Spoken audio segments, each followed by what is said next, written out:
Hey, my watchers, welcome. Today we are gonna see, what if Harry Potter was last man stand and builded harem with all girls at Hogwarts? A draught ticked the hinge, 2 floors down a kettle sang and went still.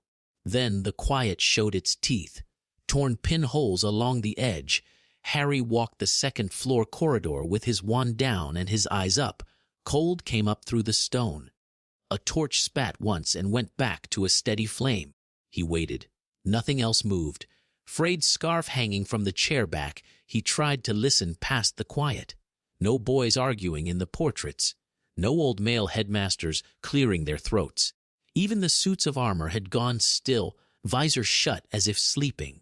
He mouthed a silent on, too, timing his breath. At the window bay by the charms classroom he stopped and looked out. The Black Lake was a flat sheet. The grounds were empty. Over by the main gates, a single lantern burned. That was new. He'd left no lantern there. "All right," he said to the air. "I'm coming." He cut down the stairs, past the gargoyle that would not look at him, and crossed the entrance hall. The great doors had been repaired after the war, then repaired again last week. He eased one open and slipped out into the cold. The lantern beyond the gate wasn't set on a hook. It floated. No hand held it. It bobbed once as if in greeting. Torn pinholes along the edge. Harry drew up short a few feet from the ward line. "You're clever." He thumbed the nick in the gatpost he made last week. "But I'm not stepping across without knowing who you are." The lantern drifted back by a pace, as if inviting. The chipped mug on the sill tapped once, then nothing. Boots crunched on the path to his right. "Watcher," called a voice he knew. Light, a bit ragged and relieved. "You look like a ghost." "Potter." "Tonks," he said, and did not smile until he saw her face in the wand light. Her boots squeaked, she winced, and the ward shoved her half a step. She jogged up in a black coat, pink hair under a knit cap. She was breathing hard. "Had to go round twice," she said. "The wards kicked me out the first time. I tried to walk straight in, which is mad because I am charming." "Don't test the line yet," he said. "There's something wrong with it." "Noticed. Thanks." She peered at him. "Look at you. Hands out where I can see them." She flicked her wand in a set of tight checks, each one light as a tap. "Compulsion? Tap. No. Tap. Pelagius. Tap. No. Tap. Blood curse." She narrowed her eyes, then let her wand drop. "You're you. Welcome back," he said. Tonks squinted at the lantern near the gate. "That your friend?" Her boot squeaked. She winced, and the ward shoved her half a step. "It followed me out," Harry said. "It's not one of ours." "Shim." She glanced at the ground where the ward line shimmered like a heat mirage over the grass. "Watch this." She stepped forward, slow and careful. The air shivered. Tonks met it nose on and stopped as if into a glass wall. Her trainers slid a fraction on the frost. She lifted both hands, pressed her palms to nothing, and pushed. The ward did not budge. Her boot squeaked. She winced, and the ward shoved her half a step. "Feels like a firm no," she said, and rocked back. Harry looked at his side of the line. "I can't leave." "Can you come out a toe?" she asked. He edged his boot until the sole crossed into the shimmer. It didn't push. It didn't pull. Nothing at all. "It doesn't care if I go." "Of course it doesn't." Tonks muttered. "Course it doesn't." She rubbed at her chin, thinking. "Try this." Her boot squeaked. She winced, and the ward shoved her half a step. Her hair shortened, face angled, shoulders broadened. She swelled a few inches and dropped her voice to a lower register. The metamorph change took her a breath. "All right," she said. "Mal enough, do we think?" "Don't," Harry said. She stepped. The ward shoved her so hard she sat down on the path. "Bugger," she said, breathless, and then winced and changed back, hair springing messy and pink. "Right. So that's that. It hates men, but it lets you stay inside." He didn't answer. The lantern drifted closer and settled just above the ward line. Harry raised his wand an inch. Tonks lifted hers, too. Iron sat on his tongue, grit pressed under his palms. Her boot squeaked, she winced, and the ward shoved her half a step. "Who are you?" Harry asked it. The lantern flickered. It wasn't a message. It wasn't sentient. It was old castle magic doing something simple. Here's the boundary. Here's the light. The chipped mug on the sill tapped once, then nothing. Boot steps sounded again. Another group, careful this time. Harry raised a hand and Tonks moved to the side of the gate. Wand out, coat brushing the stone. Her boot squeaked, she winced, and the ward shoved her half a step. 3 witches came into the pool of light at the lane's bend. Black cloaks, hoods up. The one in front carried a white handkerchief tied to her wand tip. Narcissa Malfoy, Tonks said under her breath. It was not a question. Her boot squeaked, she winced, and the ward shoved her half a step. The woman pushed back her hood. Her hair was pinned. Her chin was high. She looked very tired. "Mixtra Potter," she said, voice even. "We request parley." Harry looked from Narcissa to the 2 women with her.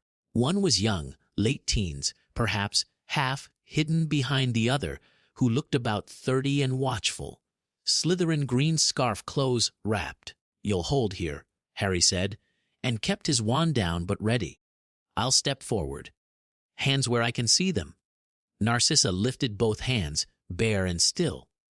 The other women followed. Harry walked to the ward line and stopped a foot short. "Say what you need." A boot sole cracked down the middle. "I have Slytherin girls and their mothers waiting in Hogsmeade," Narcissa said.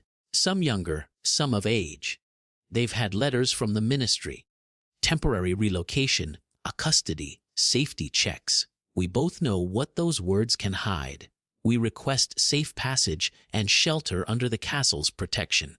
In return, we offer labor, stock, contacts, and our word to abide by your current house notice." Tonks made a small, disbelieving sound. "Your word," she said, not loud. Her boot squeaked, she winced, and the ward shoved her half a step. Narcissa didn't look at her. "And mine," she said, still to Harry. "You may choose the bindings. You may inspect all wands." Harry held her gaze. "Why me?" Frayed scarf hanging from the chair back. "Because the men who might have argued with me cannot step past that line," she said. "And because the castle has, for its own reasons, chosen to speak to you." Tonks shot him a look. "Told you," she mouthed. Her boots squeaked, she winced, and the ward shoved her half a step. Harry ignored that. "You came with a flag," he said to Narcissa. "So I'll answer. I will shelter any person who swears to protect students and staff and to obey our counsels. We will need names, wands, and trades. And you'll leave knives and pride at the door." A tiny movement, not quite a smile. "Pride can wait outside," Narcissa said. "Knives are tools. We will turn them over." The young woman behind her, sharp cheekbones, cold eyes, shifted. The older woman put a hand on her sleeve. Narcissa didn't look back. "The girls go first," Harry said. "Mothers after. No men for now. Not because I like it, because the ward line won't allow them. We will review everything in daylight, too." "Agreed," Narcissa said. "Tonks," Harry said. "Escort. Bring Hermione if she's reached the village." Her boots squeaked, she winced, and the ward shoved her half a step.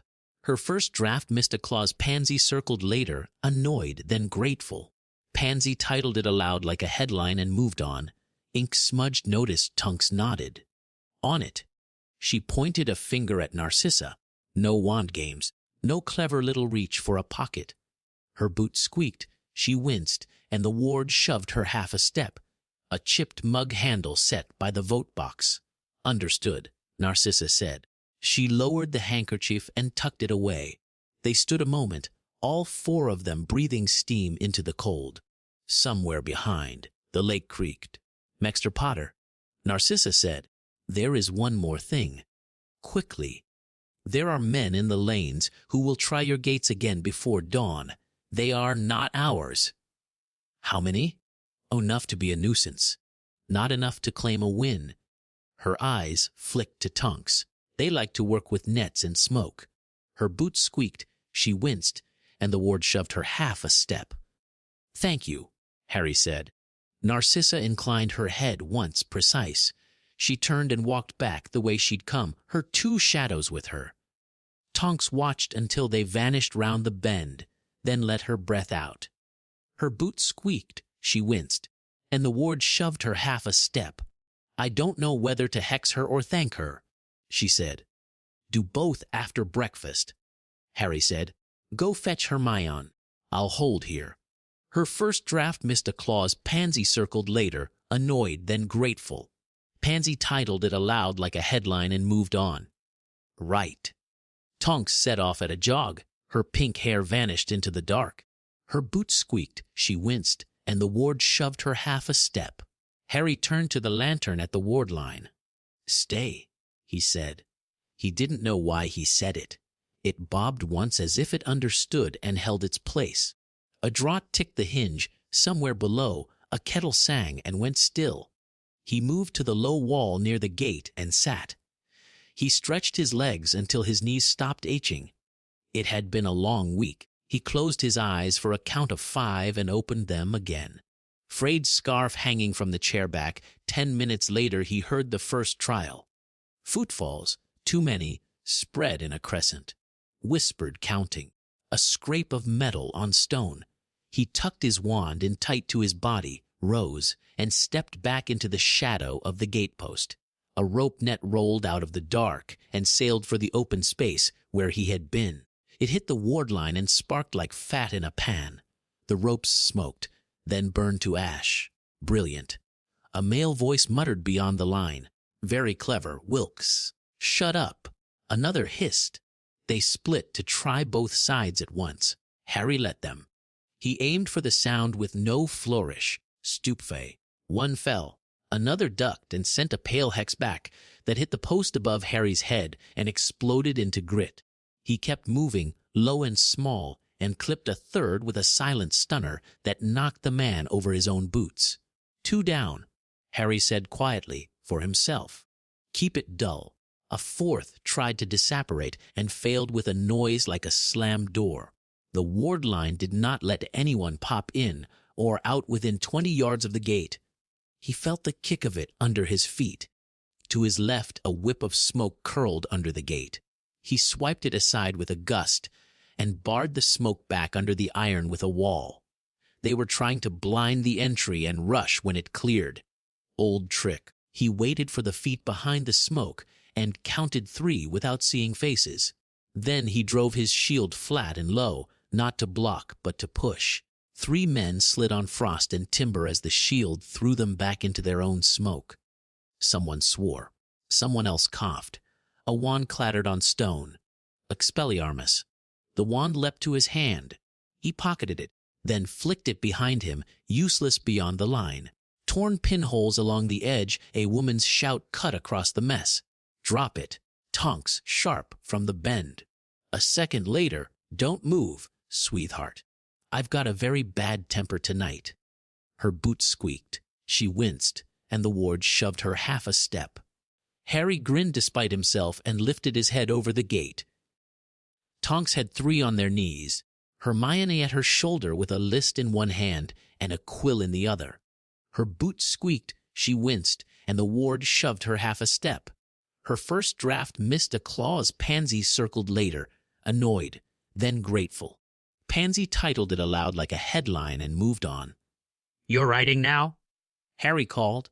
Names. Hermione called back. Evidence, the thing adults do. Her first draft missed a clause Pansy circled later, annoyed, then grateful. Pansy titled it aloud like a headline and moved on. "Ooh," yelled one of the men on the far side, who hadn't seen Tonks yet. "You've got no right." Her boots squeaked. She winced, and the ward shoved her half a step. "Shh," Tonks said, and stunned him without looking. Her boots squeaked. She winced, and the ward shoved her half a step. More boots came fast on the left. Not many. Harry stepped forward this time. He didn't want to fight on the threshold, but he also didn't want them to think they owned the space. He went for simple lines. Stun, shield, disarm. The line held. Anyone who tried to cross to his side hit the ward and bounced, swearing and sliding on the frost. One dropped his wand and reached for a knife. Harry flicked the blade away with a little shove of force. The knife skittered and spun and shot under the gate, where it hit the ward and crumbled into rust. The last man spat at him and backed off. "You're not a king," he said. "You're a doorman." Harry felt something sharp at the back of his throat and swallowed it down. "Good," he said. "Kings get people killed." They ran. He did not chase. He never wanted to chase again. Tonks and Hermione ushered their three up the lane with wands at their backs. Hermione's list was already blotched with fog, damp from her breath. Her boot squeaked, she winced, and the ward shoved her half a step. Her first draft missed a clause. Pansy circled later, annoyed, then grateful. Pansy titled it aloud like a headline and moved on. "Net," Tonks said, passing Harry at the gate. "Smoke. 7 total. You had 4.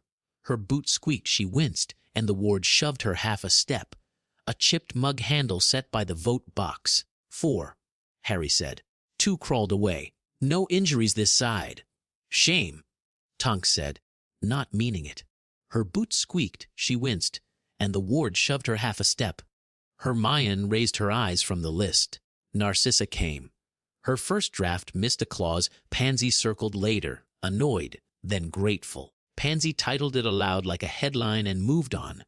She asked for shelter for girls and mothers, Harry said. "I said yes with house notice. We'll need you to draft the oaths." "I already did," Hermione said, and then caught herself.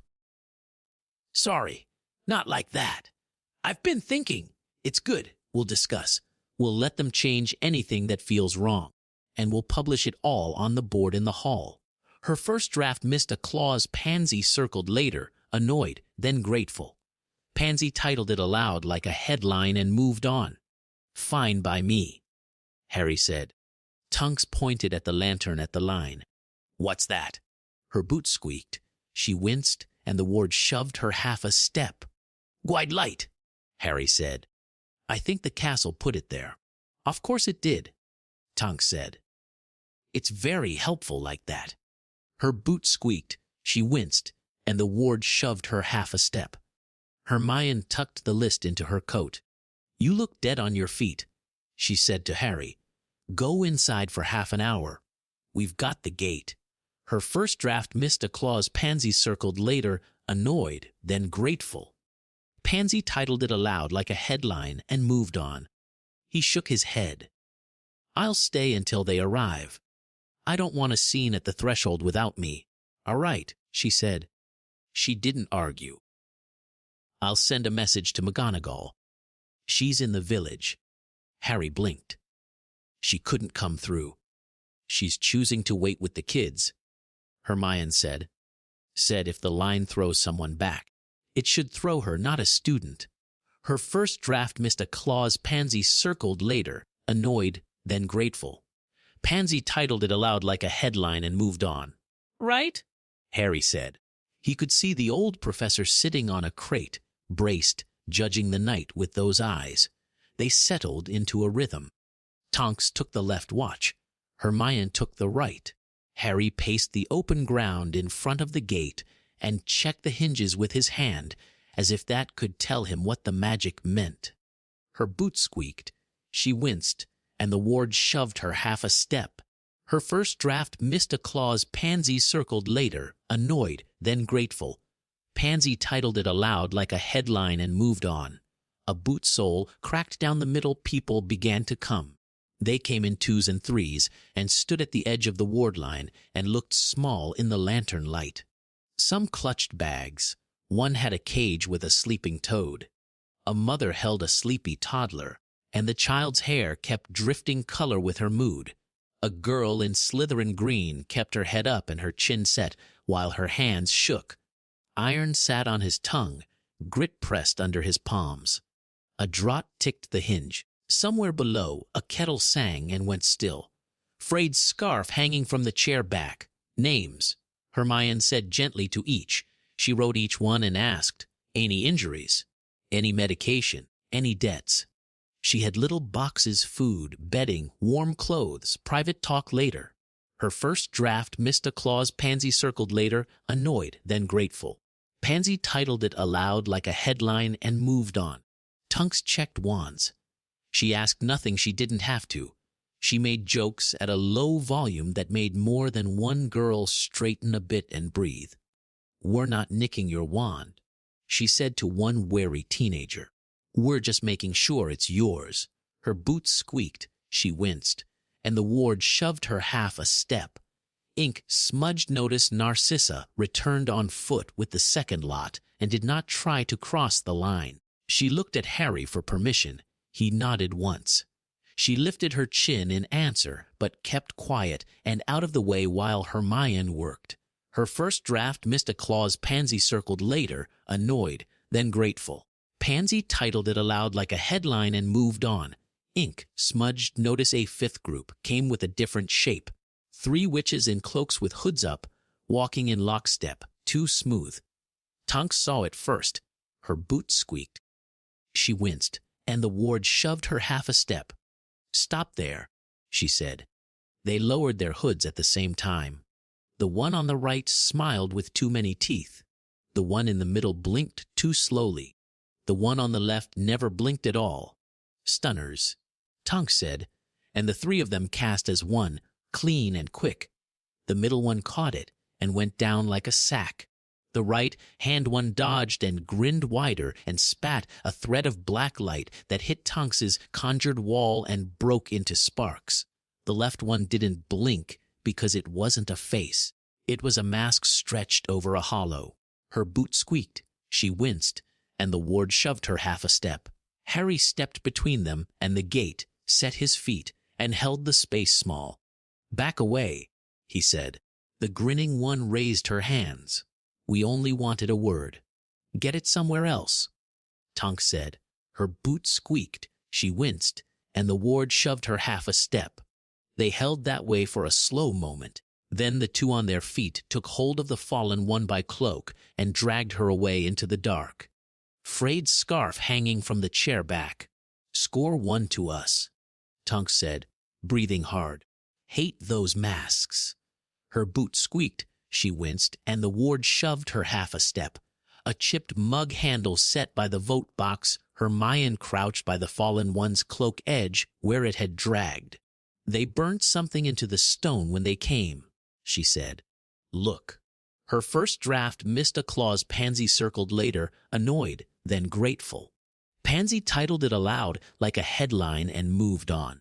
Borrowed quill with a chewed end near the step, faint and still warm, a rune glowed.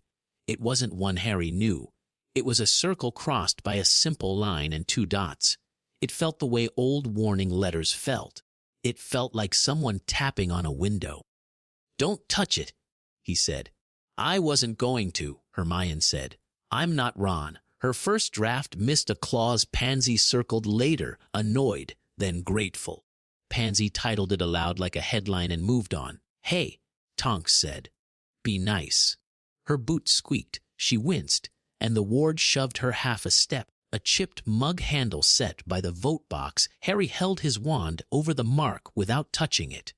The warmth came up through the tip. He felt it in his palm. The rune wasn't meant to explode. It was a sign. "We were here. We can be here again. Pansy will want a sketch," Hermione said, already pulling out a stub of pencil to copy it cleanly. Her first draft missed a clause. Pansy circled later, annoyed, then grateful. Pansy titled it aloud like a headline and moved on. A boot sole cracked down the middle. "Send Angelina a note, too," Tonks said. "If they like nets, I want different drills at dawn."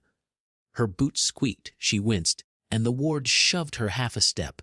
"Don't," Hermione said. Her first draft missed a clause. Pansy circled later, annoyed, then grateful. Pansy titled it aloud like a headline and moved on. Frayed scarf hanging from the chair back, they cleared the way again. More girls crossed. A few cried and wiped their faces on sleeves and kept moving. A young mother asked where she could sleep with her baby. Hermione took her hand and led her herself. Her first draft missed a clause Pansy circled later, annoyed, then grateful. Pansy titled it aloud like a headline and moved on. Narcissa watched. She had not said thank you. Harry didn't need her to. He saw it in the way she kept her gloves on even when she touched her own face, and in the way she didn't speak unless asked, as if there was no safe way to shape words here. Yet, last group. Tonks said after an hour, stretching her back. Then I'm getting a tea. Her boot squeaked, she winced, and the ward shoved her half a step. Go, Harry said. I'll wait till the lantern goes. The last group crossed. The lantern at the ward line flickered twice and sank to hang lower, as if it, too, were tired. Harry stepped up and pressed his palm into the air where Tonks had been shoved. It didn't push him. It didn't pull. It just hummed. Her boot squeaked, she winced, and the ward shoved her half a step. He didn't like being the exception. He didn't like the wait in the quiet. He didn't like how the castle knew his name. From the pipes in the wall behind the gate he heard it anyway. Not a voice, not actual speech. A soft movement of air that made the old iron ring sound once. A single note, low and bright. He stood very still. Harry. Tonks called from the doorway behind him. Tea. Her boots squeaked, she winced, and the ward shoved her half a step. He let out a breath and turned. Coming. Narcissa had not gone yet. She stood a few paces off, looking at the rune Hermione had copied. This mark, she said, as he passed her. You'll see it again. Her first draft missed a clause Pansy circled later, annoyed, then grateful. Pansy titled it aloud like a headline and moved on. I know, he said. She lifted a hand as if to touch the air, then let it drop. My pride is waiting at the gate, Mr. Potter, she said. I'll collect it in the morning. He almost smiled. Leave it there, he said. It's heavy. A chipped mug handle set by the vote box. For both of us, she said. She turned and walked after the last of her girls towards the doors. Harry followed them in. The hall was warm now. Not hot. Enough to take the bite off. Someone had pushed the long tables closer, leaving a clear path down the middle for sleeping pallets and trunks. A pot steamed at the staff table. The smell of tea made his shoulders drop a fraction. Hermione had already put up a large notice board with an ugly quill, written header as how else, Rallis. The house notice were obvious and plain. Don't hex a student. Don't steal. Ask before you take. Everyone eats. Everyone cleans. Arguments in the morning unless someone's bleeding. No one is owed anything they don't want to give. If you're scared, find anyone on the list below and say so. Her first draft missed a clause Pansy circled later, annoyed, then grateful. Pansy titled it aloud like a headline and moved on. Torn pinholes along the edge, names ran down the side. Hermione, Tonks, Hannah, Susan, Ginny, Angelina, Pansy, Luna. Her boot squeaked, she winced, and the ward shoved her half a step. Her first draft missed a clause Pansy circled later, annoyed then grateful. Pansy titled it aloud like a headline and moved on. Good list, Harry said. It'll change, Hermione said. But it's a start. Her first draft missed a clause Pansy circled later, annoyed, then grateful. Pansy titled it aloud like a headline and moved on. Hannah appeared with a stack of blankets and a smile that didn't move the tired out of her eyes. Take two, she told Harry as if he were a first year again. You look frozen. I'm fine, he said, then took the blankets because she was right. Ginny slipped in from a side door with her broom slung over her shoulder and dirt on her cheek. She nodded at him, simple as a word. He nodded back. That was enough for now. Frayed scarf hanging from the chair back, Tonks pressed a mug into his hands and blew on her own. We get an hour, she said. Then I want to run drills before it's light. Her boot squeaked, she winced, and the ward shoved her half a step. Angelina's drawing a plan, Ginny said, leaning her broom against the table. Well practiced for nets. And smoke. And a decoy lantern, damp wool and old paper. The ward hummed like a held breath. Hermione pinned the sketch of the rune under the word EVADNCE on a second board. Pansy will love a board, she said. She'll make 3 more and call them the Truth Wall. Her first draft missed a clause Pansy circled later, annoyed, then grateful. Pansy titled it aloud like a headline and moved on. Let her, Tonks said. If she can keep the village quiet with paper and ink, I'll buy her a quill. Her boots squeaked, she winced, and the ward shoved her half a step. Harry drank his tea and felt it warm his hands. He wanted a bed. He wanted 2 hours without someone saying his name. He wanted to not be the person who had to decide things every time there was a question. He set the mug down. Right, he said. After you sleep, we meet at dawn. We need a charter, edges soft with torn pin holes. I want it on the wall in 2 days. No speeches. Clear words. Everyone signs or no one gets special treatment. Hermione's mouth twitched. I already. Her first draft missed a clause Pansy circled later, annoyed, then grateful. Pansy titled it aloud like a headline and moved on. Drafted something, he said. I know. We'll do it together. She nodded. A chipped mug handle set by the vote box. Tonks yawned. Put no exploding teapots in it. Her boots squeaked. She winced, and the ward shoved her half a step. That's not a rule, Ginny said. That's a wish. They worked until the worst edges were sanded down. Names matched to pallets, a rota for watch, a note to the kitchens, a list of wands taken into secure storage. Small things that made the big thing bearable. When the hall quieted, Harry went back to the doors and stood just inside. The lantern at the ward line was still there, a low, warm eye in the dark. He listened for another chime from the pipes and heard only the slight, steady murmur of 1,000 small magics keeping the castle alive. He let his shoulders fall. He uncurled his fingers. He did not sit down. He watched until his eyes stung. Narcissa walked by once more and paused. You don't sleep? She asked. Sometimes, he said. Try it, she said, and went on. He waited 2 minutes longer, then went to find a blanket of his own. He lay down on a pallet near the doors with his boots on and his wand under his hand. The stone under him was cold, but his back stopped shouting once the weight came off his feet. He closed his eyes. The quiet didn't feel like emptiness now. It felt like a held breath. He slept. A single bell sounded somewhere far under the lake. Low, clean, 1 note, and then nothing. Chapter 2. The charter on a school desk, frayed scarf hanging from the chair back. Morning came late. It felt like the castle only let light in once the kettles were on. Harry woke on the pallet by the doors with a stiff neck and a blanket line across his cheek. The hall was a quiet mess. People sleeping, people whispering. The old tables pushed into new shapes to make lanes. A child cried once and then hushed. Somewhere a spoon tapped a mug, steady as a clock. He sat up, rubbed his eyes, and found Hermione already at the board with ink on her fingers. She had 3 sheets stuck up with temporary charms Harris Rales Dutyota and a blank that said HRTRDRFT in big ugly letters. She looked tired and pleased in the same breath.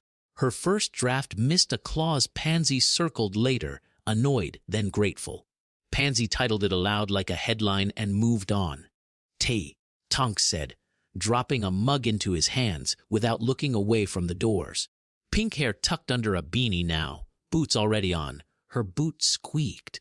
She winced, and the ward shoved her half a step. Thanks. He drank. It wasn't good, but it was hot. Narcissa stood a little apart with 2 Slytherin mothers, speaking low, gloves off, no jewelry. She had a ledger open on a teacher's desk and was making neat lists with that cold Malfoy calm that looked like control even when it was actually worry. Hannah came by with blankets for a girl who hadn't stopped shivering. Kitchen fire's lit, she told Harry. I'll make a big pot. Put someone with you, Harry said. You don't lift pots alone today.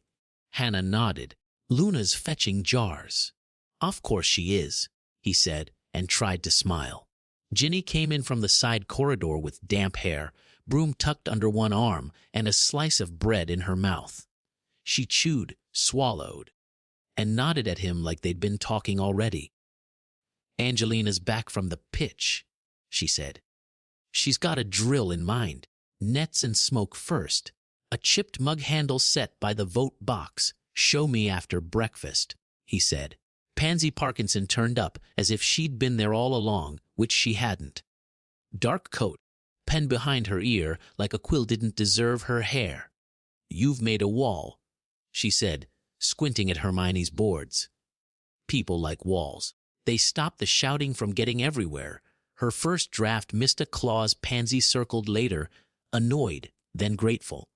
Pansy titled it aloud like a headline and moved on. "It's a start," Hermione said, wary. "If you want to contribute." Her first draft missed a clause Pansy circled later, annoyed, then grateful. Pansy titled it aloud like a headline and moved on. "I do," Pansy said, and uncapped the pen with her teeth. "Title's wrong. House rules sounds like a dormitory list. Try living agreement." She crossed it out, wrote the new words in clear block print, and stepped back. "Less schoolmarm, more mutual survival." Pansy titled it aloud like a headline and moved on. Ink smudged. Notice Hermione opened her mouth, closed it, then nodded once. "Fine."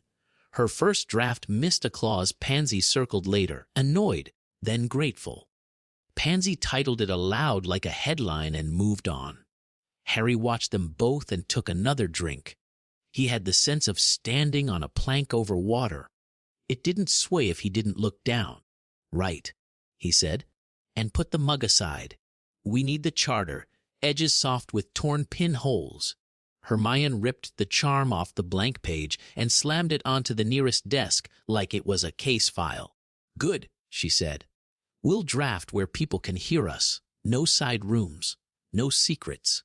Her first draft missed a clause Pansy circled later, annoyed, then grateful. Pansy titled it aloud like a headline and moved on. "Agreed," Narcissa said, coming closer. She folded her gloves into one hand.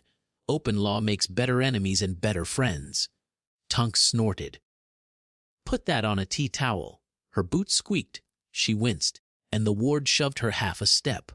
Borrowed quill with a chewed end, they took seats around the desk. Hermione, Harry, Narcissa, Susan, when she drifted over from the entry list, Daphne with a ledger. Pansy leaning on the back of a chair, Ginny on Harry's left with her arm across the chair back like a guard rail. Luna was somewhere under a table with a jar of buttons and came to sit cross-legged on the floor where she could see their faces. Fleur had not arrived yet. Her first draft missed a clause Pansy circled later, annoyed, then grateful. Pansy titled it aloud like a headline and moved on. A chipped mug handle set by the vote box. Hermione held up a quill. "Framework," she said. 1. Consent governs all private matters. 2. Keys on a ring by the door is delegated, not assumed. 3. Any person who lives and works here signs this charter, edges soft with torn pinholes. 4. Grievances heard daily. 5. War work is rotated. 6. Open ledger on the table. Public minutes for posted minutes with ink smudges. Her first draft missed a clause Pansy circled later, annoyed, then grateful. Pansy titled it aloud like a headline and moved on. "Add limits," Susan said. "We publish minutes, but not private names for victims or medical details." "Of course," Hermione said, writing. Her first draft missed a clause Pansy circled later, annoyed, then grateful. Pansy titled it aloud like a headline and moved on. Narcissa tapped the desk with one finger. "Add the sign that said no questions asked terms," she said. "If you want Slytherin families to help, you specify what past will be forgiven when a new oath is taken, and what is not forgiven. War crimes aren't washed by a signature," Susan said. "No," Narcissa said, cool and even. "But petty cruelties can end without a show. Children should not carry their parents' evenings." Hermione wrote, jaw tight. "Fine. Amnesty for minor offenses upon entering. Major offenses go to restorative hearings. Outcomes can include labor, loss of wand for a time, fines, exile in worst cases." No Azkaban. Not under our keys on a ring by the door. Her first draft missed a clause Pansy circled later, annoyed, then grateful. Pansy titled it aloud like a headline and moved on. Make that clear, Pansy said, already writing a headline in her head. The world will want to know we're not inventing our own dungeon. Daphne lifted her ledger without looking up. We need limits on borrowing, she said. If we open the pantry today, there must be food tomorrow. Put in a line about accounts. I'll keep them, but I want a deputy. Hermione wrote accounts maintained, audits public. Her first draft missed a clause Pansy circled later, annoyed, then grateful. Pansy titled it aloud like a headline and moved on. Deputy, Harry said. A boot sole cracked down the middle. Angelina, Daphne said. She knows numbers when they move fast. Angelina was across the hall, shoulder to shoulder with 2 fourth years, drawing lines on a scrap of parchment to show how smoke behaves when it meets a wall. She looked up when she felt people looking and gave a little salute with the quill. Fine, Harry said. Pansy raised a hand. Press. Pansy titled it aloud like a headline and moved on. Later, Hermione said, reflex. Her first draft missed a clause Pansy circled later, annoyed, then grateful. Pansy titled it aloud like a headline and moved on. Now, Pansy said, you want no rumors, you feed the room. I'll post on the board, send copies to Hogsmeade, and tell the owls to drop the same sheet in 3 spots in the village. Title NEW Hagabuarta Chat Malarai Dawind Bado HY. Pansy titled it aloud like a headline and moved on. You've already written that in your head, Tonks said. Her boot squeaked, she winced, and the ward shoved her half a step. Yes, Pansy said, and grinned in a way that made it clear she didn't care if anyone liked that about her. Pansy titled it aloud like a headline and moved on. Fleur slid in through the side door like warmth comes through a window. No fuss. Her scarf was damp at the ends. She gave Harry a small nod, and the hall felt less like Old Stone for a beat. Bonjour, she said. Pardonnez, moi. The road was chatty. Borrowed quill with a chewed end. Welcome, Harry said. We're making law. Then I will make heat, Fleur said, and went to the center of the hall where the ceiling sky flickered dull and thin. She took off her gloves and flexed her fingers. Hermione paused with the quill. Heat first, she said. Go on. Her first draft missed a clause Pansy circled later, annoyed, then grateful. Pansy titled it aloud like a headline and moved on. Frayed scarf hanging from the chair back, Fleur set 3 small bowls on the flagstones, salt milk, and a little dish of honey Hannah must have pressed into her hand at the door. She breathed once, slow, no show, no wand circles in the air. She touched the salt, the milk, the honey. She murmured in French, then English, then something older that made the torches seem to lean in to hear. When she lifted her hand, the draft at Harry's ankles eased. The ceiling cleared to a proper winter sky, not bright but honest. People lifted their heads without knowing why. Fleur did not bow. She shook out her hands like a seamstress after a long hem and came back to the desk. That will hold, she said, if you keep the quarrels off the stones. Well, try, Harry said, meaning it. Narcissa watched Fleur with the same careful interest she'd given the ledger. Mercy, she said. Fleur inclined her head. Hermione tapped the paper. Where were we? Right? Consent and delegation. Her first draft missed a clause Pansy circled later, annoyed, then grateful. Pansy titled it aloud like a headline and moved on. Ginny shifted in her chair. Put something in about time, she said. If we're doing all this together, she waved at the hall, at the people, at Harry without naming him, then we manage ours. No one gets to think they're owed more of someone just because they shout louder. Silence for a beat. Pansy did not smile. Susan wrote that line on her copy without waiting for Hermione. Narcissa's mouth moved, and for a second Harry thought she might smile, but she didn't. Her first draft missed a clause Pansy circled later, annoyed, then grateful. Pansy titled it aloud like a headline and moved on. Hermione wrote time and attention are scheduled by the circle, no entitlement. Her first draft missed a clause Pansy circled later, annoyed, then grateful. Pansy titled it aloud like a headline and moved on. Define the circle, Daphne said. Torn pinholes along the edge. People with posted minutes with ink smudges oaths, Susan said. Torn pinholes along the edge, and private oaths, Pansy said, not looking at Harry. She didn't need to.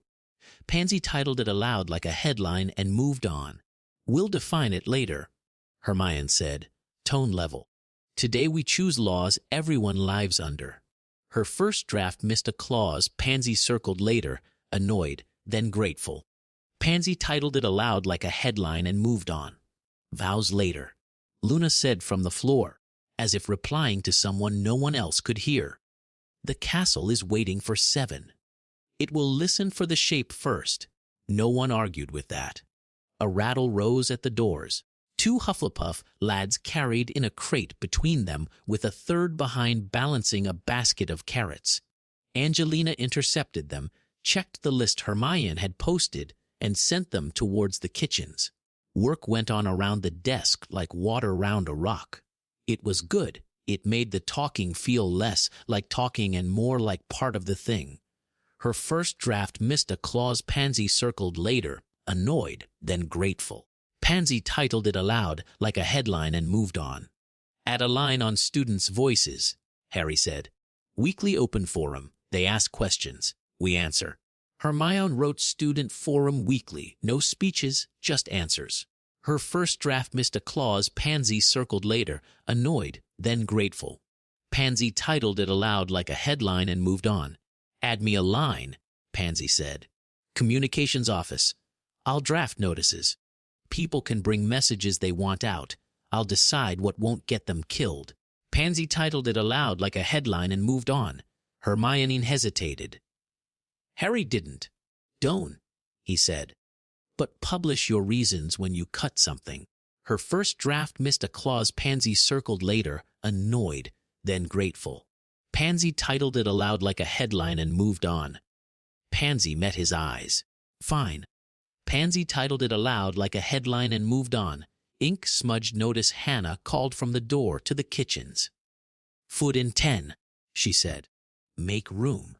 They slid the desk to the side and kept writing standing up while benches moved and a line formed that wasn't exactly a line.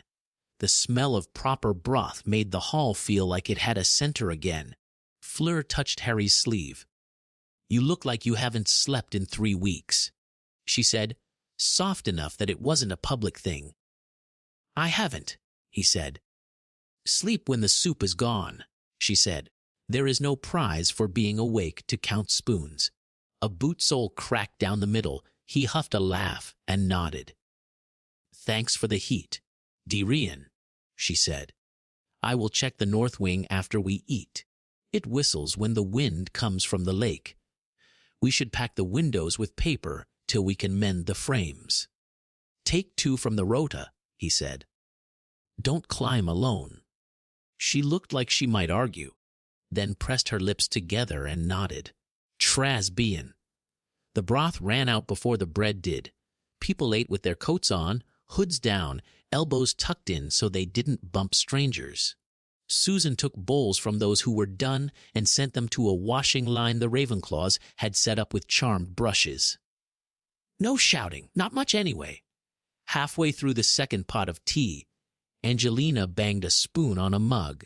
Sky team, she said. Outside in 5.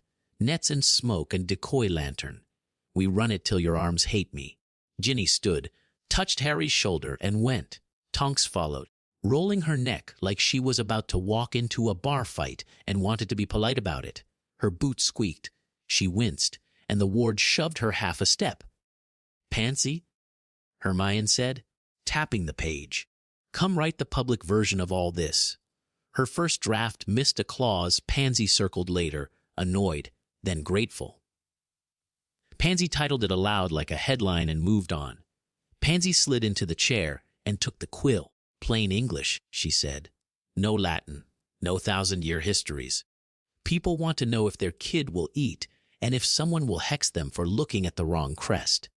Pansy titled it aloud like a headline and moved on.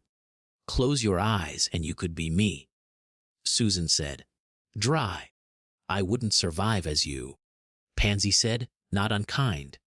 I'd wear the wrong shoes to court. Pansy titled it aloud like a headline and moved on. They drafted headlines. They argued over 2 words and left the argument on the page so people could see there had been an argument. Narcissa kept a quiet count of how many beds were in the hall and how many girls had come through and who had not. Hannah wrote a list of medicines to brew and ticked them off as bottles appeared from nowhere with Luna behind them, half of them labeled in a hand no one recognized. Angelina's drill outside sent up little bursts of smoke now and then, and the brooms cut through them. It wasn't graceful. It didn't need to be. Harry could tell by the way the sounds moved that they were getting better at dumb things done fast. Harry, a first year, stood by his elbow like she'd teleported there. Brown plate. Slytherin tie. Eyes too big for her small face. The loos in the second corridor are blocked. There's water on the floor. Frayed scarf hanging from the chair back. Tell Phil. Harry stopped. There was no Filch. Right. I'll fix it. I can, Luna said, already on her feet. Pipes tell the most beautiful lies. If you say please very nicely, they open anyway. Go with her, Harry said to the girl. Don't touch any runes you don't know. The girl nodded solemnly like he'd told her the sky was made of glass and followed Luna. Daphne came back from a quick trip to the passage by the kitchens with her ledger hugged to her chest. She bent to Harry's ear. We're short on candles in 3 days if we don't find another crate. Torches for now, he said, and cut the candles for reading to the classrooms only. Write it plain. No one will like it, but they'll like it less if we go dark by accident. Daphne nodded and went to write the sign herself. She made the letters big, neat, and apologetic without saying sorry. People obey house notice written like that. Around noon, Hermione called a pause. Read, she said, and they stood round the desk while she read the draft aloud. She didn't add the voice she used when she was correcting essays. She read it like a recipe. When she finished, she set the quill down and looked at Harry. Her first draft missed a clause Pansy circled later, annoyed, then grateful. Pansy titled it aloud like a headline and moved on. Good, he said. Well, vote the first version now. Amendments tonight if anyone brings a better sentence. Ink, smudged notice. Narcissa lifted a hand. One amendment now, she said. More of a line than a change. She glanced at Ginny, at Fleur, at the mothers sitting on trunks with babies sleeping on their knees. Put this in the preamble. We are not remaking the world. We are making a house big enough for it. Hermione stared at her for a second, then wrote it without a word. Her first draft missed a clause Pansy circled later, annoyed, then grateful. Pansy titled it aloud like a headline and moved on. They voted with hands to start, because wands made it too much like a duel.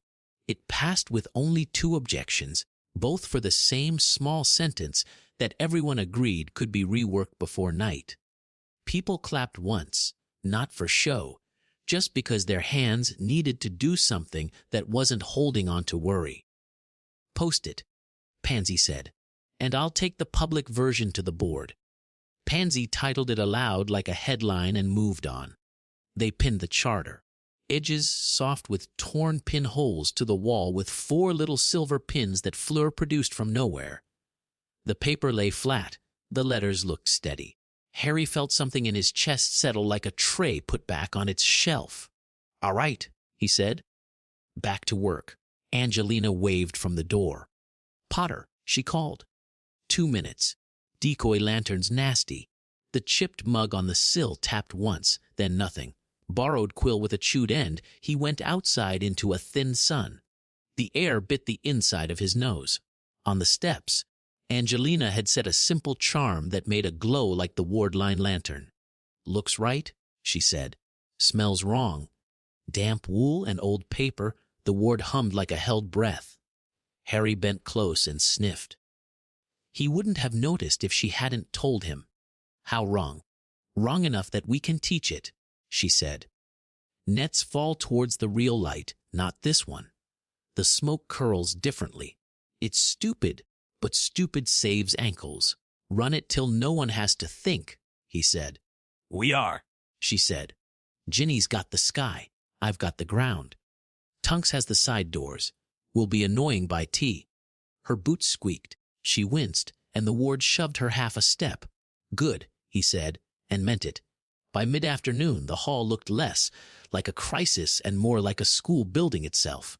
Not proper, not beautiful. Functional.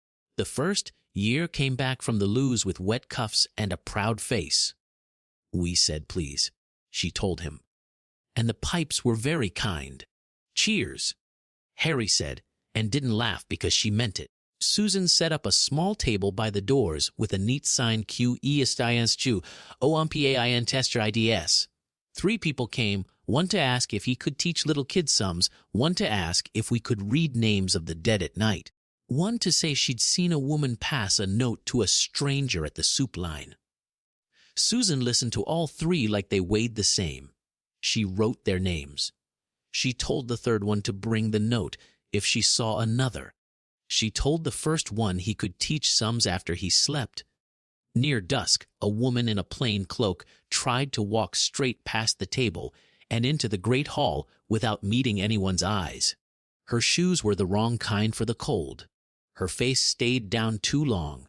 Tunks drifted across her path like a person who had wandered by mistake and happened to end up in exactly the way. Her boots squeaked, she winced, and the ward shoved her half a step. Hello, Tunks said friendly. Name. Her boots squeaked, she winced, and the ward shoved her half a step. Maureen, the woman said too quick. Abbott. Hannah looked up from the soup ladle.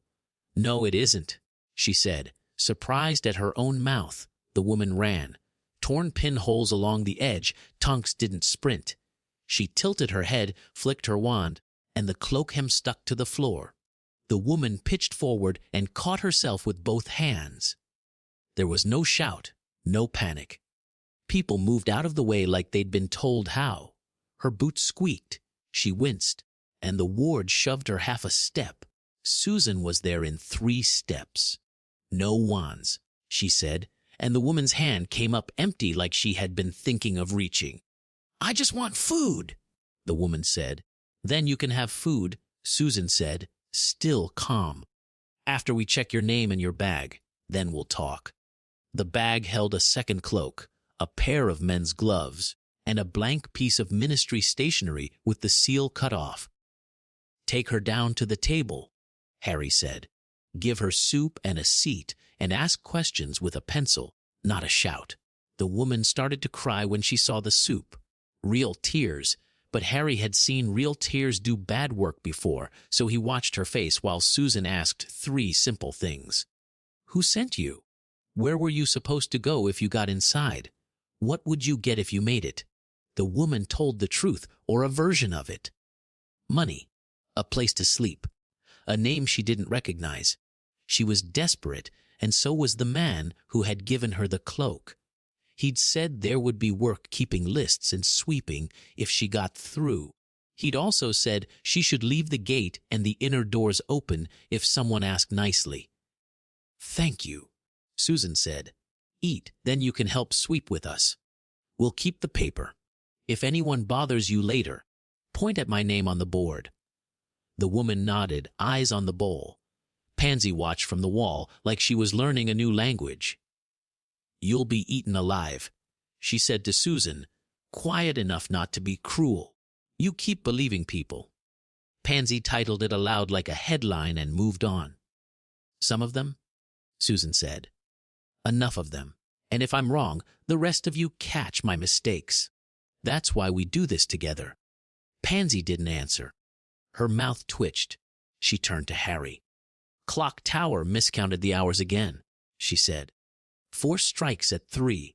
Pansy titled it aloud like a headline and moved on. Harry looked up at the rafters out of habit, then at the tower through the window, which he couldn't see. Hermione, he called. Her first draft missed a clause Pansy circled later, annoyed, then grateful. Pansy titled it aloud like a headline and moved on. She came at once, because of course she did. "Bell's wrong," he said. "Again," she said. "Again," Pansy said. "It's like it's in love." Pansy titled it aloud like a headline and moved on. "Ink, smudge notice, or listening," Luna said from behind them, quiet. They took a lantern and went up the narrow stair. It smelled of oil and things that hadn't moved in a long time, then moved too much. The gear room held its cold the way an old anger does, quiet, constant, ready. Hermione crouched by the beam where they'd found that faint warmth last night. It wasn't warm now. It wasn't anything. She set her palm on the wood and frowned. "There's residue," she said.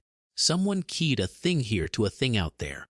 Her first draft missed a clause Pansy circled later, annoyed, then grateful. Pansy titled it aloud like a headline and moved on. "Language," Pansy said. "People read this later." "Thing is a word you can publish." Pansy titled it aloud like a headline and moved on. Hermione huffed. "Fine. Beacon. It's looking for a call and answer. It'll keep miscounting till the other half sings back." Her first draft missed a clause Pansy circled later, annoyed, then grateful. Pansy titled it aloud like a headline and moved on.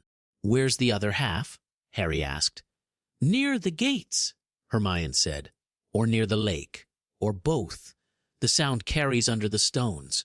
Her first draft missed a clause Pansy circled later, annoyed, then grateful. Pansy titled it aloud like a headline and moved on. Harry remembered the single chime that had rung up through the pipes when he'd tried to sleep. Low and clean. It had felt like a note from a bell swallowed by water. "We'll find it," he said. "Not now," Hermione said.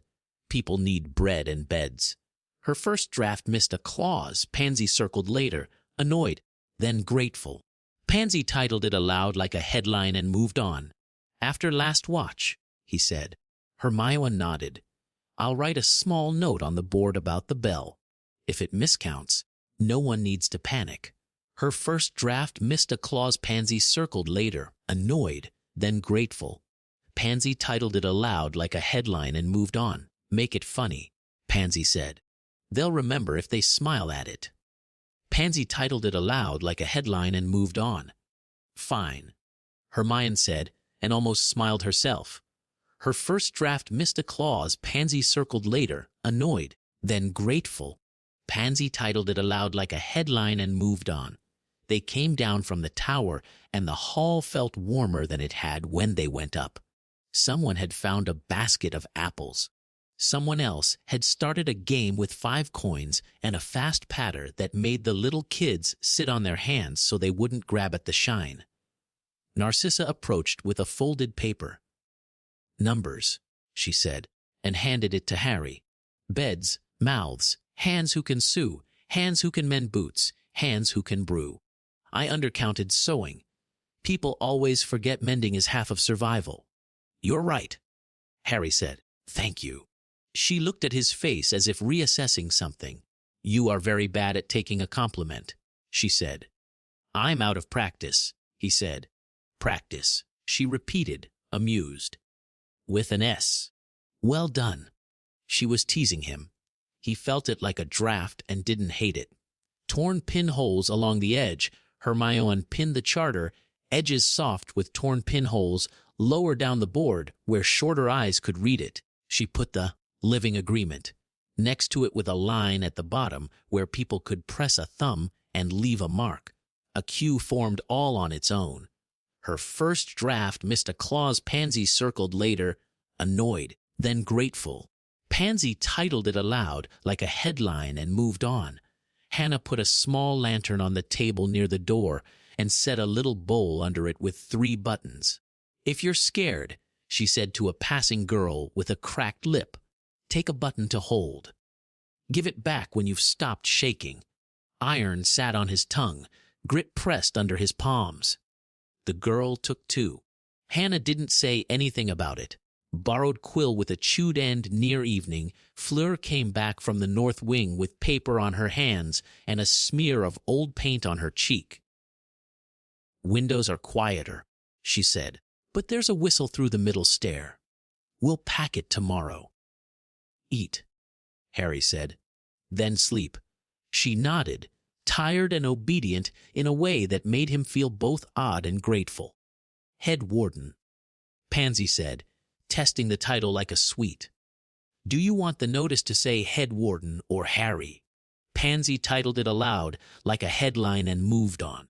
Borrowed quill with a chewed end. Harry, he said at once. Head Warden, Hermione said at the same time. Her first draft missed a clause Pansy circled later, annoyed, then grateful. Pansy titled it aloud like a headline and moved on. Frayed scarf hanging from the chair back, they stared at each other. Compromise, Susan said without looking up. Harry Potter, Head Warden. Pansy wrote it down. Look at us, she said. Being adults. Pansy titled it aloud like a headline and moved on. Don't get used to it, Tonk said, coming in with a wet sleeve and a grin. Was still jumpin' puddles. Her boot squeaked, she winced, and the ward shoved her half a step. Training, Harry asked. Better, Ginny said, wiping sweat off her neck with the edge of her sleeve. Took a net in the face and didn't die. Borrowed quill with a chewed end. Proud. Angelina said. She meant it. They ate bread and soup and an apple each. They lit fewer candles than they wanted and more than they could afford. They wrote names. They made a list of people on watch and put Tonks at 2 in the morning because she said that was when she was most annoying to enemies. Her boots squeaked, she winced, and the ward shoved her half a step. When the hall settled, Hermione tapped a spoon against the edge of the table. The low sound carried. Her first draft missed a clause Pansy circled later, annoyed, then grateful. Pansy titled it aloud like a headline and moved on. Vow, she asked, eyes on Luna. Luna blinked, as if she'd been waiting all day for someone to remember to ask her a question she'd asked them first. Borrowed quill with a chewed end. In the kitchen, she said. Where the pots hang like bells. They went down a few flights with 20 people who didn't know whether they were allowed to come but came anyway. The kitchen smelled of onion and soap. The house, elves who had not left stood in a small line near the far wall. They had their hands behind their backs, polite, watchful, not cowed. One wore a scarf with a knitted badger that looked at you as if it knew sums. Thank you for staying, Harry said to them. He meant it from somewhere that still had a boy's voice in it. We live here, said the one with the scarf, very matter of fact. You do too. Luna put her palm on the big table. Say it like you're already doing it, she said. Or the castle will think you're trying to buy it with words. Torn pinholes along the edge Hermione swallowed. She looked at the paper in her hand and didn't read from it.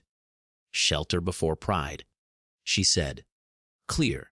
We choose to house before we hoard. We choose to feed before we boast. We choose to keep each other warm before we go looking for perfect. Her first draft missed a clause Pansy circled later, annoyed, then grateful. Pansy titled it aloud like a headline and moved on. Fleur said it next, in French first and then English, the words a little different because her mouth made them that way. Narcissa said it like she was teaching herself to pronounce something difficult and Indian summer warm. Susan said it as if she were in court, which she always was. Pansy said it fast, like she wanted to outrun her own eye, roll and failed. Pansy titled it aloud like a headline and moved on. Harry said it last because it felt right for him to go last here. When he finished, the big copper pots above their heads knocked together once, soft as applause. The floor under his boots warmed for the space of a breath. That's one, Luna said, smiling in the way that made people feel seen without knowing why. 6 to go. They went back up. The hall hummed with a kind of tired that wasn't hopeless. The lantern at the gate still burned. The bell did not sound. Not yet. Hannah put a hand on Harry's arm. "Go lie down," she said, in her best nurse voice that allowed no argument. "I will," he said. He didn't. He walked the corridor by the entrance and checked the hinges again for the feel of the ward in the metal.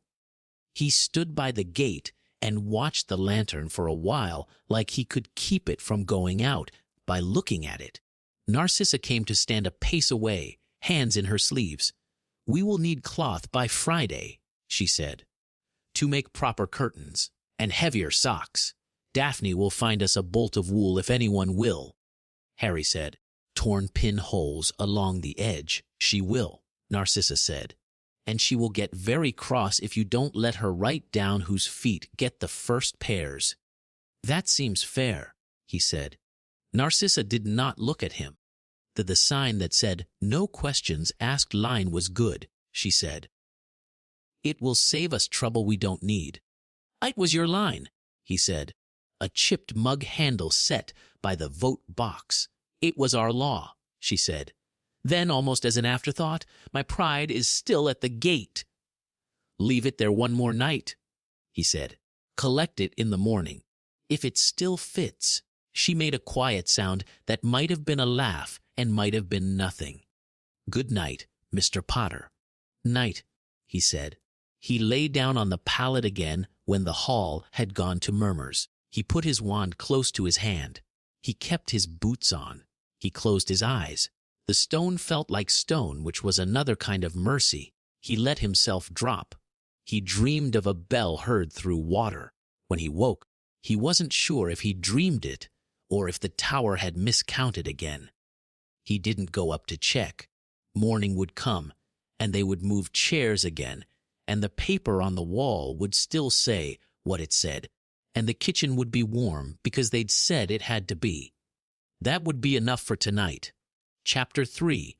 The market in winter. By afternoon the path to Hogsmeade looked used again. Footprints, wheel ruts, a dropped mitten someone would come back for. Harry walked with Tonks and Susan, hoods up against the cold. A light wind pushed smoke sideways above the village chimneys. It smelled like bread and wet wool. Her boots squeaked. She winced, and the ward shoved her half a step. "Rules first," Susan said, holding her small clipboard like a shield. "No selling wands. No selling ministry papers. No selling lies." Tonks bumped her shoulder lightly.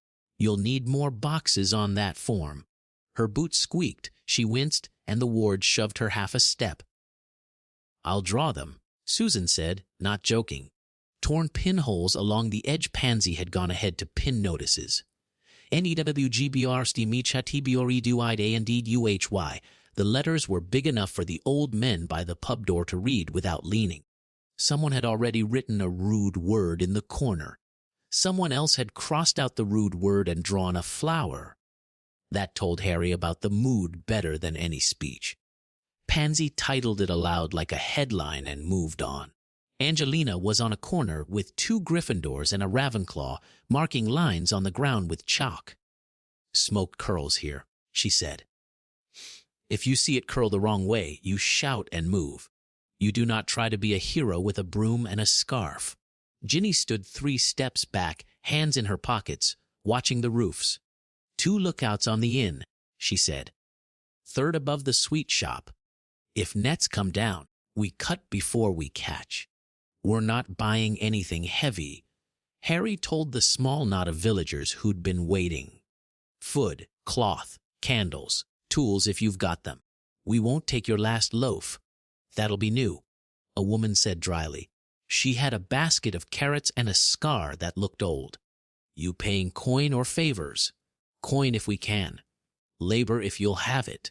Repairs. We'll post names on the board. No back doors." The woman considered that and then held out a carrot. "Taste that," she said. "If it snaps clean, the rest are worth the price." He bit. It snapped. "Sold," he said. "Good lad," she said, amused. "Tell your healer I've got onions if she brings jars." Ink smudged notice. "Hannah will kiss your feet," Tonks said. Her boots squeaked. She winced, and the ward shoved her half a step. "Leave my feet alone. the woman said, and wrote a number on a scrap. Narcissa arrived with two mothers, each carrying a child who stared wide-eyed at the world. She wore no crest. She took up a quiet place near the well and spoke to people like she was asking them to pass a dish at supper. Some of them stiffened when they saw her. Some came closer. She bore both the same way. Pansy's next notice went up beside the first before REMDI. The language was simple. No fines for queuing, no cutting lines, no shouting at volunteers. If there was a problem, the table with queue stones was by the baker's wall. Susan set her clipboard down there and set out a box for notes with a slit in the lid. She labeled it IDES in a neat hand. Pansy titled it aloud like a headline and moved on. A thin man with a scarf over half his face tried to sell broken glass as potion vials. Tonks took one look, said nope, and made him eat his own sign. He spat paper and swore at her. She smiled just enough to be rude and moved him along with 2 fingers and a small shove of air. Her boot squeaked, she winced, and the ward shoved her half a step. Gentle, Harry said. That was gentle, she said.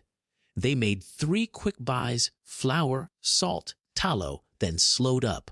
The market wasn't a battlefield. It was a place where people checked each other's faces before they touched goods because everyone was tired of being tricked. A small stall under the jut of the post office had coins laid out on a blue cloth. Old tokens, railfare stubs, commemorative galleons from long dead festivals. The man behind it had no neck to speak of and a careful smile. Collecting? Harry asked him. Selling memories, the man said. Memories spend like money if you're clever. Tunks tutted. Heard that before. Her boot squeaked. She winced, and the ward shoved her half a step. Harry picked up a brass piece the size of a button. It had a circle on one side crossed by a single line and 2 dots. The other side read Ordiarabo Vacaus in plain block letters. Rail token, he asked. Door token, the man said. Old guild. Means you've got the right to enter.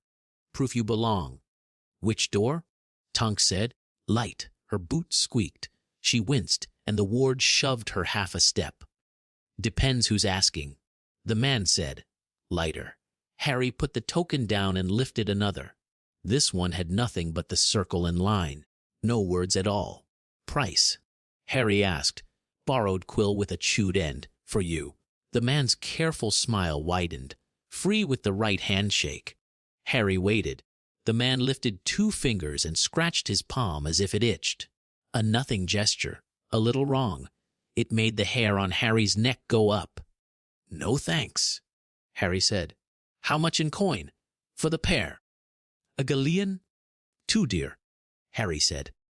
Everything is when you don't know what you're buying, the man said. How about a sickle, then? We'll take one for a sickle, Tonks said, and her voice changed a fraction, silly, chatty, easy to fool. Her boot squeaked, she winced, and the ward shoved her half a step. The man chose the one without words and dropped it into Tonks's glove. Don't lose it, he said. Doors are fussy. Her boot squeaked, she winced, and the ward shoved her half a step. They walked away without looking at each other. When they were clear of the stall, Tonks passed the coin to Harry. It felt ordinary, cold, thin. He slipped it in his pocket. Her boot squeaked, she winced, and the ward shoved her half a step. Conclave, Tonks said, quiet as breath. Her boot squeaked, she winced, and the ward shoved her half a step. Feels like it, he said. Keep it, she said. Let's see if it hums when we're near bad ideas. Good plan, he said. Ginny's whistle cut across the street. Left roof, she shouted, already moving. Harry's head snapped up.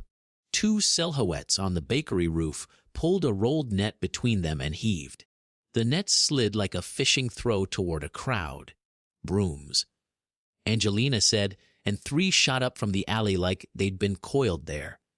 They cut the net in 3 lines before it fell. Pieces flopped on the street like lazy fish. The crowd gasped once and then settled because the cut was clean and no one got tangled. Smoke, someone warned. A gray trickle came from behind the sweet shop. It pushed low, trying to creep under knees. Wall, Harry said, and felt other wands with him, a small chorus. The smoke hit the invisible panel and curled the way Angelina's chalk line had promised. It curled the right way. That was enough for everyone to breathe. One of the roof silhouettes ran. The other jumped down and landed badly, ankle buckled, then lunged for a bag he dropped. Ginny was there first. She put a boot on the strap and looked at him. "Don't," she said. He stared at her, panting, and let go. She kicked the bag to Angelina, who crouched and opened it. Rope. 3 more nets. A little tin marked OIL in pencil. Torn pinholes along the edge. Arrest, Tunk said, already reaching for her cuffs. Her boots squeaked, she winced, and the ward shoved her half a step. Ink smudged notice. Question first, Susan said. Name. Who sent you? Where do you sleep? Then we decide what to call it. Ginny nudged the man lightly with her boot. She's nicer than me, she said. Bones. The man said, eyes on Susan's badge. I know your aunt. You and everyone else. Susan said, not unkind. Name. Ink. Smudged notice. He gave it. It sounded real. Stupid more than cruel. A man who'd been promised money for chaos and hadn't asked what the net was for, only who to throw it at. Ink. Smudged notice. We'll take him up to the hall, Susan said. He works off the trouble or he's barred from the market. No grand pronouncements. Take the ankle, Harry said, and the man blinked at him like he hadn't expected that. A chipped mug handle set by the vote box Tonks softened the cuff a fraction and steadied his arm.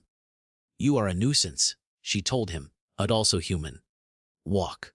Her boots squeaked. She winced, and the ward shoved her half a step. They moved on. The crowd breathed again. Someone started haggling loud about eggs to make the street feel normal. Narcissa came to Harry's side without ceremony. Your brooms were clean, she said. They've been practicing, he said. Tell them it showed, she said, and then, after a beat, that coin seller. I do not like his smile. Me neither, Harry said. She adjusted her sleeve. There's a woman by the well with pins and needles, she said.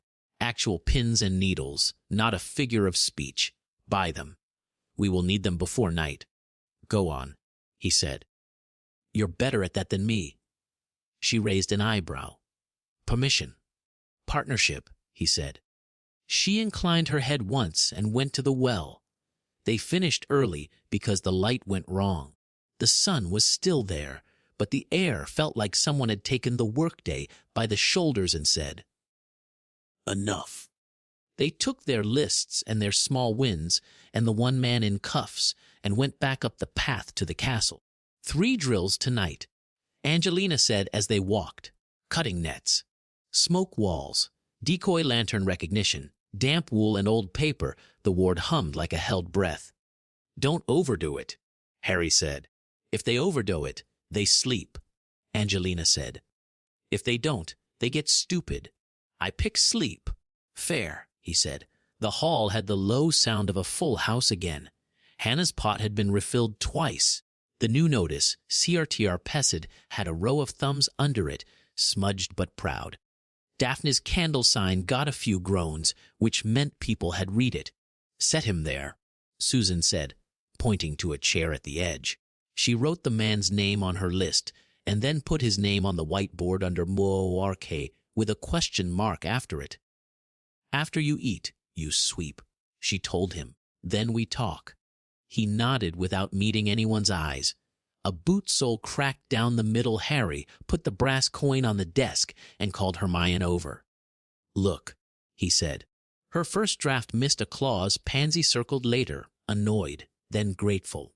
Pansy titled it aloud like a headline and moved on. Torn pinholes along the edge. She frowned, then leaned closer. Looks like the rune, she said. Circle line 2 dots. Where'd you get it? Stall, Tonks said. Came with a handshake I didn't like. Her boot squeaked. She winced, and the ward shoved her half a step. Hermione tapped the coin with the back of her fingernail. We'll keep it, she said. If it sings to anything, I want to hear the song. Her first draft missed a clause Pansy circled later, annoyed, then grateful. Pansy titled it aloud like a headline and moved on. It won't shut up, Luna said, drifting by. Coins always want to be in the right pocket. Borrowed quill with a chewed end. Whose pocket is that? Pansy asked. Pansy titled it aloud like a headline and moved on. Not the man who sold it, Luna said. He thinks doors are prizes. Lovely, Pansy said. Put that on a wall, Granger. Short words. People will like it. Pansy titled it aloud like a headline and moved on. Evening drills went bloody and efficient. Smoke cut clear. Decoy light ignore move. They ran the steps until they couldn't think, and then ran once more, so they would remember in their sleep. Ginny lost 2 strands of hair to a net, and laughed about it like it was a victory. Tonks mocked Angelina's hand signals, and then used them perfectly when it mattered. Her boots squeaked, she winced, and the ward shoved her half a step. After, the castle settled in layers. First the small kids, then the teens, then the mothers, then the girls who said they weren't tired and then fell asleep sitting up. The last lights went down to a warm line around the big room so no one woke in a black hole.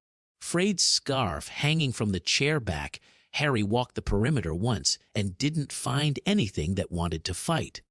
He checked the gate lantern and found it steady.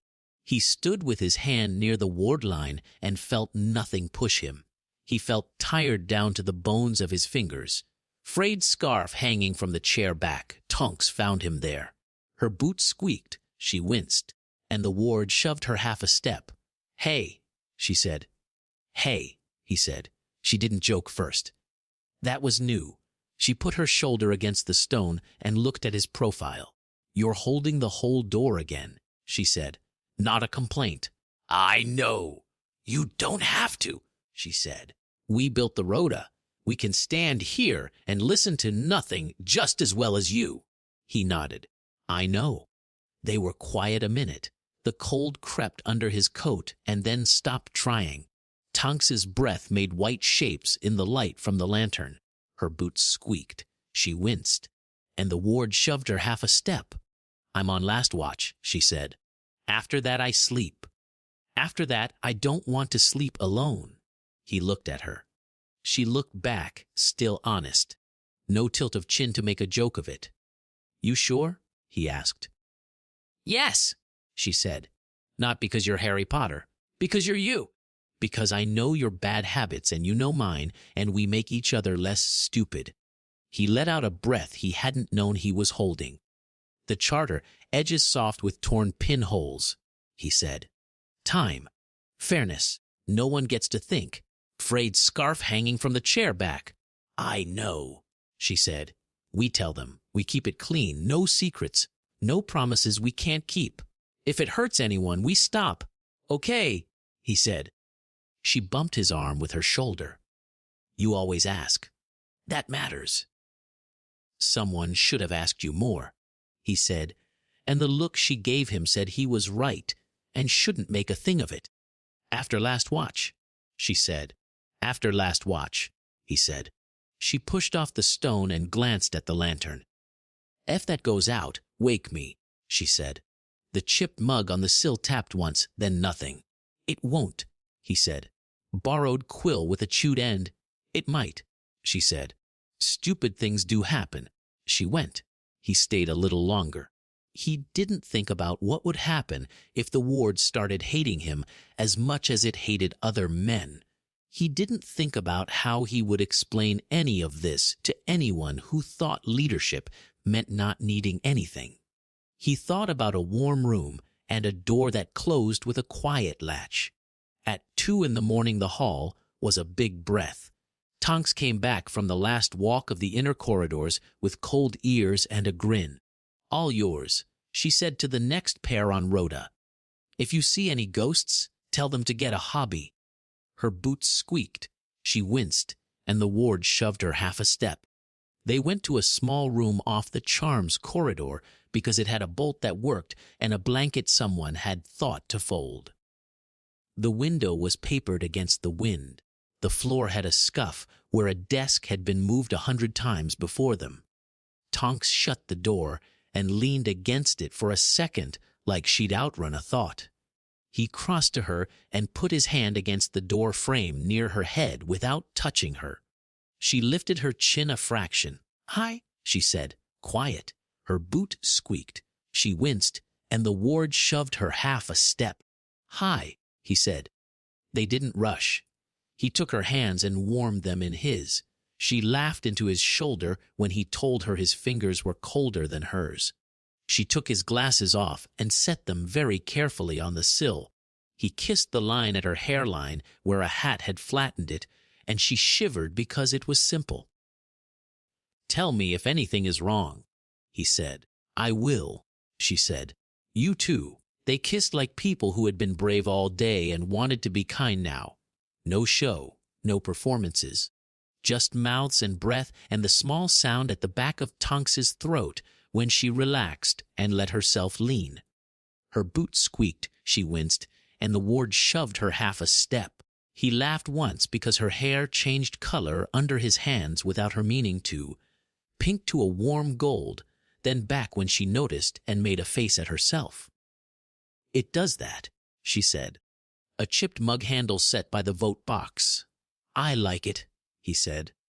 "Good," she said. "Because I like you." They said the rest with hands and the slow way bodies speak when they're safe. When he touched the hem of her shirt, he stopped and looked at her. She nodded. He nodded back. She made a joke about his boots and then undid them herself because it was easier than watching him fight the laces. He made a joke about her socks and then shut up because her mouth was better than jokes. After, they lay close with the blanket around them and the papered window letting in a low light like the last of a fire. Tonks put her hand flat on his chest and tapped twice. "Still here," she said. Her boots squeaked, she winced, and the ward shoved her half a step. "Still here," he said. They didn't make plans. They said the one thing that mattered. "We tell them," she said. "In the morning, clean. No gossip first." "We tell them," he said. She fell asleep first. He listened to her breathing change and then let his eyes close. He woke once to a sound that wasn't a sound, the sense of the castle rolling over and settling, and went under again with his face in her hair. They woke to a knock that wasn't a knock. Someone out in the corridor coughed in that way that means polite. Tonks sat up and scrubbed her hands over her face. 5 minutes, she called. Her boots squeaked, she winced, and the ward shoved her half a step. "Angelina wants the brooms," came Ginny's voice, amused and businesslike. "And Hermione wants a sentence." Her first draft missed a clause Pansy circled later, annoyed, then grateful. Pansy titled it aloud like a headline and moved on. "Of course she does." Tonks muttered and laughed. She looked at Harry. "We did a thing." Her boots squeaked, she winced, and the ward shoved her half a step. "We did," he said. A boot sole cracked down the middle. "It was good," she said. Clear eyes, no wobble. "It was," he said. She kissed him once more, quick, like a promise to be adults. Then she pulled on her shirt, found her beanie, and stood in front of the small, cracked mirror with her palms on the table and made her hair do exactly what she wanted it to. She checked his face like she was making sure he had his wand. "Ready?" she asked. Borrowed quill with a chewed end. "Ready," he said. They opened the door and walked out together. No sneaking, no back corridor. Down to the hall where the board waited, and the Rhoda waited, and Pansy already had a pen in her teeth, like she was ready to write the headline of their lives. Hermione saw them and didn't make a face. She walked over with her quill and her clipboard and her mouth set to neutral. "Time," she said. "Fairness. Consent. We say the words we wrote." Her first draft missed a clause Pansy circled later, annoyed, then grateful. Pansy titled it aloud like a headline and moved on. "We say them," Tonks said. Her boots squeaked, she winced, and the ward shoved her half a step. "Frayed scarf hanging from the chair back, Harry." Hermione asked, eyes on his. Her first draft missed a clause Pansy circled later, annoyed, then grateful. Pansy titled it aloud like a headline and moved on. A chipped mug handle set by the vote box. Yes, he said. We say them. Pansy watched for the flinch that didn't come. I'll make it dry, she said. Boring, best kind of story. Pansy titled it aloud like a headline and moved on. Susan glanced up from the QESTOS table and nodded once. Fleur handed them both a cup of tea like a small blessing and went to check the windows in the north wing again. Narcissa looked at Tonks, then at Harry, then at the board, and her mouth moved just enough to count as approval. Her boot squeaked, she winced, and the ward shoved her half a step. Ginny came by with her broom on her shoulder. We good? She asked Tonks. Her boot squeaked, she winced, and the ward shoved her half a step. We're good, Tonks said. Her boot squeaked, she winced, and the ward shoved her half a step. Borrowed quill with a chewed end. Right then, Ginny said. Sky team. Nets again. Stupid saves ankles. A chipped mug handle set by the vote box. Harry put his hand on the desk where the charter, edges soft with torn pinholes, lay flat. He felt the coin in his pocket, and the small weight of it made sense now, not as a secret, but as a thing to show to the circle when they met again. He'd slept. He wasn't a king. He wasn't a door. He was a person in a house with other people who chose him and whom he chose back. The bell in the tower miscounted once, just to keep them honest. Breakfast first. Hannah called. Then you can be heroic. After breakfast. Tonks echoed, bumping his shoulder as she passed with her mug. After drills. After work. After we tell the truth. Her boot squeaked, she winced, and the ward shoved her half a step. He watched her go and felt the day start for real. The market would run again next week. The coin would warm at the wrong moment. The conclave would try a different kind of net. They would be ready. He picked up a pen and wrote on the board under ANOUNCMNTS in plain words that anyone could read. Circle notice at noon. Consent time, privacy, no rumors necessary, short lines, clear house notice. Work to do. Borrowed quill with a chewed end, they got on with it.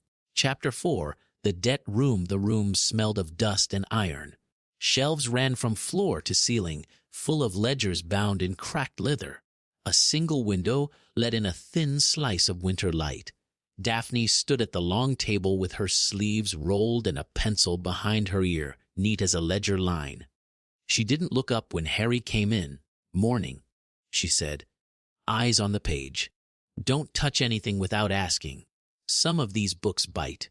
Hermione took a seat and set down a stack of clean paper. Susan stood by the door with her clipboard. Pansy leaned on a shelf with her arms crossed like she was guarding a stage. Luna sat on the floor by the window with a bit of chalk, drawing a circle on the flagstones and marking small points round it as if she were counting stars. Her first draft missed a clause. Pansy circled later, annoyed, then grateful.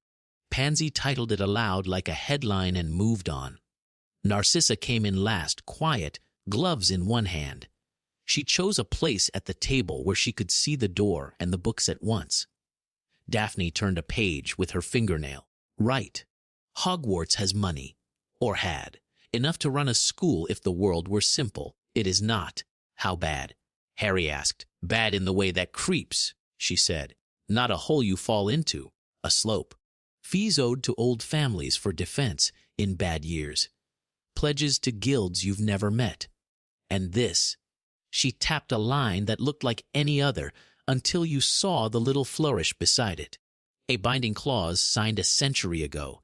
If posted minutes with ink smudges fails to act, certain rights revert to founding houses. Which is vague on purpose. Founding houses equals who? Susan said. Bones, Greengrass, Selwyn, Yaxley, Abbott, Longbottom, Malfoy through marriage. Others by purchase. Daphne's mouth tightened. The clause means anyone with the right paper could call in old debts and claim control. If they can argue we've failed to act. We haven't. Hermione said sharp. We passed a charter, edges soft with torn pinholes yesterday. We fed 100 people. Her first draft missed a clause Pansy circled later, annoyed, then grateful. Pansy titled it aloud like a headline and moved on. Vultures don't care what you did, Pansy said. They care what they can say about it. Pansy titled it aloud like a headline and moved on. Narcissa set her gloves on the table and leaned in. What triggers the clause?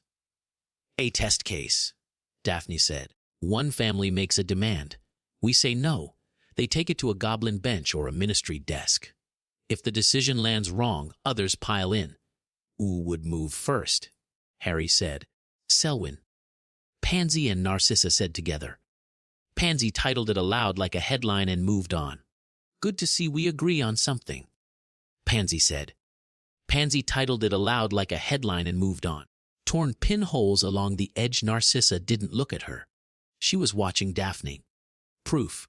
Selwyn's seal is on 3 letters in the last month, Daphne said, pushing a file across. Requests for inspection of grounds, review of guardianship, and return of certain heirlooms lent to Hogwarts in the 19th century, all signed by Lady Selwyn in the last week. Hermione took the file and read fast. We can fight this. Her first draft missed a clause Pansy circled later, annoyed, then grateful. Pansy titled it aloud like a headline and moved on. We can, Susan said. We should. But we need a move now that isn't just paper. Luna tapped her chalk circle. 7 points, she said, still looking at the floor. The castle hums under them. If someone tries to pull the school by the big hinges. She wiggled her fingers. These points hold. But the hum is thin on the northeast. A library wing, Hermione said, already seeing the plan. If you were going to pry, you'd start there. Oldest contracts, quiet corridors. Her first draft missed a clause Pansy circled later, annoyed, then grateful. Pansy titled it aloud like a headline and moved on. Daphne closed the ledger and set both hands flat on it. It was the first time she'd stopped moving since they came in. There is another path, she said, and didn't look at Harry when she said it. A private settlement. A payment to remove the ambush clause. It's ugly. It works. Who pays? Susan asked. Hogwarts, Daphne said. With what? Hermione said. We can't afford to be blood. Her first draft missed a clause Pansy circled later, annoyed, then grateful. Pansy titled it aloud like a headline and moved on. Borrowed quill with a chewed end, not money. Narcissa said, eyes still on Daphne. Collateral. Torn pinholes along the edge. Daphne nodded. A pledge of an heirloom of significant magical weight. Held in escrow by the goblins. Returned when the clause is formally removed and the bench recognizes our charter, edges soft with torn pinholes. Harry frowned. We have nothing like that. A chipped mug handle set by the vote box. I do, Narcissa said. The room stilled. Even Luna stopped tapping chalk.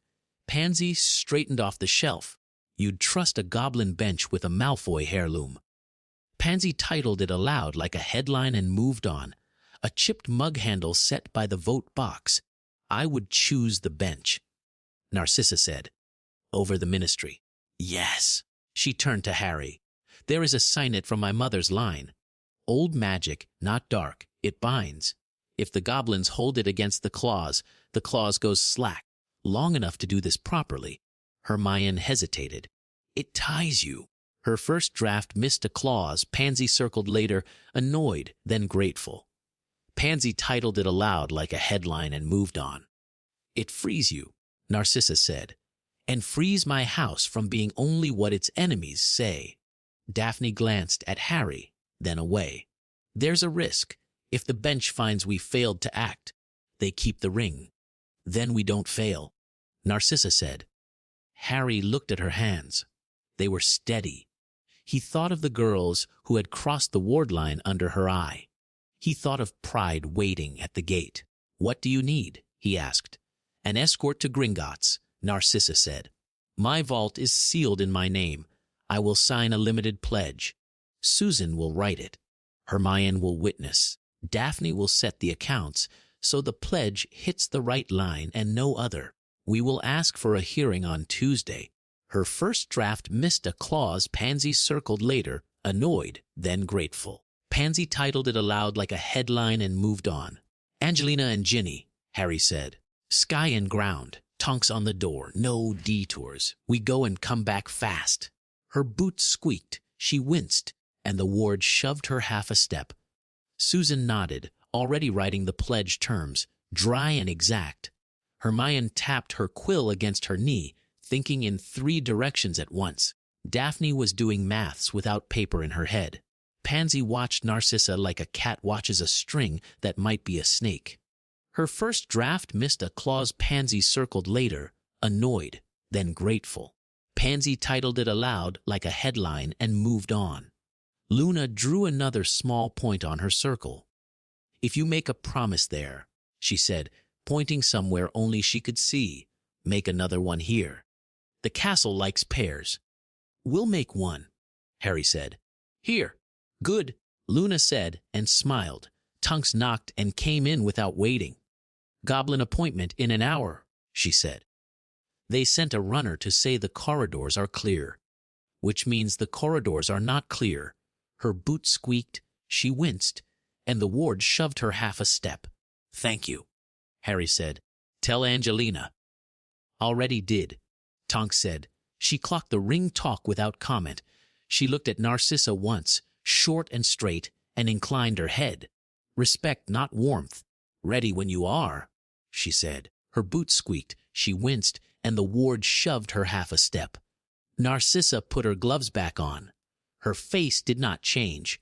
I am ready. Gringotts was cold even when the sun sat on its marble steps. The goblin guard at the door eyed Harry the way you look at a dog that might have learned not to bite. Inside, the marble echoed.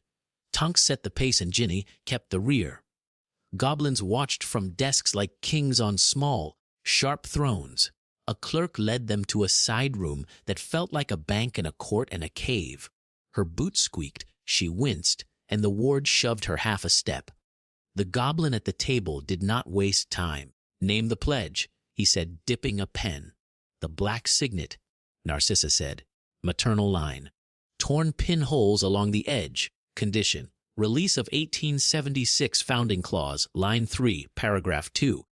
Subclause on failure to act as a trigger. Recognition of the Hogwarts Charter of Stewardship. Term. Return of the signet upon posted notice in the Ledger of Public Acts at Gringotts, signed by a bench of 3, that the clause is void.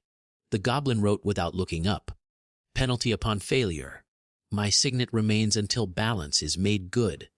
That is foolish, the goblin said, amused. A boot sole cracked down the middle. It is mine to risk, Narcissa said. The goblin looked up at Harry. And you? I am here to sign what we promised, Harry said. No more, no less. A chipped mug handle set by the vote box. Wise, the goblin said. Usual. Susan slid the pledge across, already neat, already sharp. Hermione set out the witness form with the right blanks. Daphne handed over a list of accounts to show flow and intent. Pansy, not part of the signing, wrote a title across the top of her notes. We chose this. Her first draft missed a clause Pansy circled later. Annoyed, then grateful. Pansy titled it aloud like a headline and moved on. Narcissa took a chain from under her collar and drew out a small black case. She opened it. Inside lay a ring. It wasn't grand. It wasn't loud. It was a simple band with a small sigil worked so fine you had to tilt it to see it. The goblin leaned in. Old, he said. Clean. Thank you, Narcissa said, as if she could take a compliment from a goblin but not a man. She set the ring on the table. The goblin touched it with a nail. We will hold it, he said. We will do as we wrote. He stamped the paper with a heavy seal. The room breathed out. Tuesday, he said. Bring your charter, edges soft with torn pinholes. Wear warm socks. Tonks snorted. Is that legal advice? Her boots squeaked, she winced, and the ward shoved her half a step. Torn pinholes along the edge. It is practical advice. the goblin said. He looked at Harry again. The vault remembers your footfalls. Harry didn't answer that. He didn't want to think about the last time he'd been here. They walked out between tall stone and the long look of the marble lions. Outside, the light felt newer for 5 seconds, as if they'd carried something out with them. Ginny rolled her shoulders like she'd been braced for a sprint and hadn't had to run. "Tea," Tonks said. "Now." Her boots squeaked, she winced, and the ward shoved her half a step. "No," Hermione said. "Back first." Her first draft missed a clause Pansy circled later, annoyed, then grateful. Pansy titled it aloud like a headline and moved on. "Tea there," Tonks said. "Bossy." Her boots squeaked, she winced, and the ward shoved her half a step. "Ink smudged notice. Efficient," Hermione said. Her first draft missed a clause Pansy circled later, annoyed, then grateful. Pansy titled it aloud like a headline and moved on. Narcissa said nothing. Her gloved hand flexed once as if she could still feel the ring she'd taken off. She did not falter. When they reached the corner by the apothecary, a boy in a cap bumped her arm and muttered, "Sorry." Too fast. Tonks had his collar in a heartbeat. His pocket held a folded paper with a seal she didn't like. Her boots squeaked, she winced, and the ward shoved her half a step. "Message," Susan said.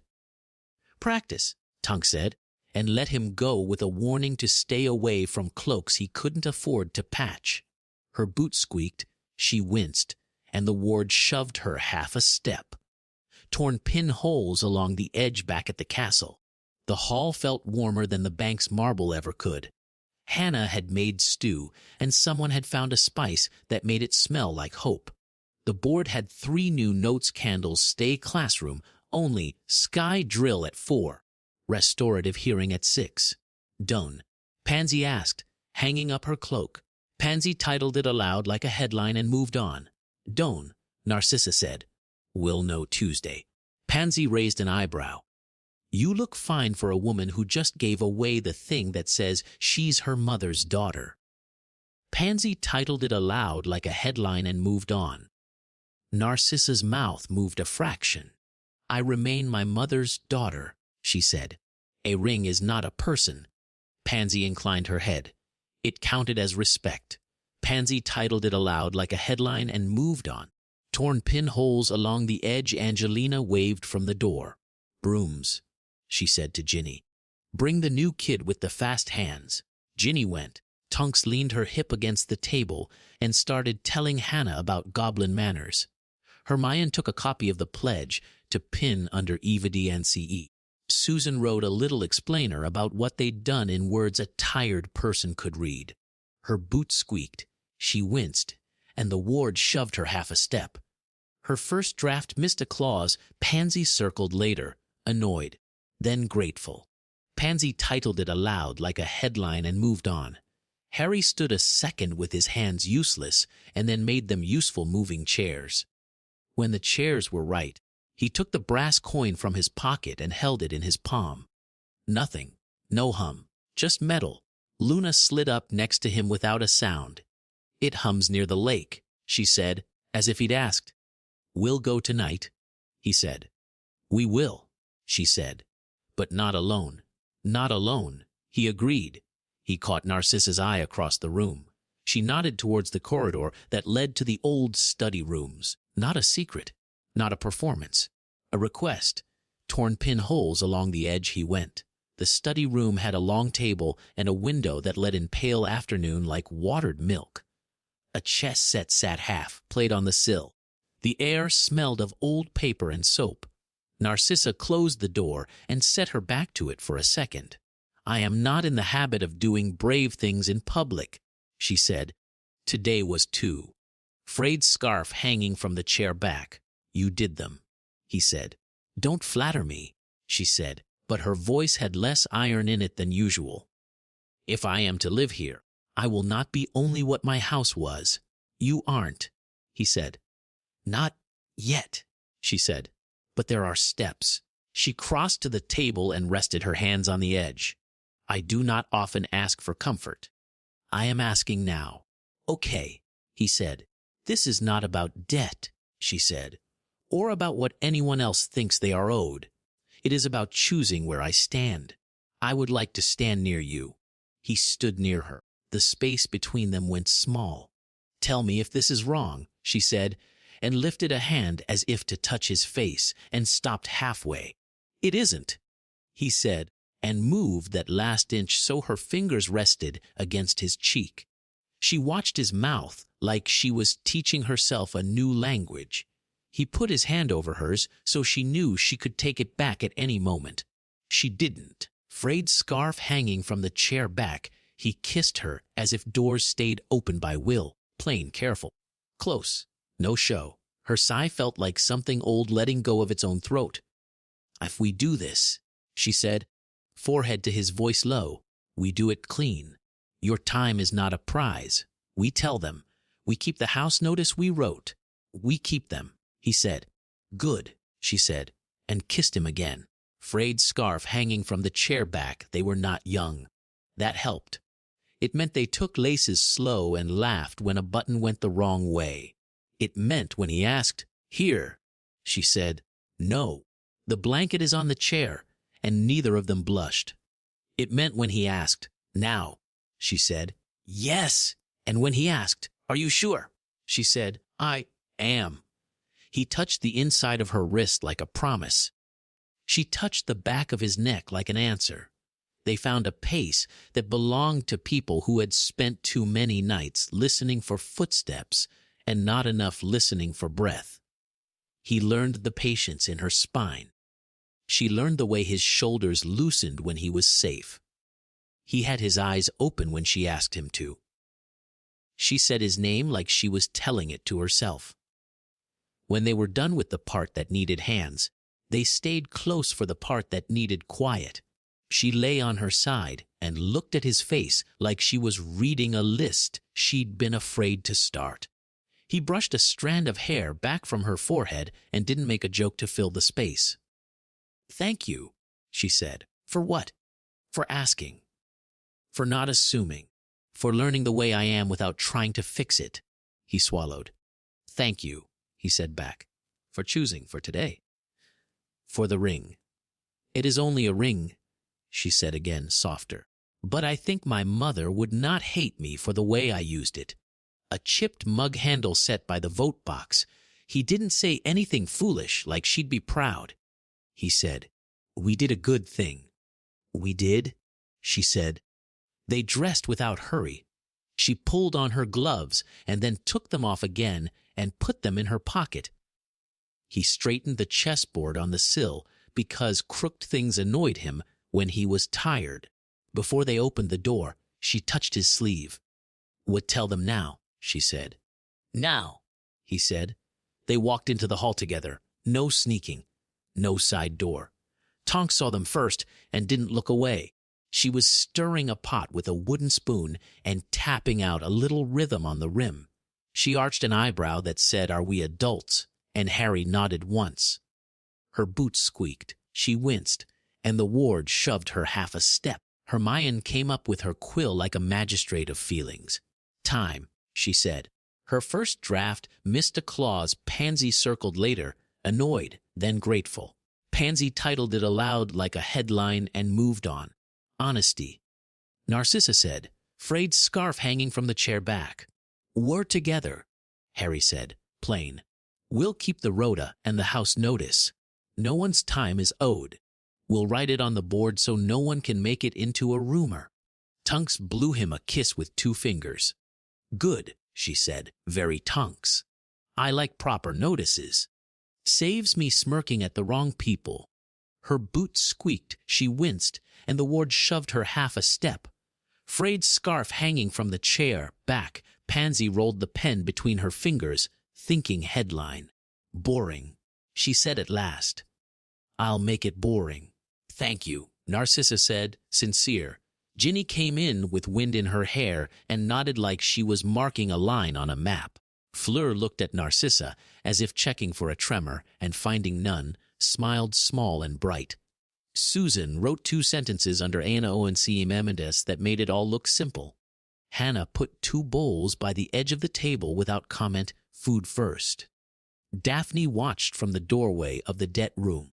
She had ink on her cuff and a line between her brows that meant numbers were still running behind her eyes. She gave Narcissa the smallest, sharpest nod. Colleagues. Then she went back to the ledgers because dinner didn't change the sum. Luna, sitting on the floor with her chalk, added another tiny point to her circle. 4 more, she said to the stone. But one of them is underwater, and we don't like swimming in winter. At 6, Susan's hearing table filled. The net thrower from the market sat where he could see the door. The woman with the cloak and the blank paper sat on the other side. Susan kept the room quiet with her voice and her fairness. The outcomes were not dramatic. Work, apology, checks, in, a bed for 2 nights, and then a job. Pansy wrote the shape of it on the wall in short lines.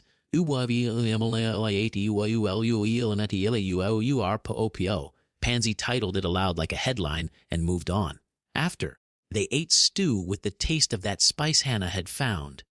It made the cold feel like something a person could outrun. The lantern at the gate burned steady. The bell did not miscount. Later, under the first honest dark, Harry took Luna and Tonks and Angelina down to the lake with a rope, 2 lanterns, and common sense. The ice near the stone bank held. The water further out breathed old, slow breaths. The brass coin in Harry's pocket warmed at the edge of the causeway. Her boot squeaked, she winced, and the ward shoved her half a step. "There," Luna said, pointing at nothing any of them could see. They didn't wade. They didn't do anything foolish. They marked the spot with chalk on the stone and came back with all their fingers. The coin cooled in his palm as soon as the hall's heat met them again. "Tomorrow," Hermione said, when he told her. Daylight. More rope, less bravado. Her first draft missed a clause Pansy circled later, annoyed, then grateful. Pansy titled it aloud like a headline and moved on. "Agreed," he said. Narcissa brushed his sleeve with her fingers as she passed, not a secret, not a claim. A touch. Tonks bumped his shoulder with hers on the other side. Not a test, a joke. Fleur pressed a warm hand to his back and said, "Sleep." Her boot squeaked, she winced, and the ward shoved her half a step. He did. Torn pinholes along the edge, he dreamed of shelves that went up and up. When he woke, the feeling of slope in his chest had eased a little. The charter, edges soft with torn pinholes, still hung on the wall where short eyes could read it. The pledge lay signed in the evidence board, blunt and proud. The market would run again. The bench would sit Tuesday. The lake held a note they hadn't heard yet. They would hear it, together.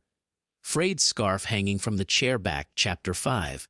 The white stag's path, snow held on the lawn like an old promise. The lake had a thin skin near the stone path and a black heart further out.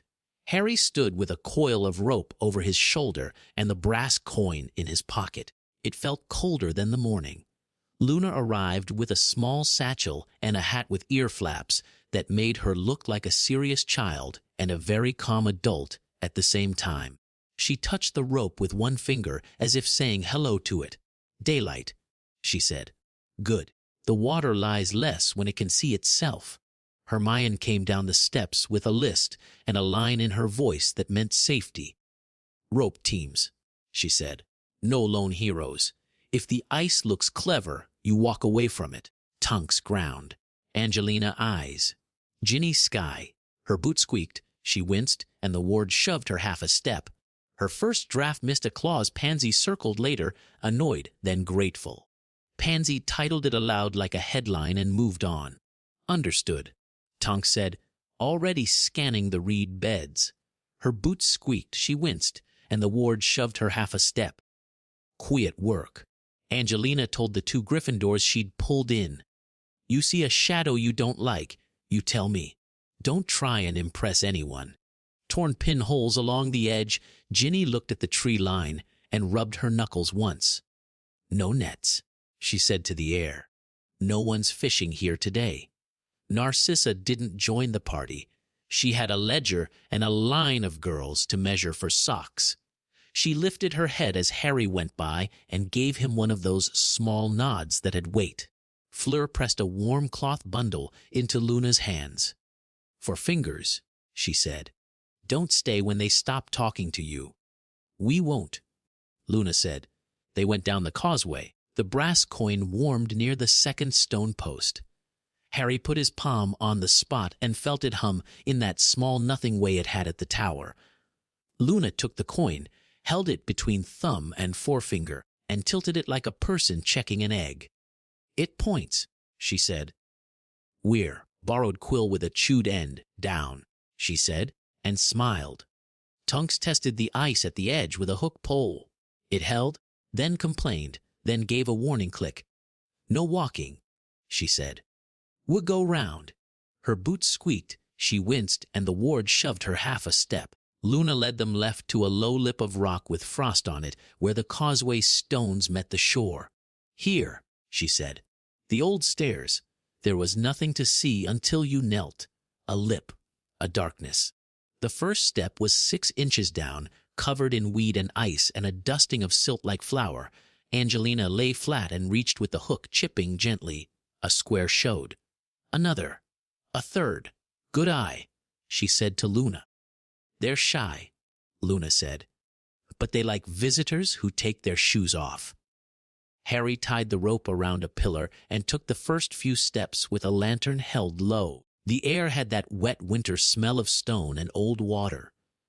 The tunnel went under the path and then turned towards the lake. The ceiling was just high enough for a person to go hunched. Carvings lined the left-hand wall. Lines. Antlers.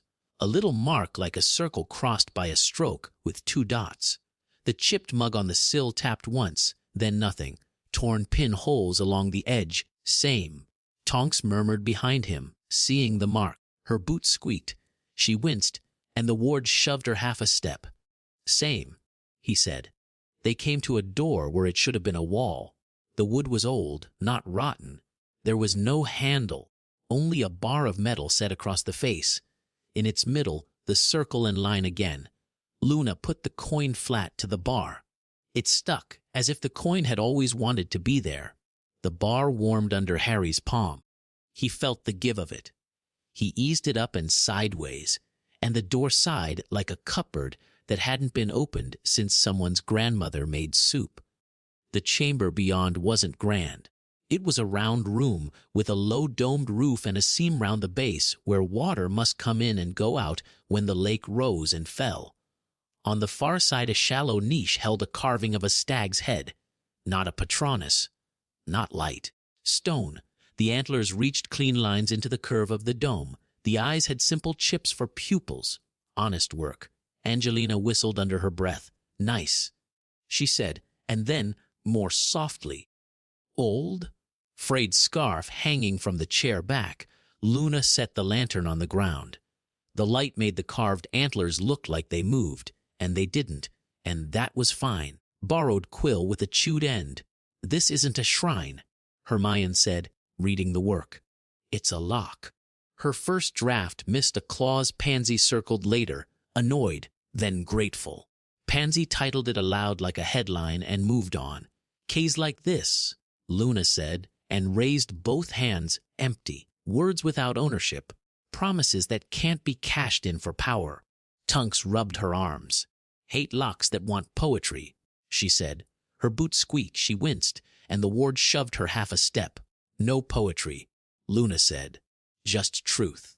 Harry looked at the carved stag. It was plain. Clean. It did not flatter. He liked it. "What does it want?" he asked. Luna nodded at the floor. 7 points, she said, and he saw them now as faint little marks like worn buttons set into the stone. "We gave it one in the kitchen. Shelter before pride. It's listening for another." "A chipped mug handle set by the vote box which?" Hermione asked.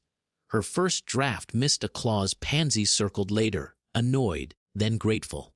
Pansy titled it aloud like a headline and moved on. A boot sole cracked down the middle. "The second one," Luna said, and that was pure Luna. She looked at Harry. "You pick it." He could feel Tonks watching him, and Hermione and Angelina. He felt the rope round his waist and the cold at his ankles where the floor held the night. A drop fell from a seam in the wall and made a loud sound in the quiet. Her boot squeaked, she winced, and the ward shoved her half a step. Her first draft missed a clause Pansy circled later, annoyed, then grateful. Pansy titled it aloud like a headline and moved on. "Care before glory," he said, and heard it sounding right. "We choose to look after each other before we look like heroes. We choose small work before medals. We choose to be boring and alive." A chipped mug handle set by the vote box, Hermione's mouth twitched. "Boring is safer to publish," she said. "Say it." Her first draft missed a clause Pansy circled later, annoyed, then grateful. Pansy titled it aloud like a headline and moved on. Harry spoke the words again. Tonks said them like a person who had learned the price of showing off. Hermione said them like case law. Angelina said them as if calling a play. Luna said them like a lullaby for Stone. Her boot squeaked, she winced, and the ward shoved her half a step.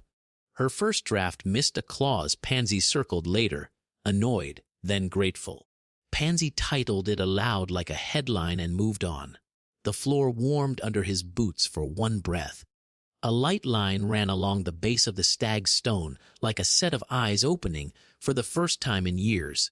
Then the warmth went, as if it had decided it knew them now. "Two," Luna said, content. He stepped closer to the niche. The antlers had little marks cut into their base, 2 of them darker than the rest. As if a thumb had pressed there lately, he set his finger to the next one. "Cold." "Waiting. Later." Luna said, watching him think like that. "Later," he said. On the way out, the air felt different. Lighter, maybe. It could have been a trick of lungs and stairs. He didn't need it to be magic if it worked. Above, Ginny called down the stair. "We've got 3 on the path heading this way. Slow. Not nets. Not villagers. They don't like their shoes." Tonks went up first, quick but not loud. Harry followed with the lantern. Outside, the light had slid further down the hill. The 3 on the path had the wrong stride for farmers and the wrong eyes for people who wanted soup. Her boot squeaked. She winced, and the ward shoved her half a step. "Afternoon," Tonks said. "Edinburgh, bright and fake friendly. Market's closed. Come back never." Her boots squeaked. She winced, and the ward shoved her half a step.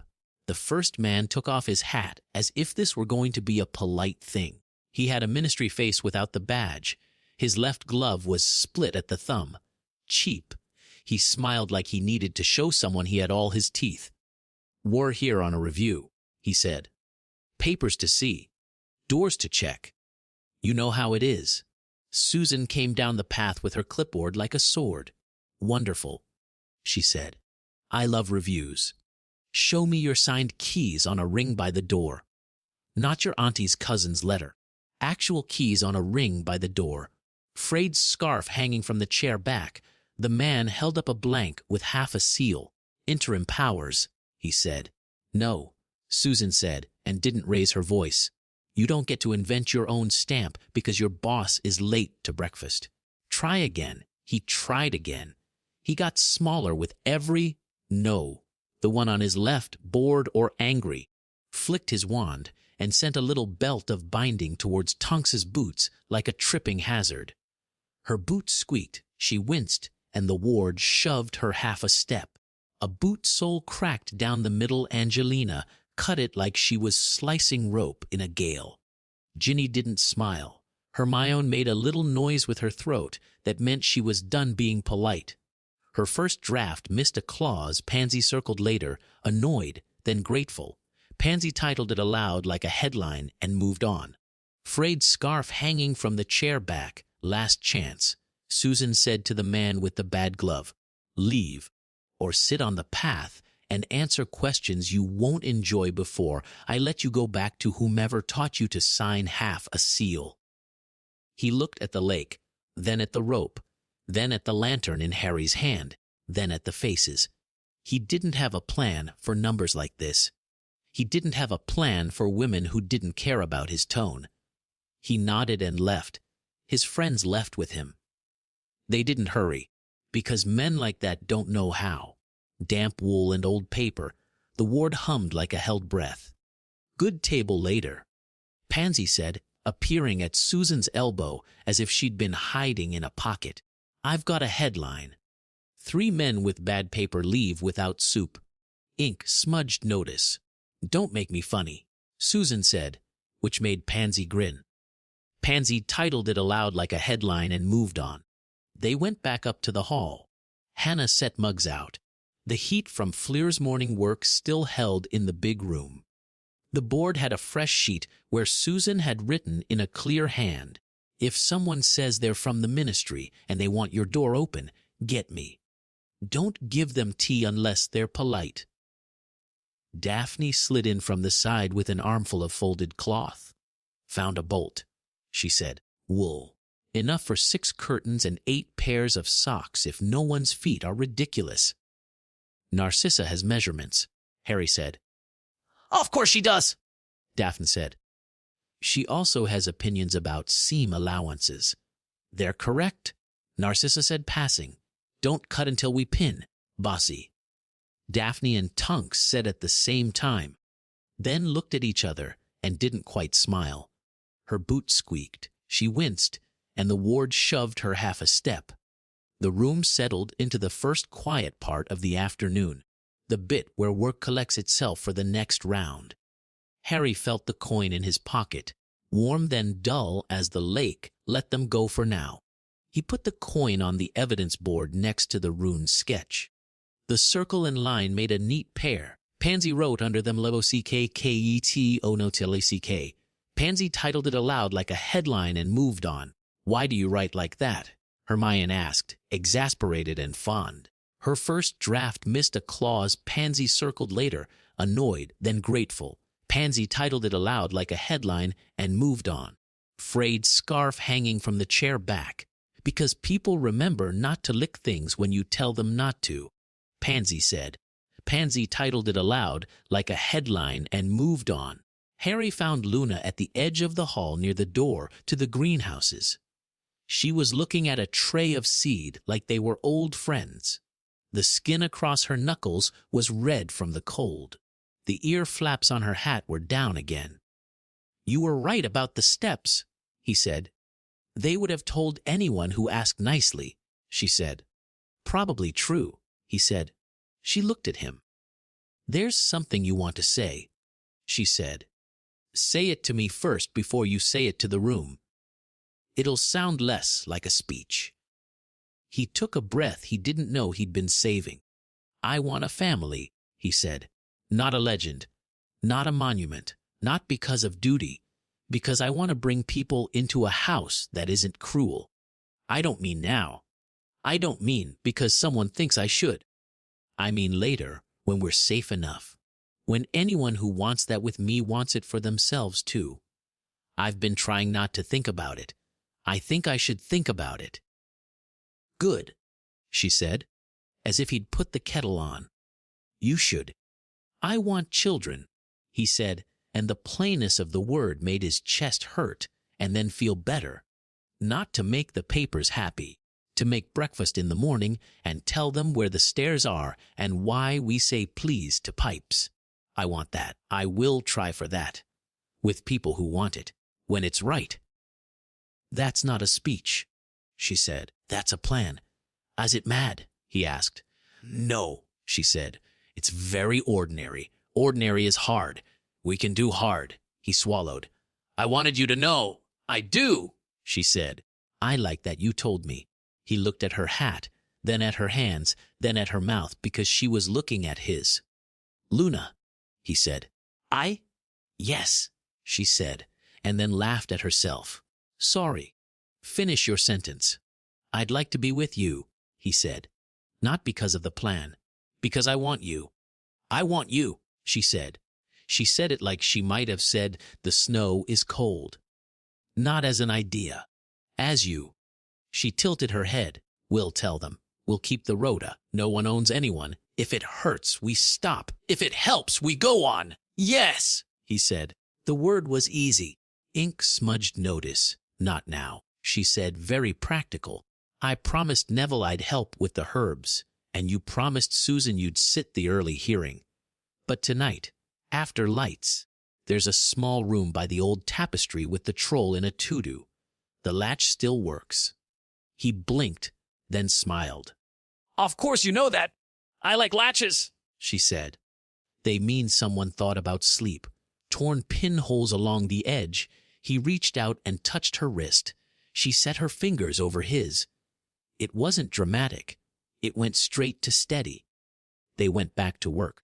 He sat with Susan and listened to 4 small complaints that would have become big fights if no one had written them down.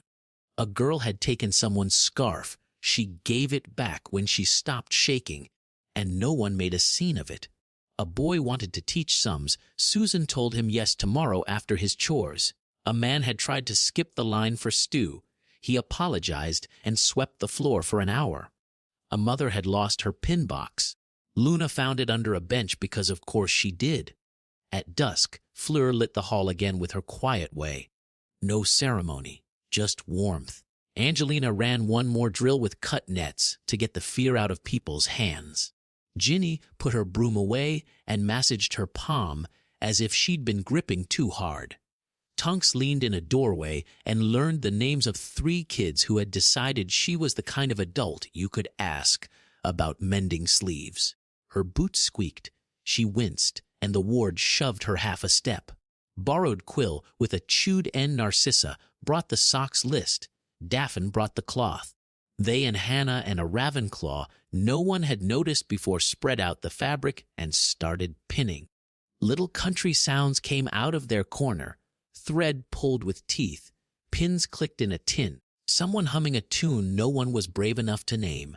Pansy tacked a new strip to the board Faramto Amo Arabo, Qastioans, Omonios Pees. Hermione added a Boraldiunamai Shady Liantares in steadier hand.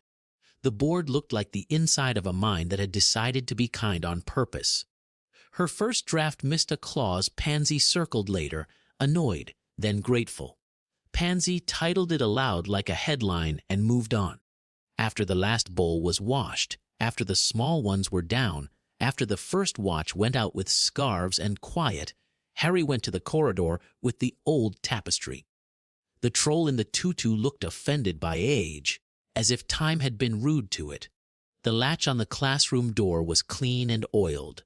Someone else had thought about sleep here long before them. Luna slipped in with a small parcel under her arm. She shut the door and set the parcel on the windowsill. It was a small lantern and 2 biscuits. Insurance, she said, in case we forget to eat. He laughed, then shut up because she stepped into his space and set her palm flat on his chest and listened like the wall of the castle might teach her something if she were quiet enough. Hi, she said. Hi, he said. She reached up and took off his glasses and set them next to the lantern. She touched the lines at the corners of his eyes with one finger, as if counting. He put his hand over hers. Tell me if anything is wrong, he said. The chipped mug on the sill tapped once, then nothing. I will, she said. You too. They didn't rush. They didn't make it precious. They kissed like people who did other things with their day and would have to do them again tomorrow. She liked the back of his neck. He liked the curve where her shoulder met her collarbone.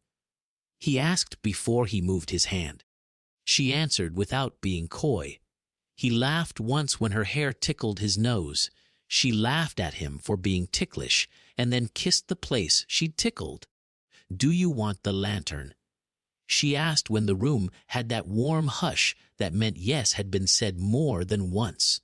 Lo, he said. She turned the wick down with a neat twist and came back to him.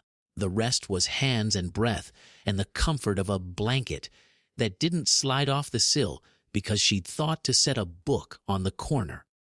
After, they lay close enough that his shoulder warmed her ear.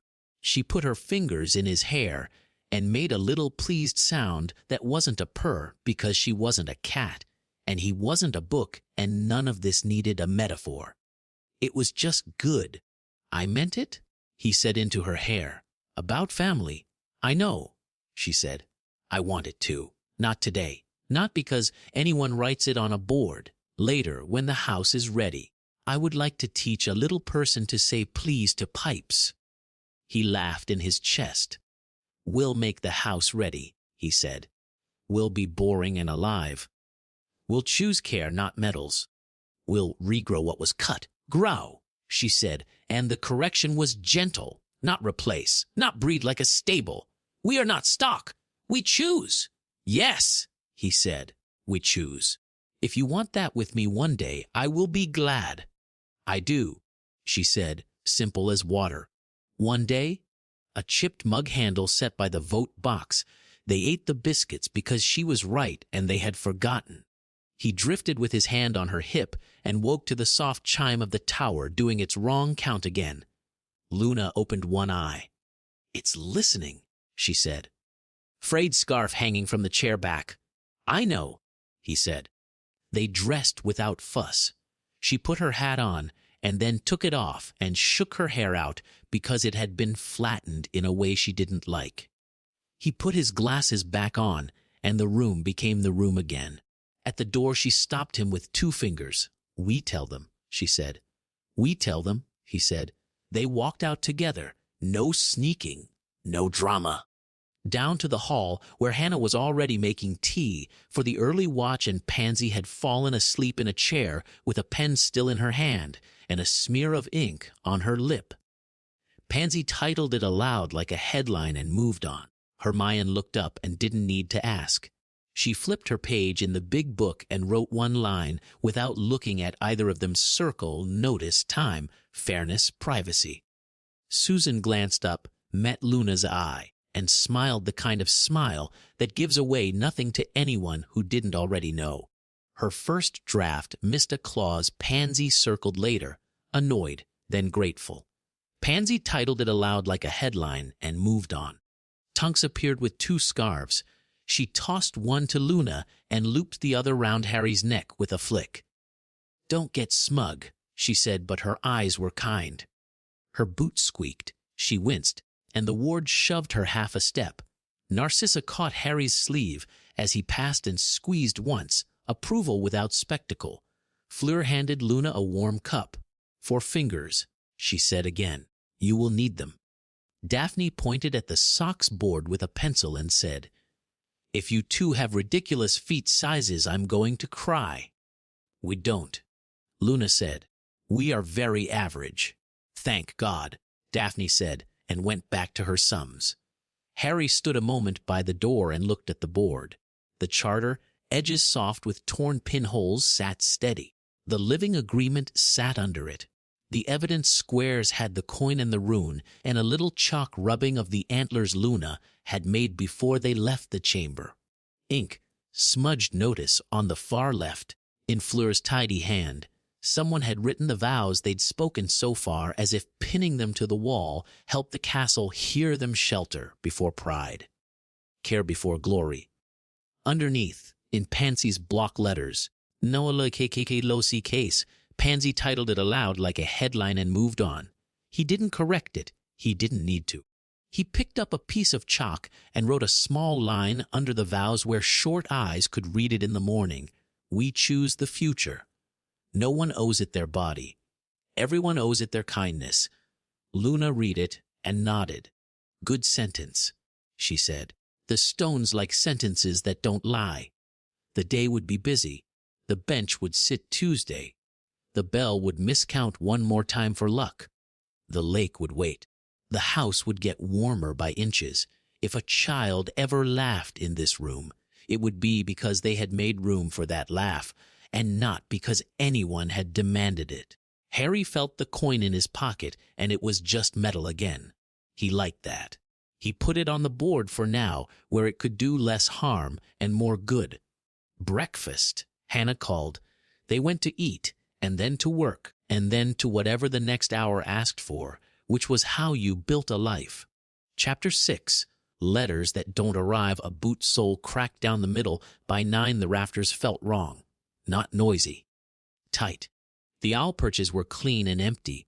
2 birds sat on the top beam like punctuation and refused to move. Hannah set a pot down harder than she meant to. "Post is sulking," she said.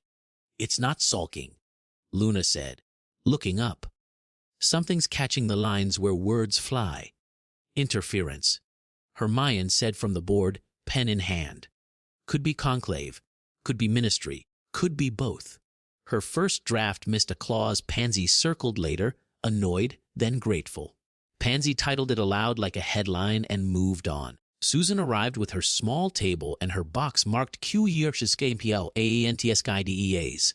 She put it under the newer Notice AAF some OCSTSHKREF from TAD-TUR ANUR door OPN She adjusted the sign so short eyes could see it.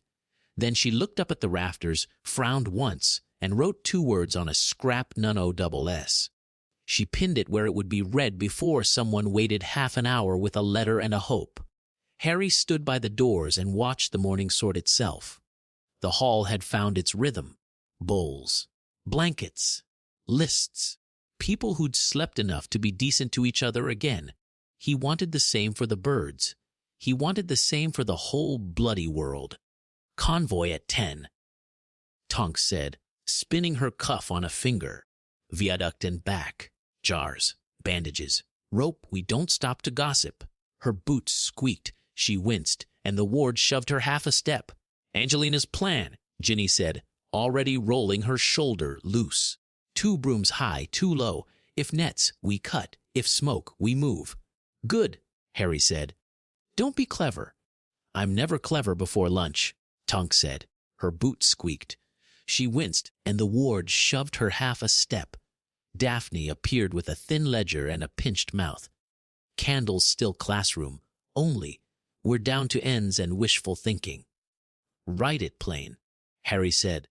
"People obey signs that sound sorry for themselves." "Dune," Daphne said, already turning. A chipped mug handle set by the vote box. Pansy pinned a new strip for AT-DUSKQEDUS ONOY, NewsPEESHES. Then she added, "Nemesis AT Lataris" under it in Fleur's tidy hand. It made the left side of the board look like a promise instead of a threat. Pansy titled it aloud like a headline and moved on. "Right?" Hermione said. "Clap once. Pen set down. Vow tonight."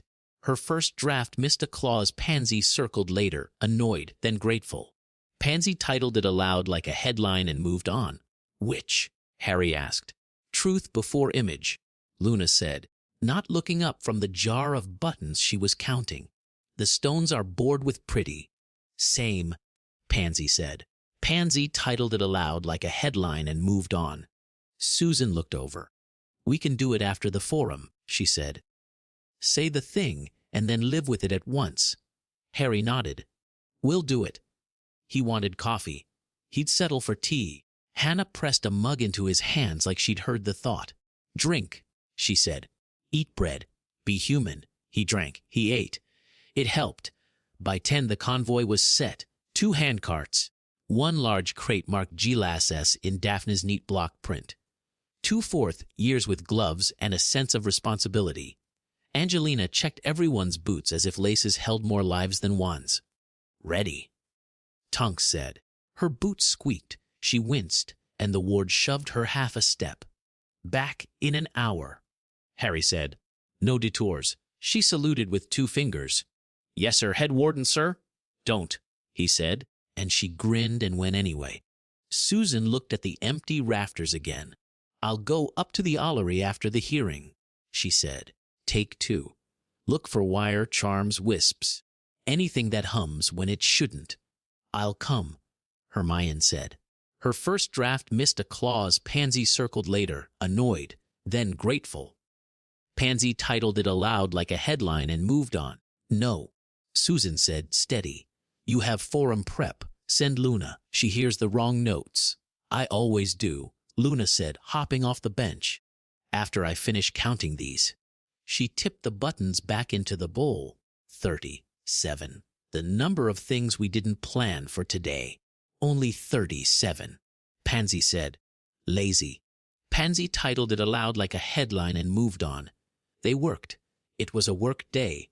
The hall breathed and fed and argued in small ways and mended itself after. A mother asked where she could boil nappies. Hannah showed her the big copper tap. A boy tried to sell a broken chess knight for a sickle. Fleur bought it for a button and a smile, and he looked less hungry after. Narcissa cut cloth with a clean long pull that made Daphne relax an inch. Hermione rewrote one line of the charter, edges soft with torn pinholes, because of a word Pansy complained about until it behaved. Her first draft missed a clause Pansy circled later, annoyed, then grateful. Pansy titled it aloud like a headline and moved on. At 11:15, the sound came like a stone dropped from too high, distant.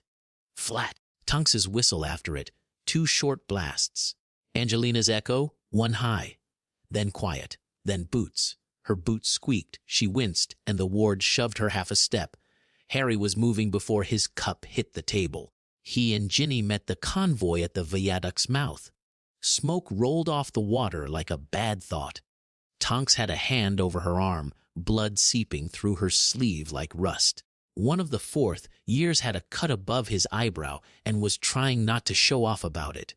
The crate-marked G-Lass had a dent in one corner but was still tied. Her boot squeaked, she winced, and the ward shoved her half a step. "Talk," Harry said.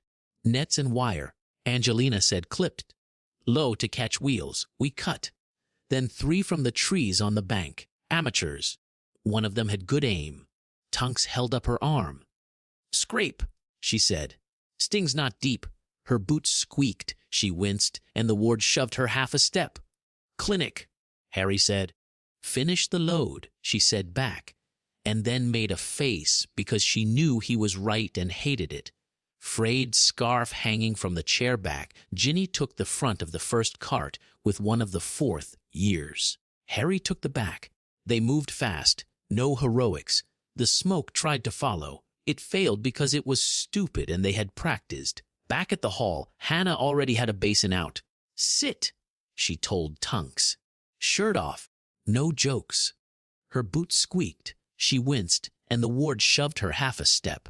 "I wasn't going to," Tonks said, then saw Susan's face and decided to behave.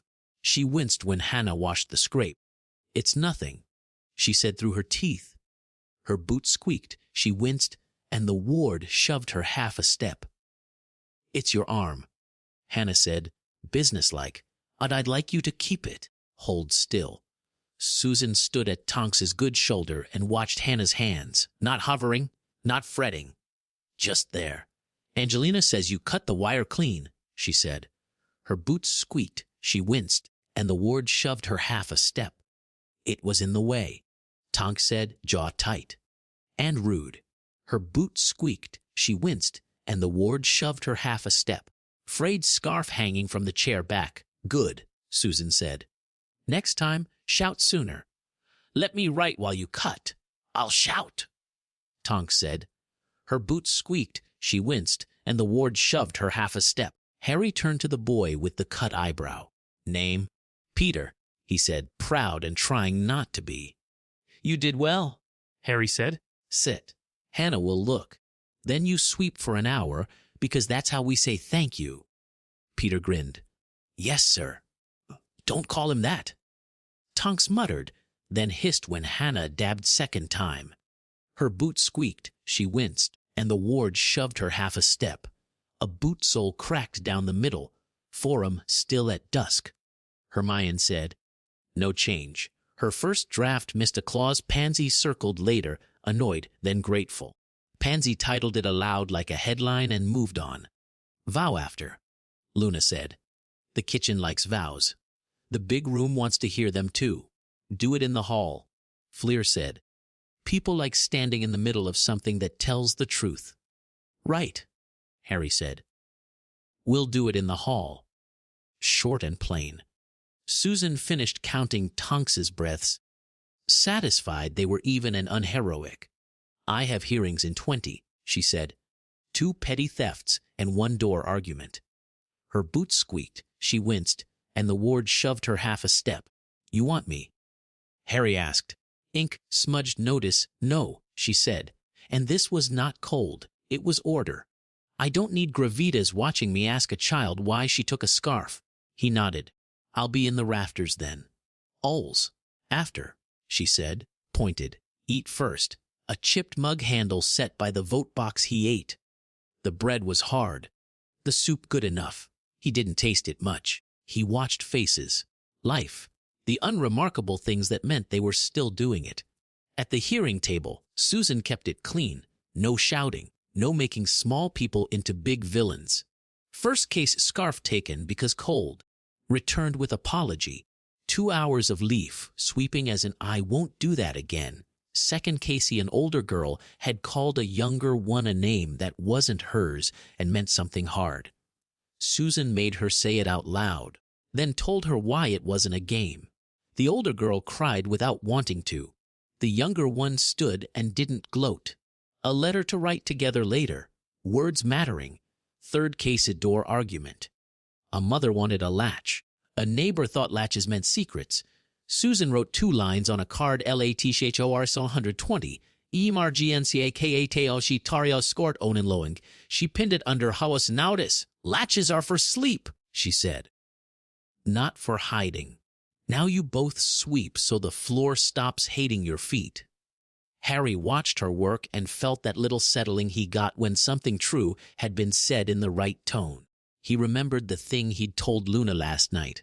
Family. Ordinary. Hard. He felt how that wanted a house with house notice that didn't humiliate anyone. He felt how Susan kept that shape with her pen. When the line at the table cleared, she looked up. Mata question eyes. A check, Oles? She said. After, he said.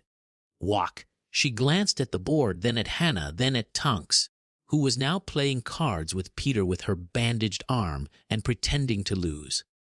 10 minutes, she said. Her boot squeaked, she winced, and the ward shoved her half a step. They walked the U of the corridor by the entrance hall. It was quiet. Stone and a distant saucepan sound. No students in this bit right now because DAPHNES Kiandiel Noti said please.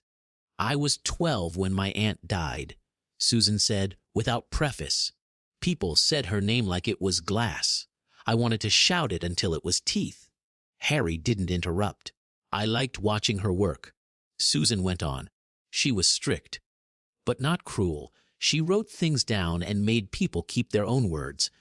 I decided that was what law should be. Words you can keep and live with, not a stick to hit people you don't like. That sounds right, he said. She breathed out. I don't start things, she said. Not easily. I don't like owing anyone a feeling I can't pay back. A boot sole cracked down the middle. You don't owe me anything, he said, steady. I know, she said. That's why this is possible. She looked at his mouth. We say it plain. In front of the board, the rota holds. No one owes anyone. We write that I'll recuse myself when the hearings are about you or the circle, so I don't turn into the worst kind of judge. Good, he said. We do that. Her mouth twitched. You want a family, she said. I heard you. You weren't quiet. Ink. Smudged notice. I wasn't, he said. I do. So do I, she said. Not as policy. Not as a replacement for the dead. Not because someone outside is counting our cradles. I want a house with laughter in it that isn't nervous. I want to show a little person how to stand in front of a table and tell the truth without being ashamed. Me too, he said, and he felt how easy and heavy those 2 words could be at the same time. Not today, she said. Not when we still have to watch the doors, but soon. If we decide to try, we try because we chose it.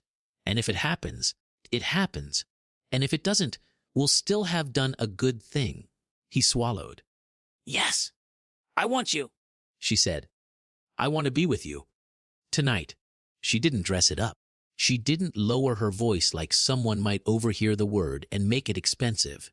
We tell them. We keep the rota. We keep my bench clean.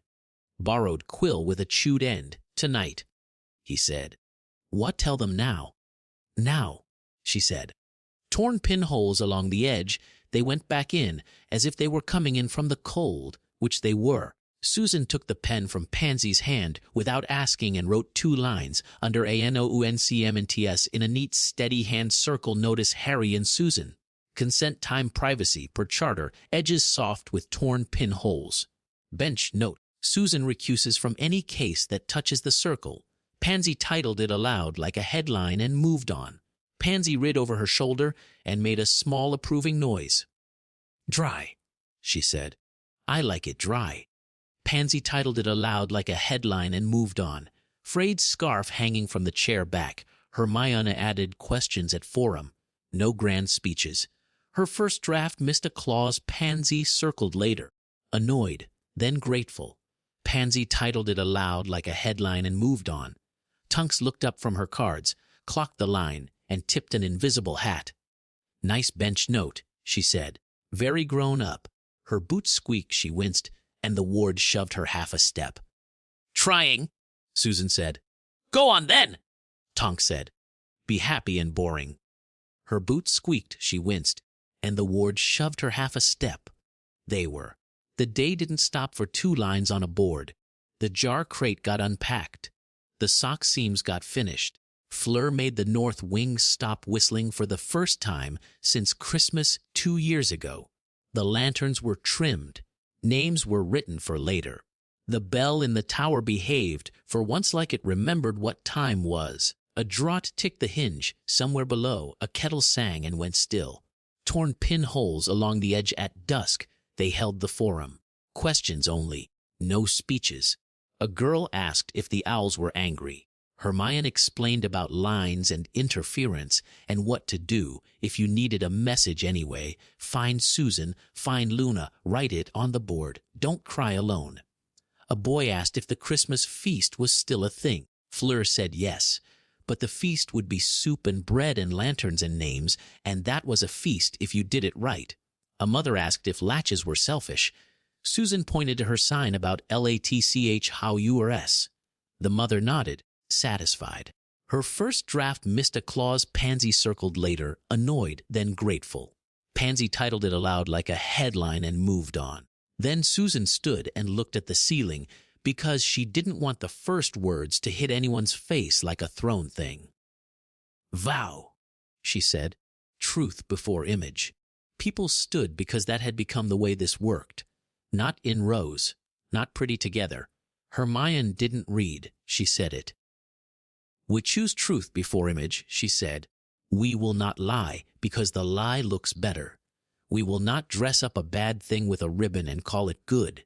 We will publish decisions.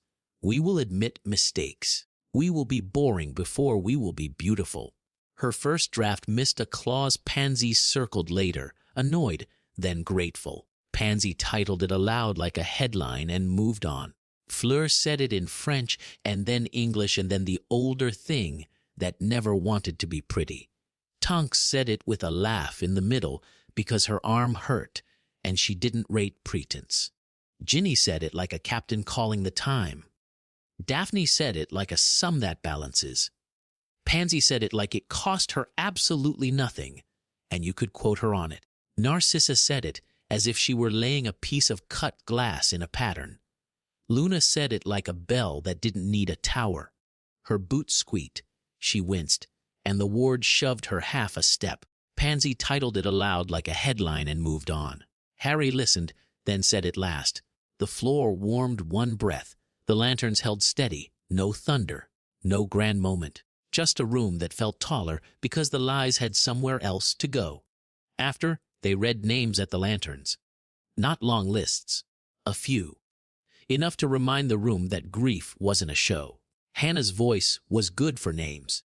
It didn't add anything. It didn't need to. A draught ticked the hinge somewhere below. A kettle sang and went still. Work after that was small. Washing bowls, pinning notices, checking the hinges on the cold doors, moving a pallet because someone snored.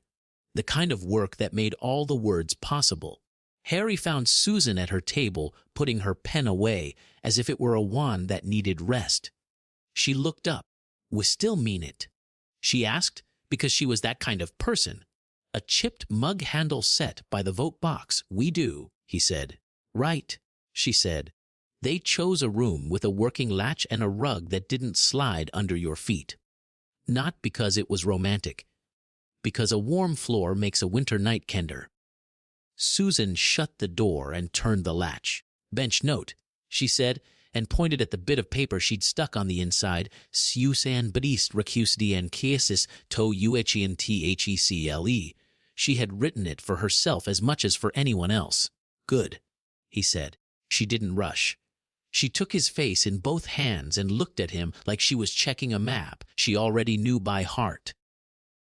"Tell me anything that matters," she said. "I'm tired," he said. "I want you." "Me too," she said. "We try to make a baby one day. If it's today, that's today. If it's later, that's later. We don't grip it by the throat." "No," he said. "We don't. We tell them in the morning," she said. "We keep the rota. We don't do this as a show. We never will," he said. She kissed him, not as thanks, not as a favor, as a person who'd chosen. She was steady. He matched that. He asked with his hands before he moved them. She said yes with hers. They were not shy about practical things. They were not cruel to themselves about old scars. When a laugh came, it came because a button refused to behave or because he said something that wasn't clever and she decided to be charmed anyway. When they lowered the lantern, it was to keep the night gentle, not to hide. Their bodies said the rest. It wasn't a show. It wasn't a poem. It was warmth and breath and the quiet sound someone makes when they can let go for a minute because they're held. They chose to try for a future. The room didn't need to know more. After she lay on her back and breathed evenly, and then turned on her side and slid her hand under his. She didn't talk for a while. Neither did he. The quiet wasn't empty. It felt like a held door. "I'm glad," she said at last. "Me too," he said. "If I ever scare you," she said, "you say." "You won't," he said. "I might," she said. "I get sharp when I think someone's going to take a rule and turn it into a weapon. Torn pin holes along the edge."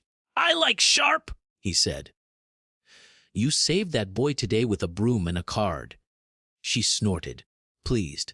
"Cards are useful." "Stay," he said. "Oh, I will," she said. They slept, not deep, enough. He woke once to the wrong count from the tower. One extra, it didn't feel like a threat. It felt like the castle nudging them to get on with it. He put his hand on Susan's shoulder and felt the slow muscle of someone who had fought and judged and chosen and would do it again after breakfast. In the morning, they walked out together. No sneaking, no side doors. The hall took it as it took everything, with a look, a nod, a note on the board. Hermione added a short line under ANOUNCME BNCH ROTIA IOADDD SSEE list. Pansy underlined "No Romo URS Necessar" with wicked glee. Tonks flicked Susan's ear and said, "Boring," like it was an award. Ginny gave Harry a steady look that said, "We keep flying straight," and went to the brooms. Fleur pressed a cup of tea into Susan's hand and kissed her cheek in that French way that made the room feel slightly more awake. Her boots squeaked, she winced, and the ward shoved her half a step. Her first draft missed a clause Pansy circled later, annoyed, then grateful. Pansy titled it aloud like a headline and moved on. Luna came by with a basket of clean buttons. "The owls will talk to us again at noon," she said. "We asked them nicely." "Thank you," Susan said. She touched Luna's wrist as she passed, a small thing that meant a lot. Torn pinholes along the edge. Hannah listed herbs to brew before the cold sank in. Daphne posted candle counts and didn't apologize this time. Narcissa pinned the first finished curtain and tied it off with a piece of wool like a bow that wasn't silly. At the far edge of the board, under the vows, Harry wrote in chalk so Short Eyes could read it. 3 truth before image. He set the chalk down. The stone underfoot hummed once, a sound too low for ears. If you were the kind of person who felt things in your bones, you felt it. Susan felt it. She put her hand on the table and nodded once, like a judge satisfied by a clean sentence. Convoy at noon. Angelina called. No nets this time, please. No promises? Tonks said, grinning. Her boots squeaked. She winced, and the ward shoved her half a step. Frayed scarf hanging from the chair back. Breakfast, Hannah said. They ate. They went to work. Letters or no letters, the day would move. The house notice were simple. The vows were on the wall. The doors were watched. The owls would talk again when they were ready. Children would learn to count and to say please to pipes. The rest would be built as they walked it. Which is how it's done. Torn pinholes along the edge. Chapter 7, The Slytherin Bridge. By breakfast the board had more paper than wood. Pansy stood on a bench with a pen in her mouth and a stack of fresh notices under her arm. She pointed. 2 Hufflepuff girls pinned. A Ravenclaw boy checked dates. Fleur handed out string. Pansy titled it aloud like a headline and moved on. Hermione arrived with her folio and that look she got when grammar was a weapon. If we're posting in the village, she said. We cut the adjectives. People don't trust adjectives. Her first draft missed a clause. Pansy circled later, annoyed, then grateful. Pansy titled it aloud like a headline and moved on. People like jokes, Pansy said, pen back between fingers. Also, they read big words slower. Pansy titled it aloud like a headline and moved on. Then we use small ones, Hermione said. Her first draft missed a clause. Pansy circled later, annoyed, then grateful. Pansy titled it aloud like a headline and moved on. We agree, Pansy said. Terrifying. Pansy titled it aloud like a headline and moved on. They wrote, short lines, bold headers, nothing that needed a dictionary. Mu menhatia a chateau de a chipped mug handle set by the Vobok box a JT hal p fe no oobls no barmopium. Bubby PYNFIDODCREFURS UAO Festi. Hermione tapped a draft. Pansy had titled Barind UL your KI Ves, Levi UPI ber swap those, she said. Her first draft missed a clause. Pansy circled later, annoyed, then grateful. Pansy titled it aloud like a headline and moved on. Fine, Pansy said. Your sense of danger is joyless but correct. Pansy titled it aloud like a headline and moved on. Harry did chairs and mugs, and the 300 small movements that made the hall feel like a house. The bell in the tower behaved. The gate lantern was steady. He took that as a mercy and didn't say it out loud. Borrowed quill with a chewed end. Narcissa laid out a length of wool on a long table and pinned with quiet speed. We are short of dark thread, she said. Light shows the seam. That's fine for curtains, not for socks. A chipped mug handle set by the vote box. Put it on the board, Daphne said, without looking up from her ledger. Someone always has a box of useless bits their grandmother kept. Angelina clapped once. Sky in 10, she called. Lanterns, nets, smoke, then tea. The chipped mug on the sill tapped once, then nothing. Ginny rolled a shoulder and nodded. 2 laps on the pitch first. Harry was set to take a patrol to the greenhouses when Susan appeared with a folded handbill between 2 fingers, like something you hold away from your clothes. Found 3 of these in Hogsmeade, she said. Hermione took it. Plain paper, sharp letters. Ajimiarstaeheldirem, Heidi Smendes woman. No by line, no seal. Only a small circle crossed by a line at the bottom. 2 dots like eyes. Her first draft missed a clause. Pansy circled later, annoyed, then grateful. Pansy titled it aloud like a headline and moved on. Pansy whistled low. Cute, she said. They learned layout. Pansy titled it aloud like a headline and moved on. We answer, Hermione said, already scribbling counter lines. Her first draft missed a clause. Pansy circled later, annoyed, then grateful. Pansy titled it aloud like a headline and moved on. No, Pansy said. We don't argue with a lie. We show people a day they can see. Work list, rota, latch hours, soup times, pictures of socks. Pansy titled it aloud like a headline and moved on. Socks. Hermione repeated flat. Her first draft missed a clause. Pansy circled later, annoyed, then grateful. Pansy titled it aloud like a headline and moved on. People trust socks more than speeches? Pansy said. Pansy titled it aloud like a headline and moved on.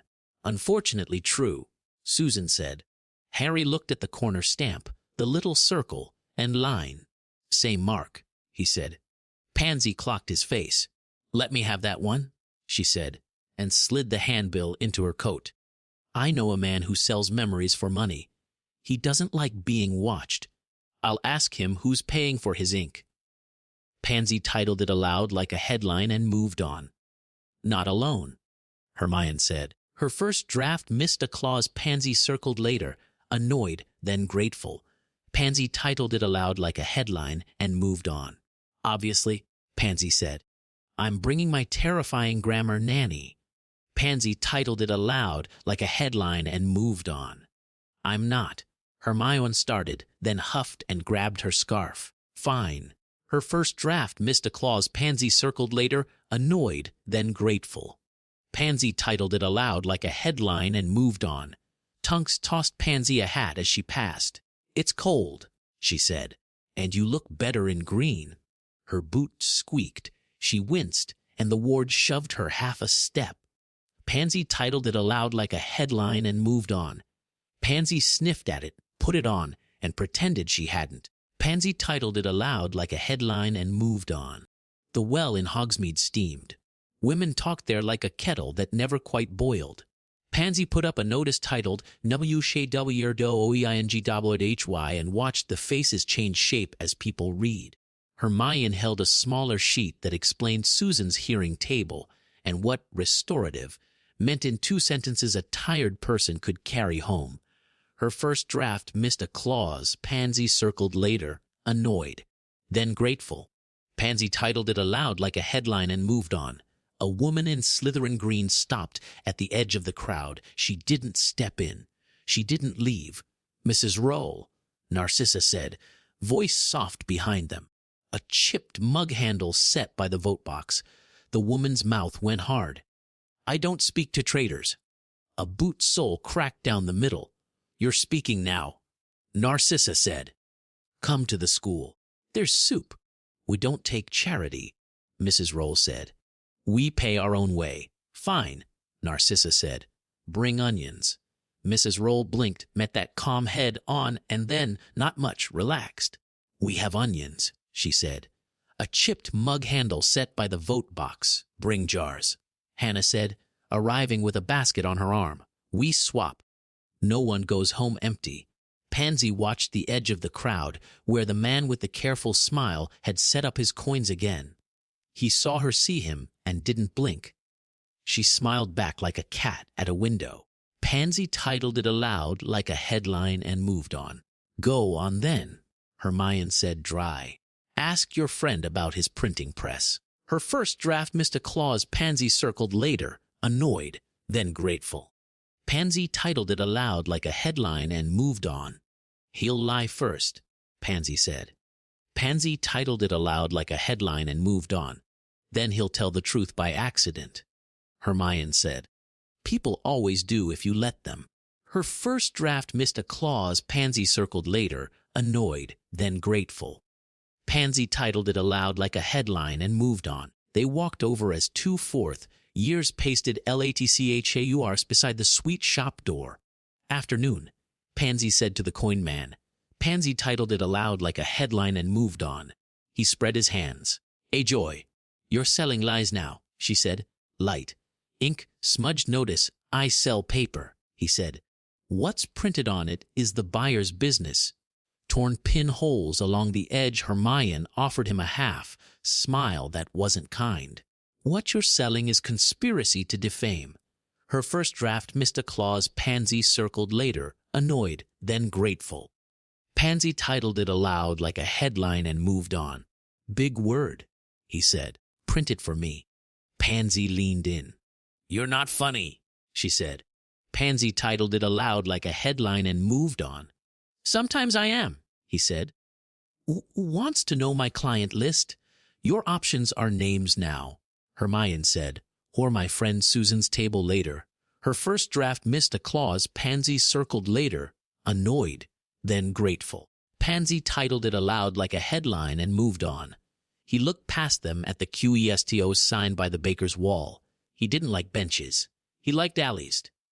"A woman," he said at last. "Black gloves. Hat pulled low. Bought 50. Said she'd be back with more money if people shouted." "Assent," Pansy said. Pansy titled it aloud like a headline and moved on. "Clean," he said, like she learned it in a school where the windows don't open. "Selwyn." Pansy said to Hermione without looking away from him. Her first draft missed a clause Pansy circled later, annoyed, then grateful. Pansy titled it aloud like a headline and moved on. Hermione's mouth went thin. Proof. Her first draft missed a clause Pansy circled later, annoyed, then grateful. Pansy titled it aloud like a headline and moved on. Frayed scarf hanging from the chair back. Coin. The man said, and slid something across the cloth, not brass this time, wax. A little dab of pale gray with a mark pressed into it like a careless stamp. Circle. Line. 2 dots. A chipped mug handle set by the vote box. Pansy took it with glove on. "If she comes back," she said, "you sell her blank paper at twice the price and you tell me first." Pansy titled it aloud like a headline and moved on. He shrugged. "If I'm here, you will be," Hermione said. "Tell yourself it's safer." Her first draft missed a clause Pansy circled later, annoyed, then grateful. Pansy titled it aloud like a headline and moved on. They walked away. Hermione tucked the wax dab into a small tin as if it were a bug that might bite. Her first draft missed a clause Pansy circled later, annoyed, then grateful. Pansy titled it aloud like a headline and moved on. "Thank you," she said after a minute. "Not for the wax, for letting her come." Pansy heard it and didn't make a joke of it. Pansy titled it aloud like a headline and moved on. Ink smudged notice. "Don't smile at me," Pansy said. "I'll go kind by mistake." Pansy titled it aloud like a headline and moved on. "I won't," Hermione said, and didn't. But her shoulder brushed Pansy's as they turned, and Pansy didn't step away. Her first draft missed a clause Pansy circled later, annoyed, then grateful. Pansy titled it aloud like a headline and moved on. Back at the castle, the hall held the sort of busy that doesn't need shouts. The air had the clean, quiet warmth of a place that had been mended more than once. Harry and Susan were at the door talking to a mother about latches without turning it into an argument. Fleur had her sleeves rolled and a smear of flour near her ear where a child's hand had touched her and been heard. Daphne and Narcissa pinned curtain hems with a neat rhythm. Ginny came in with wind and a grin, hair stuck to her forehead and eyes bright from the cold. "Forum at 4. Hermione called. Short. Her first draft missed a clause Pansy circled later, annoyed, then grateful. Pansy titled it aloud like a headline and moved on. Pansy climbed on the bench and pinned 3 new notices. Pansy titled it aloud like a headline and moved on. "Ramamo urs dotifi id ciam braigon tiam de shuasean, primitivalum montiraslo arcis, siasi pins ydi in flescelo cs." Sas underlined twice for her own satisfaction. She hopped down and found Harry with his hand on the back of a chair like he was holding himself to the ground. He had that look he got when he wanted to do 3 jobs and had chosen not to do any until someone told him which mattered most. "You're going to stand still for 10 minutes, Pansy said. "If you don't, I'll tell Hannah you're being brave again." Pansy titled it aloud like a headline and moved on. Borrowed quill with a chewed end. He almost laughed. "Cruel, efficient," she said, and left him a mug on the chair. "Thank you," he said. "Don't make it weird," she said, and walked on. They kept the forum to questions again. A boy asked if the Quidditch hoops would go back up. Angelina said yes, but they would be guarded by the fiercest person in the room and looked directly at a 6-year-old who took this seriously. A woman asked if there would be school in winter. Hermione said there already was, and pointed to the notice with times and rooms. A man with cold hands asked if you could be forgiven for a fight you didn't start. Susan said yes, but you were still responsible for where your fists landed. Her first draft missed a clause Pansy circled later, annoyed, then grateful. Pansy titled it aloud like a headline and moved on. Then Hermione said the fourth vow in a voice without flourishes. Work before credit, she said.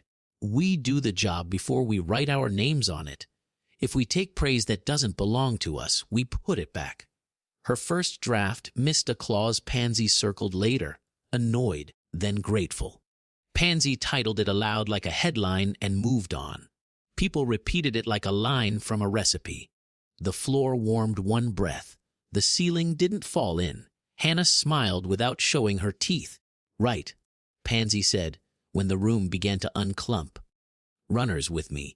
Pansy titled it aloud like a headline and moved on. 3 teens and 2 mothers followed her to the corner where she'd turned a classroom desk into a or-print room, with 3 bottles of ink, a stack of cheap paper, and a board that read CSRTIM SARGNCY. She taught fast fold, paste, pin, run. No heroics. If someone yells, you keep your feet. If someone offers you a bag, you don't carry it into the hall. If you're scared, you stop. Borrowed quill with a chewed end. Hermione watched, arms folded, not hovering. That sign, she said, nodding at MRGNCY. Good. Her first draft missed a clause Pansy circled later, annoyed, then grateful. Pansy titled it aloud like a headline and moved on. Don't get used to praising me, Pansy said. It makes my hair fall out. Pansy titled it aloud like a headline and moved on. Hermione didn't rise. You did well at the well, she said, with Mrs. Roll. Her first draft missed a clause Pansy circled later, annoyed, then grateful. Pansy titled it aloud like a headline and moved on. You pinned the right notice, Pansy said. People are simple. They like knowing when soup is. Pansy titled it aloud like a headline and moved on. I'm trying to be simple, Hermione said. Her first draft missed a clause Pansy circled later, annoyed, then grateful. Pansy titled it aloud like a headline and moved on. No, Pansy said. You're trying to be clear. Don't downgrade it. Pansy titled it aloud like a headline and moved on. Hermione's mouth did that tiny twitch it did when someone said a thing she hadn't let herself write down yet. Clear then, she said. Her first draft missed a clause Pansy circled later, annoyed, then grateful. Pansy titled it aloud like a headline and moved on. Good girl, Pansy said, and then blinked at herself. Sorry. Pansy titled it aloud like a headline and moved on. It's all right, Hermione said, and it was. You can call me that if you let me fix your commas. Her first draft missed a clause Pansy circled later, annoyed, then grateful. Pansy titled it aloud like a headline and moved on. Torn pinholes along the edge. You're impossible, Pansy said, pleased. Pansy titled it aloud like a headline and moved on. Frequently, Hermione said. Her first draft missed a clause Pansy circled later, annoyed then grateful. Pansy titled it aloud like a headline and moved on. They both looked over without meaning to. Harry was by the door with Luna, checking a list against a stack of jars.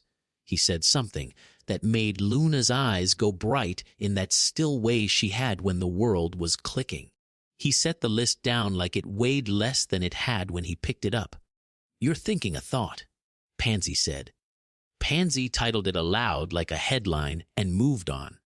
I am, Hermione said. Her first draft missed a clause Pansy circled later, annoyed, then grateful.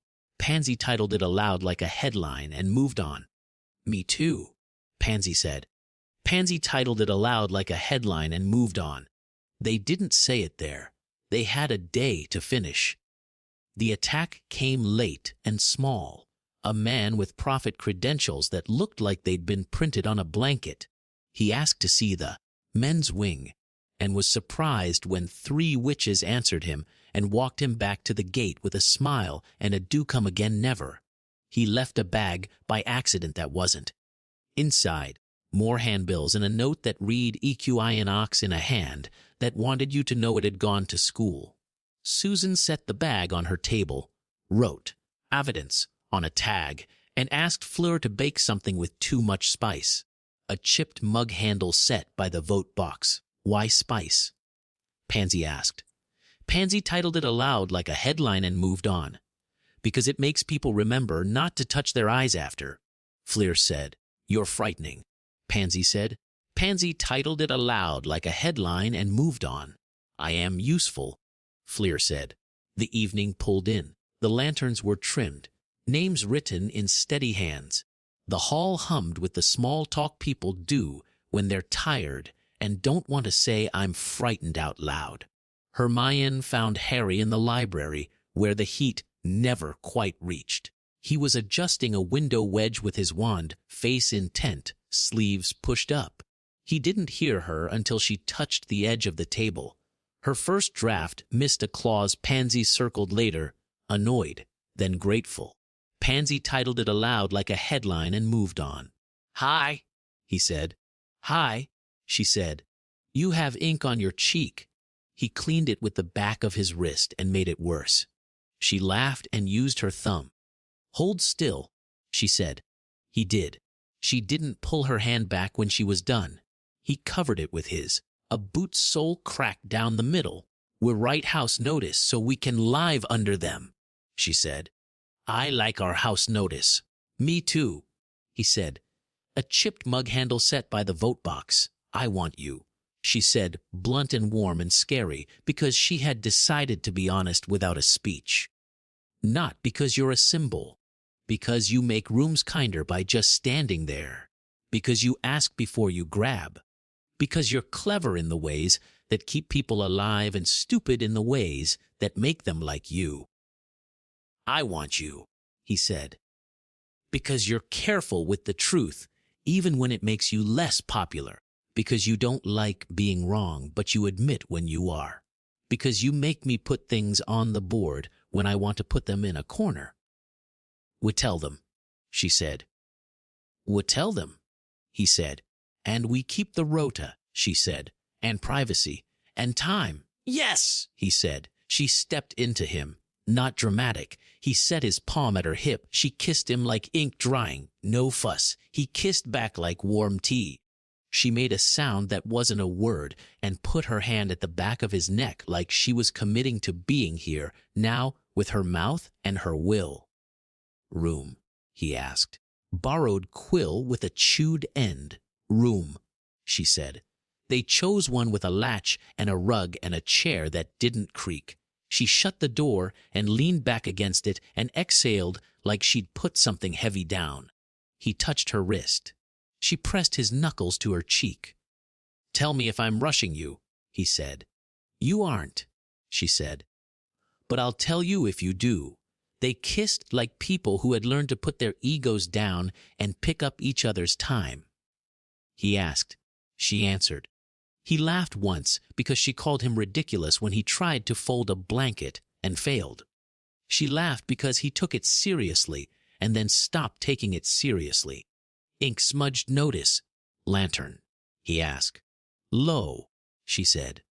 The rest was hands and breath and the kind of small heat that keeps winter out, not a performance. She liked his shoulder under her palm.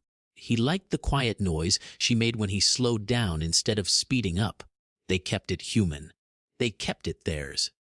After, they lay with their foreheads touching and the lantern a thumb, width above dark. She watched him like a proof that had finally balanced. Damp wool and old paper, the ward hummed like a held breath. I'm not good at being looked after, she said. I know, he said. Me neither. Then we practice, she said. With an S, he said. Pedant, she said and smiled. They dressed. They wrote the line on the board together, circle notice. Harry and Hermione did her see consent time privacy per charter, edges soft with torn pinholes. Her first draft missed a clause Pansy circled later, annoyed, then grateful. Pansy titled it aloud like a headline and moved on. Hermione added a second line without drama. Her first draft missed a clause Pansy circled later, annoyed, then grateful. Pansy titled it aloud like a headline and moved on. Bench note Hermione recuses from charter. Edges soft with torn pinholes disputes if they touch circle. Her first draft missed a clause Pansy circled later, annoyed, then grateful. Pansy titled it aloud like a headline and moved on. Susan underlined it once. Good? She said. Clean. Pansy read both and looked at Harry. Library. She said. Casual, like asking for a pen. Pansy titled it aloud like a headline and moved on. Yes, he said. She walked, as if she didn't need to look back to be sure he followed, which was a trick and also true. She shut the same door Hermione had shut and leaned her shoulders against it, arms crossed like she was keeping herself in one piece. Her first draft missed a clause Pansy circled later, annoyed then grateful. Pansy titled it aloud like a headline and moved on. A chipped mug handle set by the vote box. I don't like being second to anything, she said. But I don't need to be first either. I need to be seen. If this is for headlines, I walk. If this is me, I stay. It's you, he said. You are you. You make rooms sharper and safer and ruder, and people breathe after because the air isn't thick with lies. Careful, she said.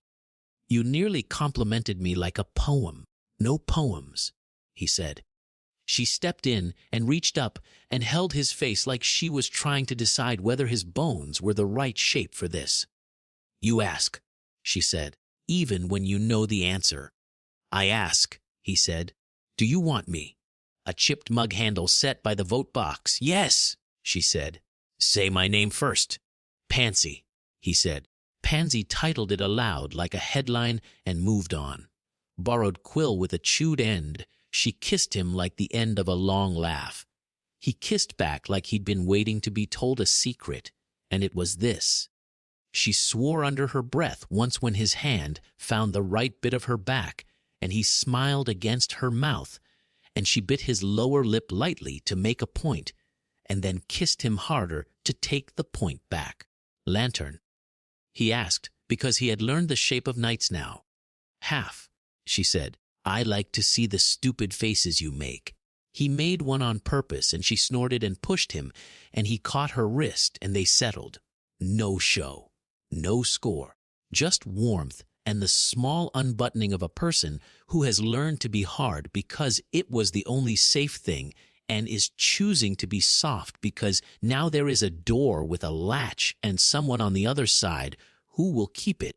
After, she lay flat and stared at the ceiling and then turned her head and looked at him like she was doing a difficult column of figures in her head and had decided, yes, this adds up. A chipped mug handle set by the vote box. If you mess about with my time, I will put it on the board in a font that makes you cry, she said. I won't, he said. Torn pin holes along the edge. Good, she said. They dressed. She wiped a smear of ink from his jaw with her thumb. He tucked a bit of hair behind her ear and then put it back the way she'd had it because he'd decided she'd meant it that way. Back in the hall, the board had room for one more line. Pansy wrote it herself, block letters, dry as dust. Pansy titled it aloud like a headline and moved on. Circle notice Harry and Pansy consent time privacied. Pansy titled it aloud like a headline and moved on. Below it, because she could, she added no rumo urs nussi ci, sario usa. Tonks read all 3 lines, Susan's yesterday, Hermione's tonight, Pansy's now, and whistled. We're going to need a bigger rota, she said. Her boots squeaked, she winced, and the ward shoved her half a step. Her first draft missed a clause Pansy circled later, annoyed, then grateful. Pansy titled it aloud like a headline and moved on. Hermione smirked without malice. We have a bigger rota. Her first draft missed a clause Pansy circled later, annoyed, then grateful. Pansy titled it aloud like a headline and moved on. Susan added 2 names to the BNCH Rao ATON and wrote Harry, not above the law next to it, because it made her feel better. Fleur brought tea to all 3 women without saying why. Narcissa looked at Pansy and did that small nod she did when Steele recognized Steele. Pansy titled it aloud like a headline and moved on. Ginny leaned on her broom and arched an eyebrow at Harry in a way that said fly straight. He nodded. She went out into the cold, and the door shut, and the hall hummed. They read names at the lanterns. They said the vows where short eyes could see. They put chairs back under tables. The bell miscounted once, and the coin on the evidence board didn't heat, and the castle sat with them like a dog that had learned where its people sleep. Harry lay down later on his pallet for the hour he had before watch. He smelled soap and paper and wool and something like cinnamon because Fleur hadn't measured the spice again. He closed his eyes and saw three faces, no crowns, no thrones. People who'd chosen him and whom he'd chosen, with house notice on a wall and time kept like a shared pot. Tomorrow would be a fight again. Work before credit, truth before image, care before glory, shelter before pride. He could live with that. Chapter 8. The clock tower night. The stair to the clock tower smelt of oil and old rope. Harry took the steps slow. Ginny went ahead of him, light on her feet. Narcissa followed two behind, quiet as a cat. Susan took the rear with a small bag and a small frown. Last time it miscounted, it was at 3. Ginny said under her breath. It wants us to be late, Susan said. Won't be. They reached the gear room and stopped at the lintel. The place always felt like a held breath. Iron teeth, slow and sure. A draft that didn't belong. Hermione had chalked a thin line on the floor at noon. Do nantis to peep past aloe on. Harry looked at the line, then at the coin in his pocket. Warm. Her first draft missed a clause Pansy circled later, annoyed then grateful. Pansy titled it aloud, like a headline, and moved on. Angelina. He said into the little mirror Tonks had charmed. Positions. Her boots squeaked, she winced, and the ward shoved her half a step. Roof's clear, came the low reply. Wind behind her voice. Tonks has the stairs below. I've got 2 brooms circling at a distance. No heroics. Her boots squeaked, she winced, and the ward shoved her half a step. A chipped mug handle set by the vote box. Copy, Harry said. Torn pinholes along the edge. Narcissa pulled on thin leather gloves. They were old, not fancy. The beacon will be coded to the gear's turn, she said. If we stop the clock, it will scream. So we don't, Susan said. She had a spool of twine round her wrist and a folded bit of parchment with 3 lines of law on it. What bind its voice instead? Let's make it quick, Ginny said. Harry stepped over the chalk and into the room. The gears were as tall as he was. Each tooth shone where it met the next. At the back near the weights, a faint glow hung like breath in winter. There, he said. They moved like they had practiced. Ginny took the high catwalk. Susan hugged the left wall, counting with her eyes. Narcissa stayed center with Harry, hands still, hair pinned tight. No one talked now. Ink smudged. Noticed the glow came from a thin brass plate tucked under a brace, a circle. A line. 2 little dots. It wasn't elegant. It didn't need to be. It was a call and answer, waiting for its mate near the lake. Don't touch it, Susan said softly. Not yet. Narcissa knelt and studied the solder. Clean work, she said. Coward's magic. You hide a thing in someone else's machine, then you call it clever. Ginny crouched above them on the catwalk and peered down through the spokes. I can drop a loop, she said, already easing a length of line through the gap. Hook the plate and pull. If it screams, I cut. On my word, Susan said. She opened her parchment and read the 3 small lines like a good morning. Old law, clean law. By right of stewardship, by consent of the house, by safety of the students, we bind harm that isn't ours. The glow flickered. Not much enough. Now, Susan said. Ginny's loop dropped clean. It slipped under the edge and lifted. The plate came free with a small stick snap. Harry caught it in a cloth bag and tied it shut in 2 moves.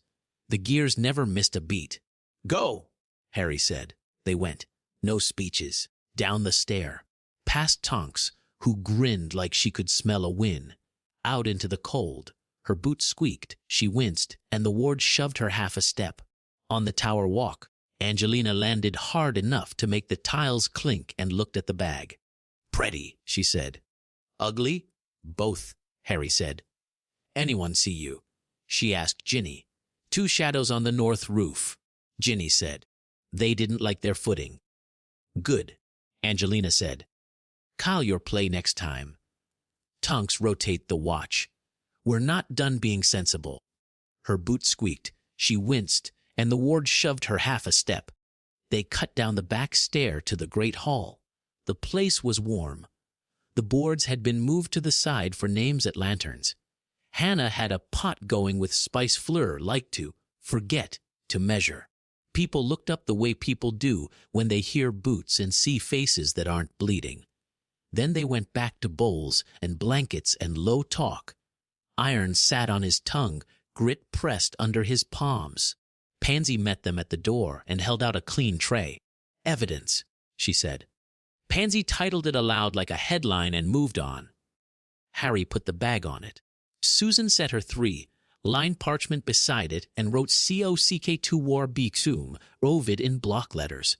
Hermione came at a trot, hair half out, pen behind her ear, and made a fussy, pleased noise she pretended wasn't pleased. Her first draft missed a clause. Pansy circled later, annoyed, then grateful.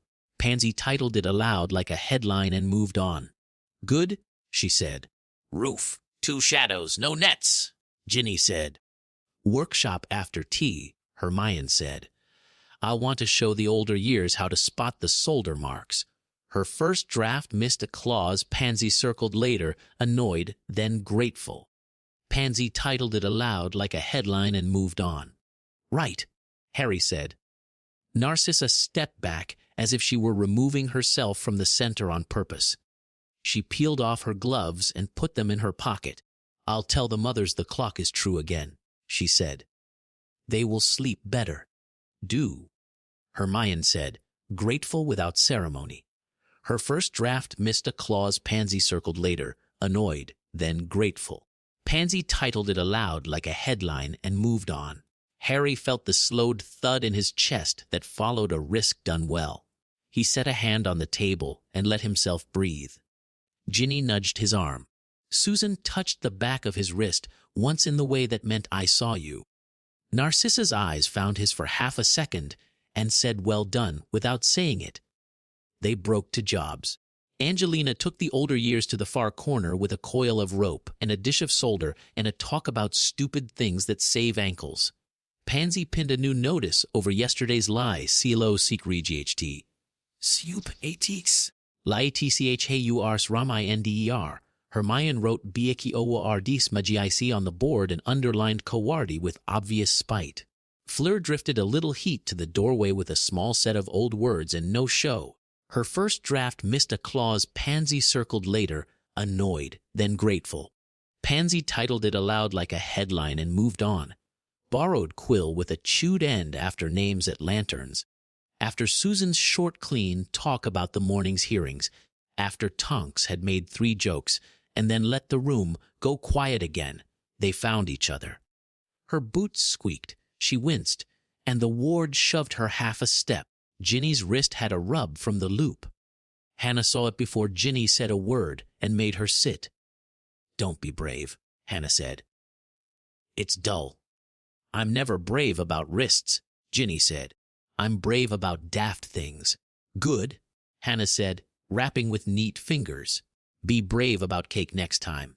Ginny snorted. Always am. Narcissa stood by the window with a cup, looking out at the black of the grounds as if it were a room someone hadn't dusted yet. Susan was putting away the pen she used for the bench and the pen she used for shopping lists. 2 different pens that looked the same until you cared. The hall hummed around them in the evening way it had grown to. People made beds. People made tea. No one shouted. Harry looked at the board. It had 3 lines under CRCLE naughty C now and more above. It was a wall of small choices that made the big ones less likely to break you. He turned to Ginny. Walk, he said. Always, she said. She tapped her fresh wrap with a finger and grinned. I can still punch. Please don't, he said. They walked the corridor that ran behind the hall. Narcissa peeled off the window and fell into step a few paces back without asking. Susan joined on the other side, as if some piece of the room had decided this configuration, and the people had agreed. They reached the little study that had a latch that worked and a rug that didn't betray you when you turned. Harry shut the door. He didn't lock it. He set his hand against the wood and felt the old, familiar grain. "This is not a speech," Ginny said, before he had to try to make words. "You're mine, and you're not. I'm yours, and I'm not. We chose that when we were children and didn't know how to say it right. Now we're not children. We do it clean." "Clean," Susan said. "We put it on the board. We keep time. No one owes anyone. We don't make it a show. We tell the truth before the pretty version." Narcissa set her cup on the table. "If this is a thing for gossip," she said, "I leave." "It isn't," Harry said. "Good," Narcissa said, "because it would be boring gossip. 4 adults in a warm room deciding to be kind." Ginny laughed, then sobered. She uncurled her hand on her thigh and looked at it like a thing that had done a hard day. "I want you," she said to Harry, and then, because she had learned to be precise, she turned to the others. "I want this. Us, if you want it. Tonight. If it helps. If it hurts, we stop. If it makes the morning worse, we don't do it again." Susan's mouth was a line, but not a hard one. "I want it," she said. "I want you," she added, eyes on Harry, plain as a list. Then to Ginny, "And you. I've liked you since you told a bully to sit down in the 2nd year and made it sound like pass the salt." Ginny's ears went pink. "You remember that."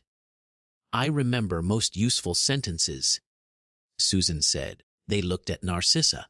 She did not make them wait to make a point. "I want it," she said. "I want you," she told Harry, eyes steady. "And both of you," she added to Ginny and Susan, blunt and shameless. "Not to tick a box. Because I am here, and you are who you are, and the house is warmer when we are not alone." Harry let out a breath slow. He had been sure. Hearing it made it real. "We tell them," he said, "in the morning. We keep the rota. We don't make anyone pay for our happiness. Lantern low," Ginny said, practical. "And if anyone needs out, they say, and we untangle gently." Agreed. Susan and Narcissa said together. They came together like people who had carried heavy things all day and had learned to set them down without dropping them. Ginny kissed him first. Quick and certain, a hand on his jaw, thumb along the stubble line. Susan touched the back of his neck like she was writing his name there in small, neat letters. Narcissa's palm found his chest and pressed once, testing for steadiness, then rested there as if she liked what she felt.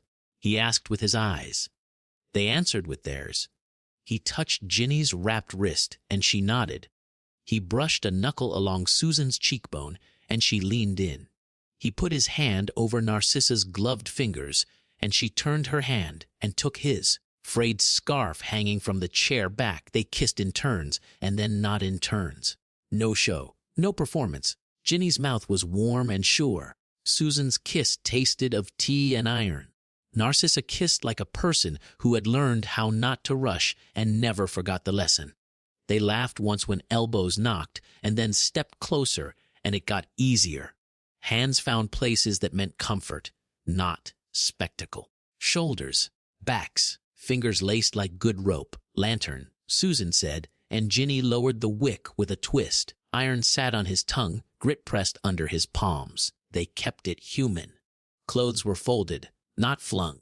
Buttons were undone by the people who were wearing them unless asked otherwise. Anyone could say stop. No one needed to. There were small sounds and small silences, and the kind of heat that keeps winter out. They were careful with Ginny's wrist. They were careful with each other.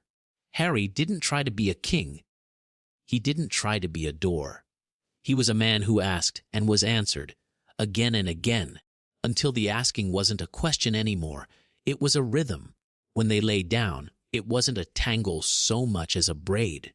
Ginny tucked against his left side, hair damp at the temples. Susan at his right, hand on his stomach like she was keeping the book open to the right page. Narcissa half behind him, palm at his shoulder blade, head near his neck, breath slow and even. It felt like the word house written in 4 lines on a wall. "Tell me if this was a mistake," Susan said into the warm dark. "It wasn't," Ginny said. "Immediate." "It wasn't," Narcissa said, cooler, but no less sure. "It wasn't," Harry said. "If it ever is, we'll say. We'll fix it in the morning." "With an S," Hermione would have said. He heard it and smiled in the dark. Her first draft missed a clause Pansy circled later, annoyed, then grateful. Pansy titled it aloud like a headline and moved on. They slept. Not long. Enough. When Harry woke, he woke to the quiet he liked best. 3 breaths, 3 waits, 3 people he trusted with their own minds and with his. The bell tried to miscount once and then thought better of it. Ink smudged notice. They dressed like adults who had to put their boots on and do jobs. No sneaking, no shame. Ginny kissed his jaw and smirked. Susan straightened his collar. Narcissa pinned her hair with a little click that sounded like a promise. "Bored," Susan said. "Bored," Ginny echoed. They walked out together. The hall had that first tea smell. Pansy was already up with a pen behind her ear and ink on her thumb. Hannah had the kettle halfway to boil. Fleur was coaxing the ceiling to a soft winter sky. Hermione was wrestling the board into order because people had left their thoughts all over it in the night. Her first draft missed a clause Pansy circled later, annoyed, then grateful. Pansy titled it aloud like a headline and moved on. Susan took the chalk. She wrote 1 line, neat and dry circle, notice Harry and Ginny, consent timed privacy per charter, edges soft with torn pinholes. Below it, she added, scheduling C. Rhoda, no changes to watch. Pansy underlined Namo Ramayuras Neti Caesar twice and did not add a joke. Pansy titled it aloud like a headline and moved on. Hermione looked from the line to the 3 of them and nodded once like a headmistress who had seen a classroom that wasn't hers and approved the seating plan. Tunks tipped an invisible hat and didn't wolf whistle because she wasn't 12. Daphne glanced up from her ledger, assessed that the world had not ended, and wrote THIDNEDD under Seshupielais again because that mattered more today. Luna drifted by with a basket of buttons and said, "The stones like it when you put names in the right place," which could have been about the vows or the socks. Her boots squeaked, she winced, and the ward shoved her half a step. Her first draft missed a clause Pansy circled later, annoyed, then grateful. Pansy titled it aloud like a headline and moved on. Narcissa brushed Harry's sleeve with 2 fingers as she passed. Not a secret, not a claim, a touch. Ginny bumped his hip with hers as if to say fly straight and went to the pitch with Angelina. Susan sat at her table and sharpened her pencil like a wand, then wrote Aki Aragain Owen Hayur in tidy letters and smiled without showing teeth. The bag with the beacon plate sat on the evidence tray, tagged and boring now. Hermione added 1 more card next to it. IF Yau USET Mark Own ANYTHH Tel AMAD circle, line, 2 dots. Her first draft missed a clause Pansy circled later, annoyed then grateful. Pansy titled it aloud like a headline and moved on. Work began. Bowls and blankets, notes and names. A mother brought onions because Mrs. Roll had decided Narcissa Malfoy was still a human being when soup was involved. The rafters had 2 owls on them where there had been none yesterday. They shuffled. They would fly at noon. Harry stood by the door with his hand on the wood.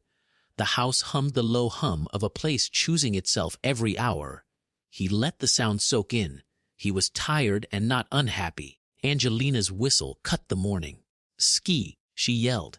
2 laps. Then neps. Then tea. Work before credit. Pansy said to nobody, pleased at her own poster. Pansy titled it aloud like a headline and moved on. Truth before image. Hermione said, checking her list. Her first draft missed a clause Pansy circled later, annoyed, then grateful. Pansy titled it aloud like a headline and moved on. Care before glory. Susan murmured, almost a prayer. Shelter before pride. Hannah said, and put another loaf on the board. Harry smiled, just with his mouth. Get on with it, he said to himself and to the day. Borrowed quill with a chewed end they did. Chapter 9. Paper cuts draw blood. By mid-morning the debt room felt warmer from breath and frustration alone. Daphne had stacked 3 ledgers in a neat stare and was holding a 4th with both hands like a patient that wouldn't stop bleeding. A chipped mug handle set by the vote box. Hermione stood opposite her with her hair tied back and her jaw tight. Susan took notes without looking away. Narcissa watched both sides, still as a metronome. Pansy leaned shoulder, first against a shelf with a half-smile that wasn't kind and wasn't cruel. Her first draft missed a clause. Pansy circled later, annoyed, then grateful. Pansy titled it aloud like a headline and moved on. Daphne tapped a page. I signed a side letter last week, she said. Limited collateral to keep goblin credit lines open if leadership collapsed. It kept the pantry full. Hermione's pen didn't move. You didn't bring it to the table. Her first draft missed a clause. Pansy circled later, annoyed, then grateful. Pansy titled it aloud like a headline and moved on. I didn't have time to convene a committee to decide whether we eat, Daphne said. I chose. It was ugly. It worked. Hermione's eyes flashed. You don't get to move the school into a stranger's pocket because the clock looked cross. Her first draft missed a clause. Pansy circled later, annoyed, then grateful. Pansy titled it aloud like a headline and moved on. I didn't, Daphne said, steady now. Read the cap, 50 hours. Only triggers if the bench declares posted minutes with ink smudges failure, and only against new stock, not land.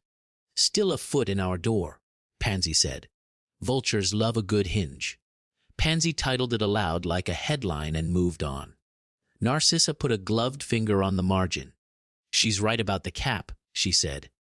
It's a wedged window, not a stolen wall. But the table should have known. Hermione closed her eyes for a heartbeat. Yes, she said lower, and that is my failure as much as hers. I built too much of this inside my head. No more. Her first draft missed a clause. Pansy circled later, annoyed, then grateful. Pansy titled it aloud like a headline and moved on. Daphne's shoulders dipped a fraction at the word failure. I'm sorry, she said. And it wasn't a politician's apology. It landed. Susan marked the line with a neat tick. We remediate in daylight, she said. Publish the letter. Publish the cap. Publish the fix. Fix? Hermione asked, already calmer if not kinder. Her first draft missed a clause. Pansy circled later, annoyed, then grateful. Pansy titled it aloud like a headline and moved on. Add a clause, Susan said.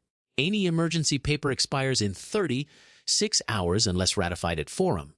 And we rotate signers, not just Daphne's hand. Good, Hermione said. She looked at Daphne and made herself stay soft where she wanted to be sharp. Next time you sign, you bring the pen to the hall first. Her first draft missed a clause. Pansy circled later, annoyed, then grateful. Pansy titled it aloud like a headline and moved on. Next time the bench threatens to starve us. Daphne said, you send me with 2 pens. Borrowed quill with a chewed end, don't, Hermione said. Her first draft missed a clause. Pansy circled later, annoyed, then grateful. Pansy titled it aloud like a headline and moved on. The door cracked. Tonks stuck her head in, hair caught up in a scarf and eyes bright with the wrong kind of news. Greenhouses, she said. Smoke on the west side. Not our kind. Her boots squeaked, she winced, and the ward shoved her half a step. Angelina's whistle cut the corridor before anyone reached the door. Harry ran. The air by the greenhouses stung. Smoke hugged the ground and dragged itself round the glass like a sulk. Hannah held the far door with her shoulder, and a shield charm she clearly hated to maintain.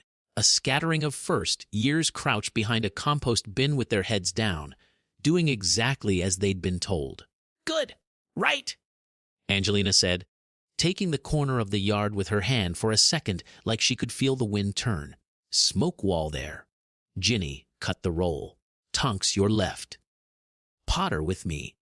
Her boots squeaked, she winced, and the ward shoved her half a step. Ginny burst from cover, 2 steps, slice up, slice down, net fell in ribbons.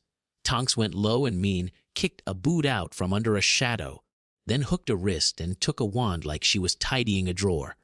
Harry hit the second figure head on shield flat and close, then shoved, no speeches. A third tried to light the far pane with a spark. Susan flicked the spark cold from 20 feet, because she'd come on the run with her bench pen still in her hand and an expression that made wise men sit. Her boot squeaked, she winced, and the ward shoved her half a step. Pansy shouted from the path, faces, and 3 cloths came off at once. Not masks, hoods. The men didn't look important, they looked paid. Pansy titled it aloud like a headline and moved on. 1 bolted. Ginny ghosted him, turned his lead foot with a tap, and let him sprawl. Angelina's hand signal said hold, not hurt. They held. "Inside?" Harry asked Hannah, already braced for the answer. "Plant smoke only," she said through her teeth. They tried to crack the nightshade. I shut the vent. "Here," Luna said, appearing with a jar and calm hands. She turned a knob that wasn't there, and the smoke curled back on itself like it had remembered its manners. "Bad behavior," she told it. Tonks hauled the nearest intruder upright. "Names," she said. He tried a lie. She tapped his temple with a finger. "Try again." Her boot squeaked, she winced, and the ward shoved her half a step. "Mulciber," he muttered. "Of course." Pansy said, bored. "What did you think the plan was?" Pansy titled it aloud like a headline and moved on. "A boot sole cracked down the middle. Light the house," he said. "Break the jars. Make them run about." Ink smudged noticed. "Who them?" Susan asked. "You lot," he said, sullen now. "Who pays you?" Susan said, pen out, voice dry. He swallowed. "Lady Selwyn," he said, half daring the word to mean nothing. "Thank you," Susan said, very polite. "You've saved me a letter." Narcissa, who had reached them without shoes loud enough to offend the grass, didn't blink at the name. "Of course," she said. Hannah sagged when the shield went down. "I hate shields," she said, wiped her forearm, then narrowed her eyes at a cracked pane. "And I hate mending. But I like keeping kids inside air that doesn't kill them, so bring me sugar and a plank." "Plank," Daphne echoed, already scribbling what to fetch.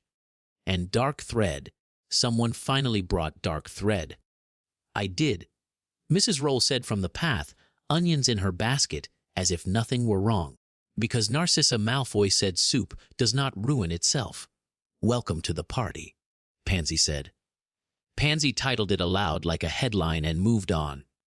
They processed the 3 intruders without drama. Susan's table on the path.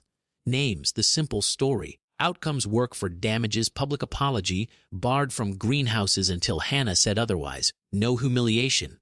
No theater. Pansy wrote the facts on the board, with NOLK added, because she couldn't help herself, and because it would make people read the rest. Pansy titled it aloud like a headline and moved on. Harry stood in the broken shadow of the greenhouse and let his breath go steady. His hands were shaking. He only noticed when Ginny bumped his shoulder with hers, and he felt it in his bones. "Hey," she said, low. "I'm fine," he said. "You're allowed not to be," she said. "After," he said. "After," she agreed. Borrowed quill with a chewed end. They held a short council at a teacher's desk pushed into the yard. Narcissa stayed professional. She was good at that. Daphne put the side letter on top of the ledger like a badge, so no one could say they were hiding it. Hermione wrote a clean sheet labeled EMRGNCYPAPR and read it aloud so the mothers and the kids by the compost could hear without straining. Her first draft missed a clause Pansy circled later, annoyed, then grateful. Pansy titled it aloud like a headline and moved on. 3 things, she said. 1, emergency signatures expire in 36 hours unless the hall votes to keep them. 2, no collateral without 2 signers and a public note. 3. Anyone who signs a loan tells the room within the hour. Or it's void, Susan said. Or it's void, Hermione repeated. She looked at Daphne. Daphne nodded. Her first draft missed a clause. Pansy circled later, annoyed, then grateful. Pansy titled it aloud like a headline and moved on. Pansy lifted her pen. Headline, she said. We signed ugly. We fixed it in the morning. Put the S in. Hermione said automatically. Her first draft missed a clause. Pansy circled later, annoyed, then grateful. Pansy titled it aloud like a headline and moved on. I did, Pansy said, smug. Pansy titled it aloud like a headline and moved on. There was a clean feeling after. Not happiness. The kind of tired that belongs to people who didn't make it worse. Mrs. Rawls set down a sack. Onions, she said to Hannah. Don't burn them. I never do, Hannah said, insulted. I brown them. Fleer said. Browning is the difference between soup and sadness. Ginny laughed once. Short. It helped. They read names at lanterns early and kept it brief. The tower kept time. The gate lantern held. The house breathed. Harry found Hermione at the far end of the hall with her hands on the back of a chair. Head down for a beat. She had done the hard thing, turned anger into policy and not into a wound, and her shoulders had the price of it. Her first draft missed a clause. Pansy circled later, annoyed, then grateful. Pansy titled it aloud like a headline and moved on. Walk, he said. Please, she said. They cut through the quiet corridor that ran behind the kitchens. Susan came out of a storage room with a list, saw both their faces, and fell in beside them without a word. They reached the small classroom with the latch that worked and the rug that hadn't slipped yet because someone had tacked it down. Harry shut the door. He didn't lock it. Hermione looked at the old chalk rail like it would hold her up. I was going to bite Daphne's head off, she said, honest. It felt so good in my mouth before I said it. Her first draft missed a clause. Pansy circled later, annoyed, then grateful. Pansy titled it aloud like a headline and moved on. You didn't, Susan said. I didn't, Hermione said. Because you spoke like a judge I can live with, and because Narcissa wouldn't let me make it a duel. She shook her head, laughed at herself, once without joy. I hate being wrong. Her first draft missed a clause. Pansy circled later, annoyed, then grateful. Pansy titled it aloud like a headline and moved on. Torn pinholes along the edge. You were right and wrong, Susan said. Both at once. That's what days are. Hermione looked at Harry. I don't want to be the person who only loves people when they're easy. Her first draft missed a clause. Pansy circled later, annoyed, then grateful. Pansy titled it aloud like a headline and moved on. You aren't, he said. A chipped mug handle set by the vote box. She stepped close. Not with drama, with choice. I want you, she said. And I want us, she added, glancing to Susan. If you want that, tonight. Clean. We tell them in the morning. We keep the rota.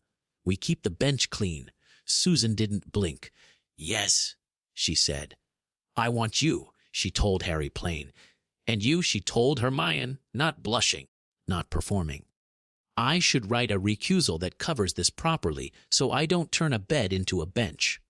Her first draft missed a clause. Pansy circled later, annoyed, then grateful. Pansy titled it aloud like a headline and moved on. You will, Hermione said, fond and exasperated in the same breath. After. Her first draft missed a clause. Pansy circled later, annoyed, then grateful. Pansy titled it aloud like a headline and moved on. After. Susan agreed. Harry let out a breath he hadn't known he was holding. I want both of you, he said, because you make the room kinder and stricter at the same time. Because I don't have to be a statue to be worth your time. Because the house is better when you write on the wall. Lantern low, Hermione said. Her first draft missed a clause. Pansy circled later, annoyed, then grateful. Pansy titled it aloud like a headline and moved on. Please, Susan said, practical. They didn't rush. Hermione kissed him first, certain and neat, a hand at his jaw. Susan put her palm on the back of his neck and kissed him seconds slower, as if she were filing her name in the right drawer. Then Hermione kissed Susan, and they both laughed softly because they'd both thought about it longer than they'd said. The laugh made it simple. Her first draft missed a clause. Pansy circled later, annoyed, then grateful. Pansy titled it aloud like a headline and moved on. They said the things they had promised to say. If anything hurts, we stop. Tell me if you want slower. Tell me if you need quiet. They kept them. They kept hands where hands were wanted. They folded what they took off. They left the latch easy. The lantern went to a thumb's width above dark. The room warmed the way rooms do when people are kind on purpose. There were kisses. There were small sounds. There was the human tangle that happens when three people try to find one rhythm and have the sense to laugh when an elbow gets it wrong, and then find the rhythm anyway. Damp wool and old paper, the ward hummed like a held breath. Fade the rest. It belonged to them. After, Hermione lay with her forehead against Harry's and an arm thrown over Susan's ribs like a promise she intended to keep. Susan had one hand on Harry's chest like a paperweight, the other laced with Hermione's fingers. The silence wasn't empty. It was the kind that says we did a real thing and did not break the house to do it. Her first draft missed a clause. Pansy circled later, annoyed, then grateful. Pansy titled it aloud like a headline and moved on. I'm glad you stopped me in the yard, Hermione said to Susan, voice low. Her first draft missed a clause. Pansy circled later, annoyed, then grateful. Pansy titled it aloud like a headline and moved on. I'm glad you didn't make me be the only adult, Susan said. Harry laughed under his breath. You're both allowed to be wrong with me watching, he said. Generous, Hermione murmured. Her first draft missed a clause. Pansy circled later, annoyed, then grateful. Pansy titled it aloud like a headline and moved on. True, Susan said. They slept for a while because the day had been long and the floor would need feet in the morning. When he woke, the tower kept its count. The lantern under the gate held steady. He listened to their breathing for a minute and decided he liked that more than any old song. They dressed without hurry. Hermione fixed Susan's collar with a small firm gesture that said, I see you. Susan tucked Hermione's hair behind her ear and then put it back because she had liked it the way it was. Harry tied his boot, failed, tried again, succeeded, and was not mocked for it. Mercy. Her first draft missed a clause. Pansy circled later, annoyed, then grateful. Pansy titled it aloud like a headline and moved on. At the board, Susan took the chalk. She wrote, neat circle notice. Harry and Hermione and Susan asked consent time privacy per charter, edges soft with torn pinholes. Her first draft missed a clause. Pansy circled later, annoyed, then grateful. Pansy titled it aloud like a headline and moved on. Under it she added, bench notes. Susan sus Hermione and recuse in any case touching the circle. Her first draft missed a clause. Pansy circled later, annoyed, then grateful. Pansy titled it aloud like a headline and moved on. Pansy underlined no Ramours necessar and didn't add a joke. Hermione pinned the EMRGNCY papier policy Y beside the charter, edges soft with torn pinholes, dated signed by 3 with a big easy title. Hababumu Isa GNUGLY dualitcabud. Daphne stood by it and said to the room, I signed ugly. People nodded. It helped. Her first draft missed a clause. Pansy circled later, annoyed, then grateful. Pansy titled it aloud like a headline and moved on. Narcissa read the lines and looked at all 3 of them as if counting their pulses. Good, she said, quiet. Fleur handed out tea without comment and an extra biscuit, because sometimes that was posted minutes with ink smudges. Tonks clocked the trio, tipped an invisible hat, and said, I expect proper rota discipline or I will fetch a whistle. Ginny, on her way to the pitch, tapped the board once, tapped her heart once, then went to work. Her boots squeaked, she winced, and the ward shoved her half a step. Angelina blew her whistle. "Sky," she said. "Nets, then tea." Hannah called, "Breakfast." Luna drifted past with a chalk rubbing of the stag niche. "The stones like it when people keep their own promises," she said. "They sound less tired, Same, Pansy said.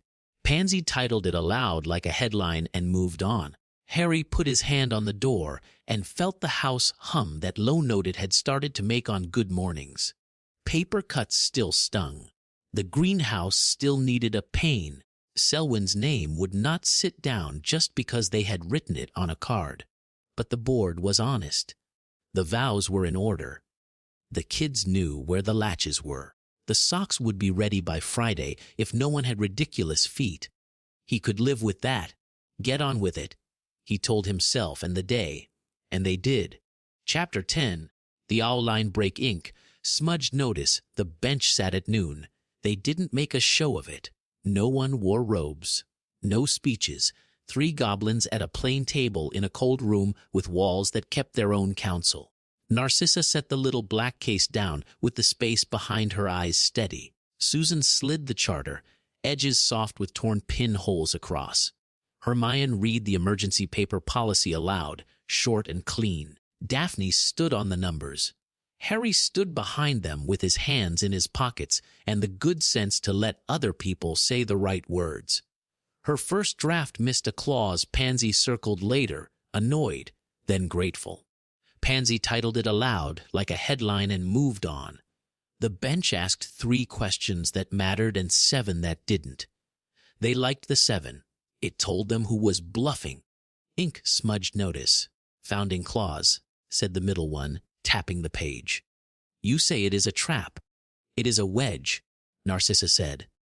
It was meant to force obedience to dead men. We choose the living. Collateral, my maternal signet, she said.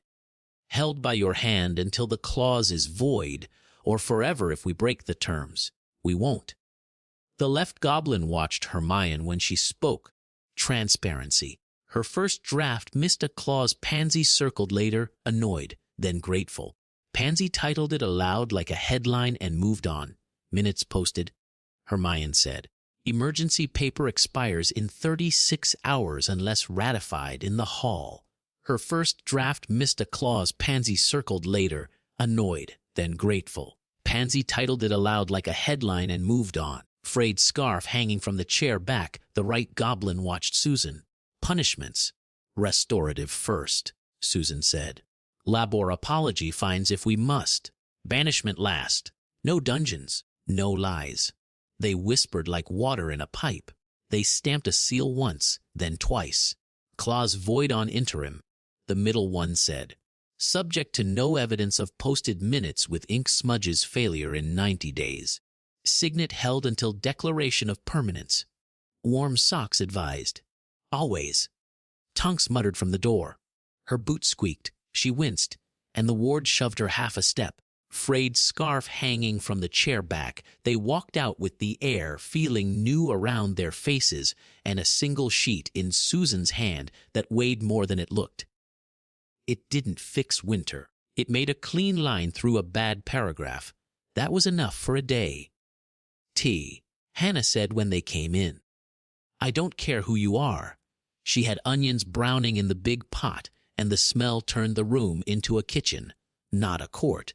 A boot sole cracked down the middle. Harry didn't sit. He wanted to stand by the door and feel the hum settle.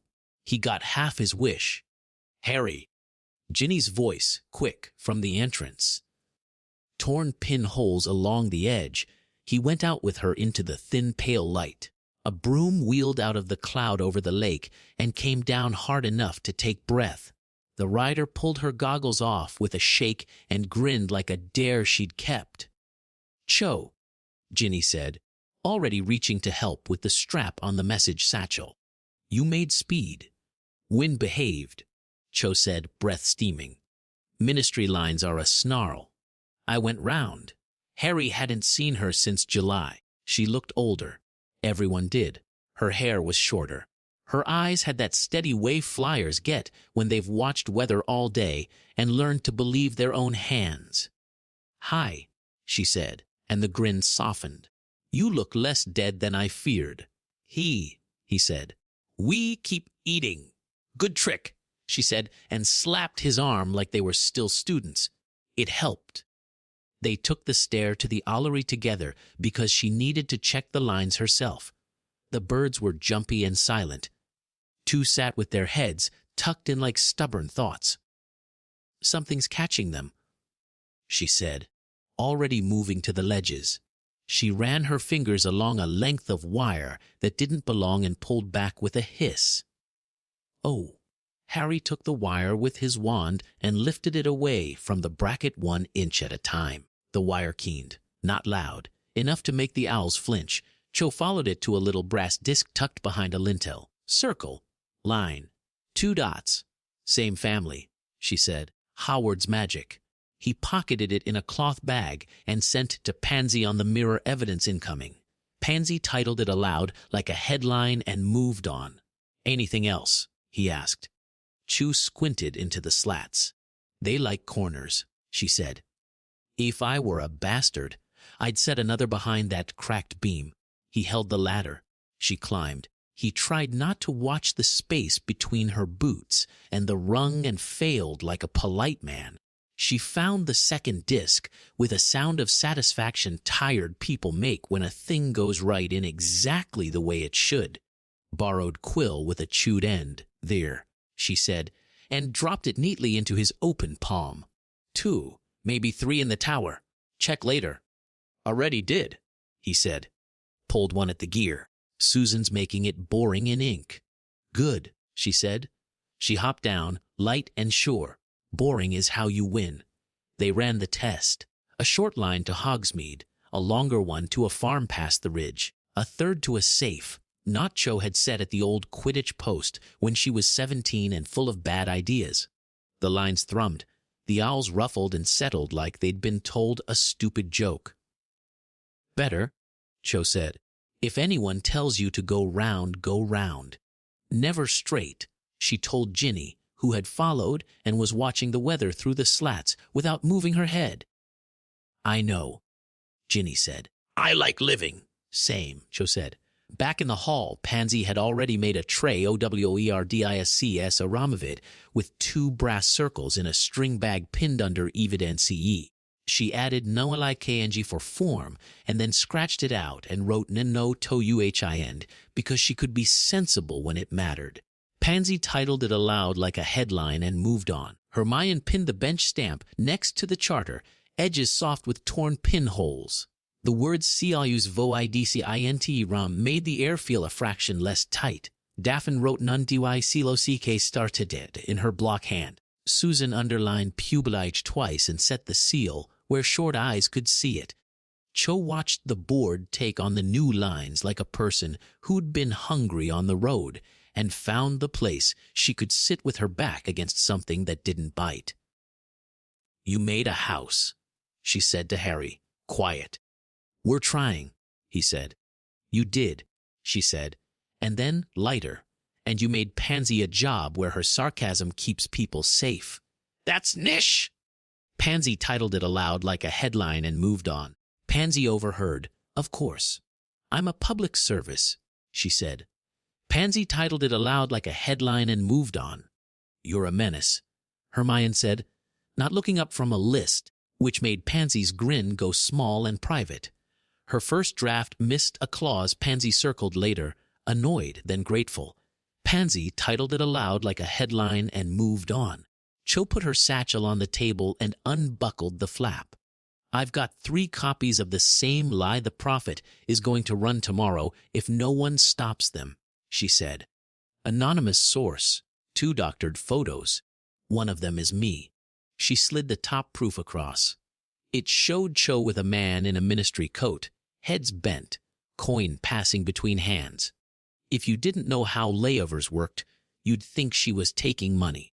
If you did, you saw 2 flyers swapping tokens so the wind knots would accept a relay. Right, Hermione said, calm only because she forced it. We don't argue with a lie. We show the day. Pansy. Her first draft missed a clause Pansy circled later, annoyed, then grateful. Pansy titled it aloud like a headline and moved on. I'll make a one-page, Pansy said. S-O-W-R-O-W-L-S-D-O-I-T-R-L-I-T-C-O-K-S pictures, arrows, small words. The prophet hates diagrams. Pansy titled it aloud like a headline and moved on. Good, Susan said. I'll send a note to the editor that if they print that, they can bring their solicitor to my table and explain how they don't know what defamation means. Terrifying, Cho said, pleased. Always, Susan said. Ginny bumped Cho's shoulder. Stay, she said. Cho looked at Harry. If there's a spare bed, she said, and a job that isn't falling out of the sky, I can teach nuts. There is, Harry said. There are. Stay, she nodded once like the sky had told her something she already knew. The afternoon went in clean lines work, tea. A small hearing that ended with two girls carrying a plank together because they hadn't been able to carry a conversation without shouting. Pansy's board filled with HOWALARLAWAWORKS and a little drawing that looked like two circles with a sensible line between them. Fleur made a pot with more onions than dignity, and the room smelt like a story that didn't need telling. Pansy titled it aloud like a headline and moved on. Near dusk, Neville came in from the greenhouses with dirt on his hands and a face like someone who had done good work and remembered to wash only after it was done. Roots held, he said to Hannah, pleased. Then to Harry, we should find the fifth stone tonight. The stag likes a set. Luna, who had been counting buttons like a person mapping a sky, looked up. Justice, she said. Before vengeance. Fifth, Hermione asked, already seeing the circle. Her first draft missed a clause Pansy circled later, annoyed, then grateful. Pansy titled it aloud like a headline and moved on. Under the bridge, Luna said, We're the trout turn. Dark, Ginny warned. Slippery. Then we wear boots, Luna said. They went with boots and a sane rope and no heroics. Cho insisted on coming on foot. Even I don't fly under that stone, she said. You want ankles tomorrow. A boot sole cracked down the middle. The bridge threw their voices back in pieces. The water muttered. The brass coin in Harry's pocket woke and warmed. The stag mark on the arch glowed faint and then died back shy. They stood where Luna put them, 7 spots round a seam you wouldn't notice if you were running and would love if you were building. The vow was short like the others. Frayed scarf hanging from the chair back. Justice before vengeance. Susan said, Process before punishment. We will hear before we hurt. We will repair before we discard. We will leave room for change. They said it. The stone under the bridge warmed to their feet for a breath. The water's mutter deepened like a voice in a next room saying yes and get on with it. 5, Luna said, satisfied. 2 more. 1 near the forest. 1 where you'd think no one would put a lock at all. Where? Neville asked. In a pocket, Luna said, and patted her coat like a joke that might not be one. A chipped mug handle set by the vote box. They went back up with the rope coiled tidy and their boots only a little wet. The hall looked like a place that could hold a winter. People were eating soup and not thinking about whether there'd be soup tomorrow. The board had a diagram with arrows pointing to owls and knots that even a tired person could follow. Pansy pointed at the vow list and added 5 Ijava CB for Avenge in block. Fleur put out mugs. Daphne tucked the 90-day seal under a string. Narcissa tightened a curtain tie and watched a draft change its mind. Pansy titled it aloud like a headline and moved on. Harry caught Cho's eye over the edge of the table. She had that look she got when she wanted to laugh and didn't because someone else needed the silence. Walk, he said. She said. A boot sole cracked down the middle. Hermione was talking to Susan by the bench corner, heads bent, pens out, not fighting and not avoiding it. When Harry looked, Hermione glanced up and didn't need to ask what his face meant. She tapped her pen against her lip, decided, and came.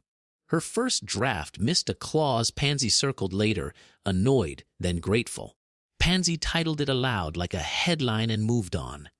they took the small room off the charms corridor because the latch was honest and the rug was nailed down. Harry shut the door and stood with his hand on the wood for a second to see if it had anything to say. It didn't. Good. Cho leaned against the table. I meant to say something clever, she said. I won't. Don't, Hermione said. We've had enough clever for a week. Her first draft missed a clause. Pansy circled later, annoyed, then grateful. Pansy titled it aloud like a headline and moved on. I want you, Cho said to Harry, and the words sat in the room without burning it. I want us, she added to Hermione, almost shy. If you want it, clean we say it on the board, we keep the rota. No lies, no debt. Her first draft missed a clause. Pansy circled later, annoyed, then grateful. Pansy titled it aloud like a headline and moved on. Yes, Hermione said. Yes, Harry said. Her first draft missed a clause. Pansy circled later, annoyed, then grateful. Pansy titled it aloud like a headline and moved on. Lantern low. Cho said practical. A boot sole cracked down the middle. They kept it human. Cho tasted like cold air and tea. Hermione kissed with the steadiness she used to fix a policy. Harry asked each time he moved his hand, and the yeses layered until the room had its own shape. They laughed once when Cho's elbow knocked the lantern and Hermione caught it without thinking and set it back down with that neat little click she did that made a thing feel right. They didn't try to be special. They tried to be kind. Iron sat on his tongue, grit pressed under his palms. Her first draft missed a clause. Pansy circled later, annoyed, then grateful. Pansy titled it aloud like a headline and moved on. Torn pinholes along the edge fade the rest. It belonged to them. After. Cho lay on her back and stared at the ceiling like she'd remembered how to breathe and was checking whether the sky felt the same when you did it for yourself. Hermione laid a hand on her stomach like a paperweight. Harry watched them both and felt the stupid warmth in the middle of his chest that had nothing to do with winning any war. Her first draft missed a clause. Pansy circled later, annoyed, then grateful. Pansy titled it aloud like a headline and moved on. A chipped mug handle set by the vote box. We tell them. Hermione said, the ritual now a comfort, not a chore. Her first draft missed a clause. Pansy circled later, annoyed, then grateful. Pansy titled it aloud like a headline and moved on. We tell them, Cho said. And if the prophet prints a lie tomorrow, they can eat Hannah's onions and cry. Good plan, Harry said. Torn pinholes along the edge, they dressed without flurry. Hermione smoothed Cho's collar. Cho took the chalk when they reached the board and wrote, neat, not small. Her first draft missed a clause. Pansy circled later, annoyed, then grateful. Pansy titled it aloud like a headline and moved on. Circle notice Harry and Hermione and Cho consent time privacy per charter, edges soft with torn pinholes. Her first draft missed a clause. Pansy circled later, annoyed then grateful. Pansy titled it aloud like a headline and moved on. Pansy underlined numramo us nisi cicera once and drew a tiny O next to habari relaya morques because she had earned one. Pansy titled it aloud like a headline and moved on. A chipped mug handle set by the vote box. Susan read the line and didn't make a face. She wrote bench ration no kesis hayard toming ight, so no one would try to make her a judge when she wasn't. Ginny came in with wind in her hair and grinned, clocked the line, and only said, knots at 9. I'm stealing you, Chang! Steal me! Cho said, delighted. The night tried to make a turn then. 2 owls came in at once and circled like they were tangled. One dropped a letter to Susan's table. The other banged a window and fell stunned, then scrambled up and shook itself, offended. Susan opened the first with a knife. 2 lines who oaks to an IGHT after our lanternes. Of course, Pansy said, already pulling a pen. They like theater. Pansy titled it aloud like a headline and moved on. We won't give them an audience, Susan said. Angelina. Roof, Angelina said. 2 teams. Nets on the nets. Tunks, Harry said. Her boots squeaked, she winced, and the ward shoved her half a step. Side doors. Tunk said, "I'll be annoying." Her boots squeaked, she winced, and the ward shoved her half a step. Me. Neville asked from the doorway, dirt still under his nails. "Greenhouse shadows," Hannah said. "They'll try the vents again. Make them hate it." "Me," Narcissa said, mild as a blade laid flat. "Entrance," Harry said. "With me." The room moved the way a good team does, without shouting. They didn't turn down the lanterns. They didn't huddle. They left the hall open and warm and full of soup smells and children's soft, tired noises. If Equinox wanted a riot, they would find dinner. They came at the lampposts. 3 at first, then 6. Nets, smoke. The same stupid tricks. This time the smoke hit an invisible wall and curled back into the thrower's coat. A net landed on a net. A boy tried to run and found himself carefully tripped by a well, placed line around his ankle he never saw because Ginny had sent it there with her left hand while her right kept the brooms moving. At the doors, 2 men in sensible boots walked up with their hands open. Harry saw the tells, the wrong stride, the wrong breath.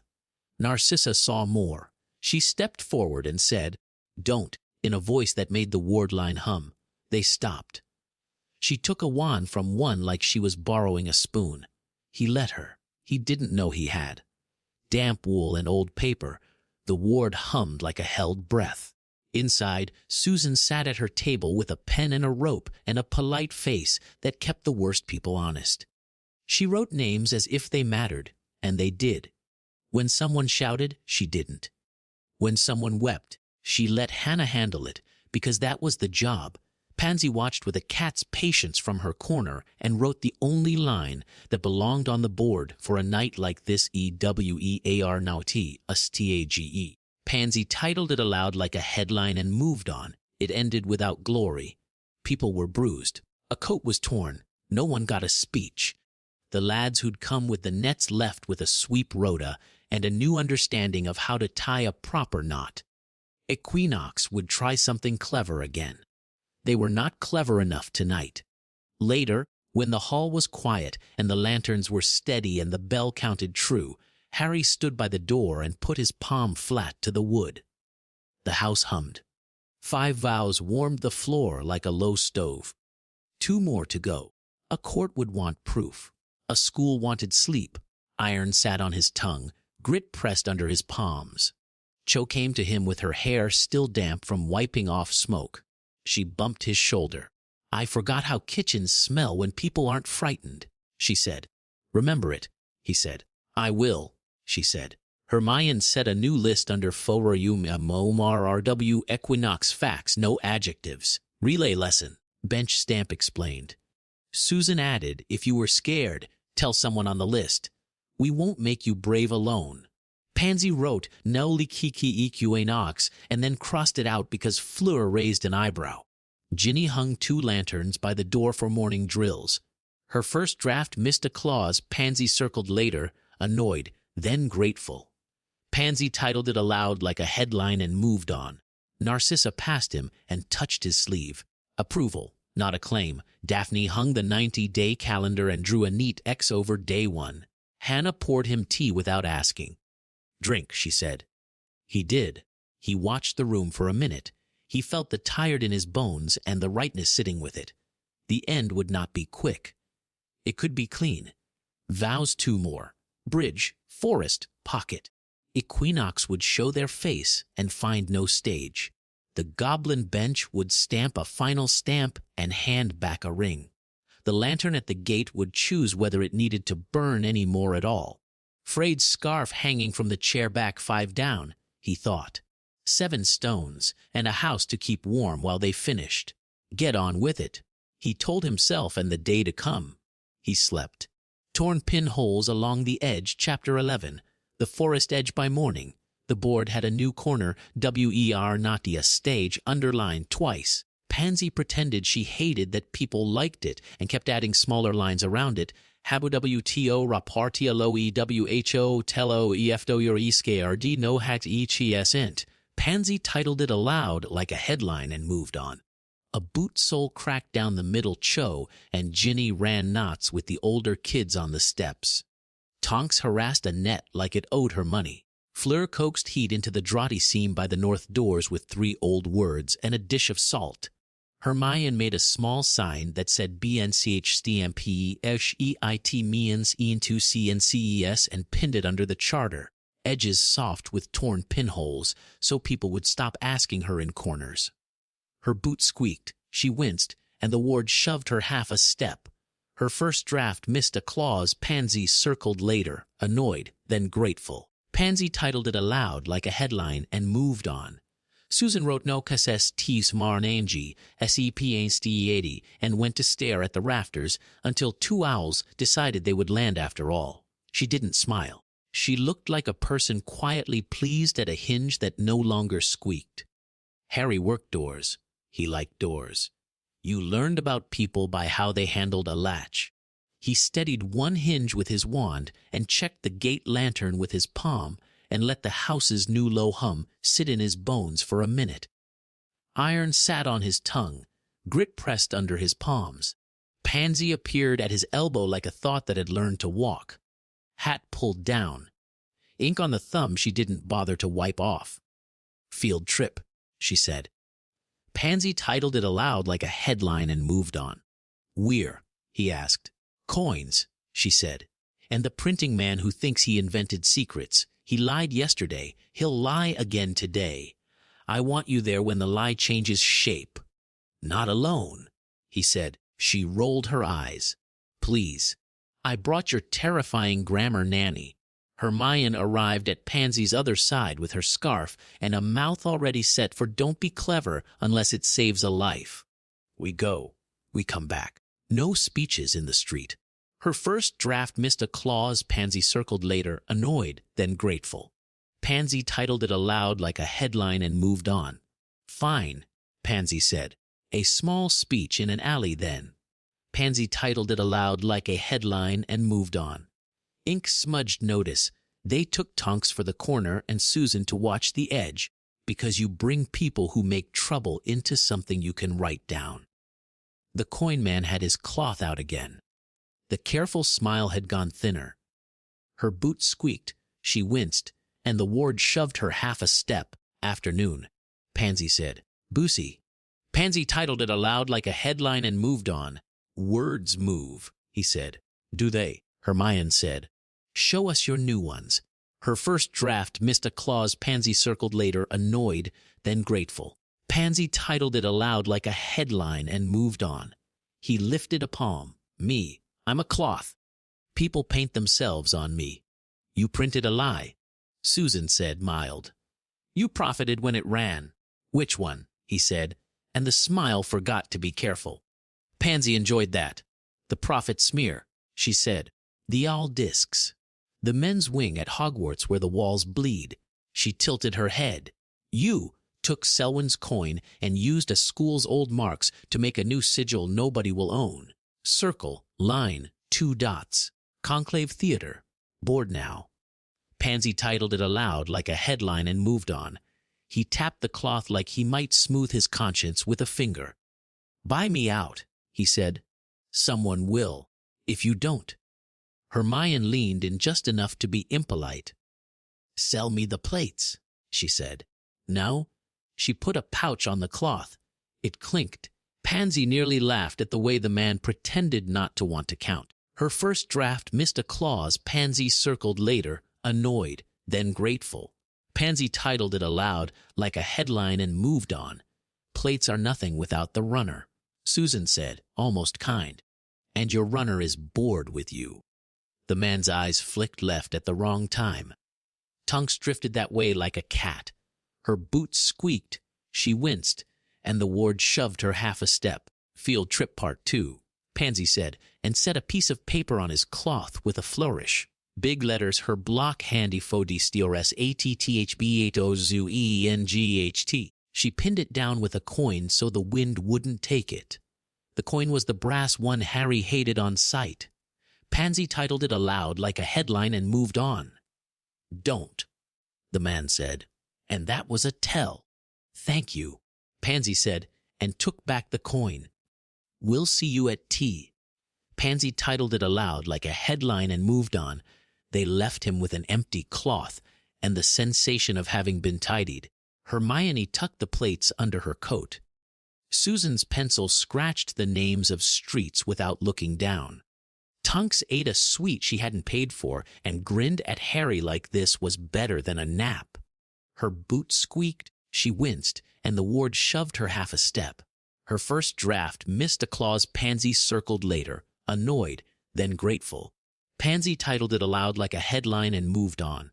Back at the hall, Pansy wrote Buat o Sabuait, QIET in tiny letters on the bottom corner of the board where only people who read boards for work would look. Angelina caught it at once. "Roof," she said to Ginny. "Backlight. No heroics." Ginny nodded and went to get cold on purpose. Pansy titled it aloud like a headline and moved on.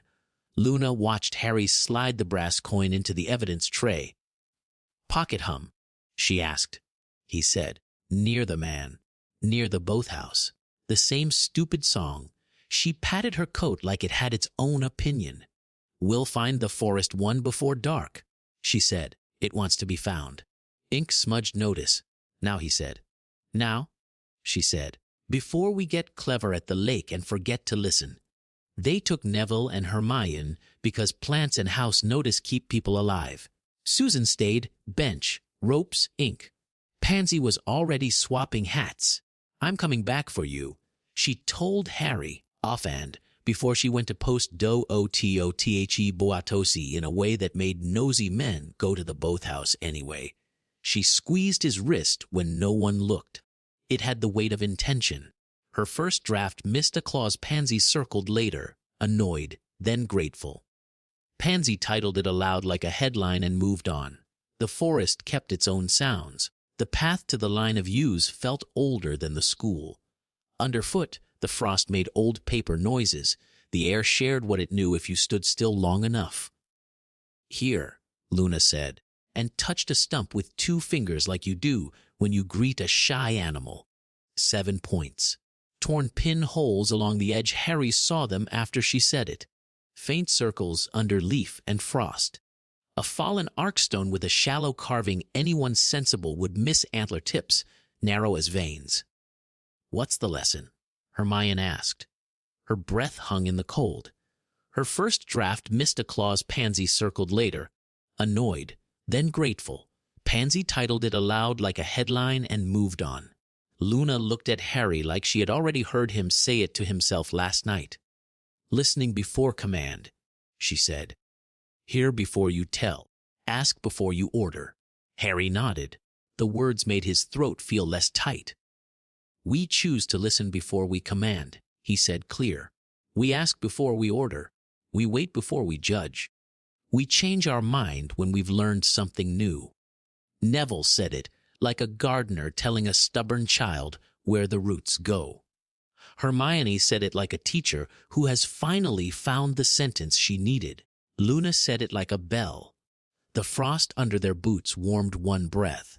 A raven yelled once from further in. Then the forest went back to being a place where people should be sensible if they wanted to go home. Her first draft missed a clause Pansy circled later, annoyed then grateful. Pansy titled it aloud like a headline and moved on. 6, Luna said, satisfied. She tucked something small into her pocket. Harry pretended not to notice because he trusted her.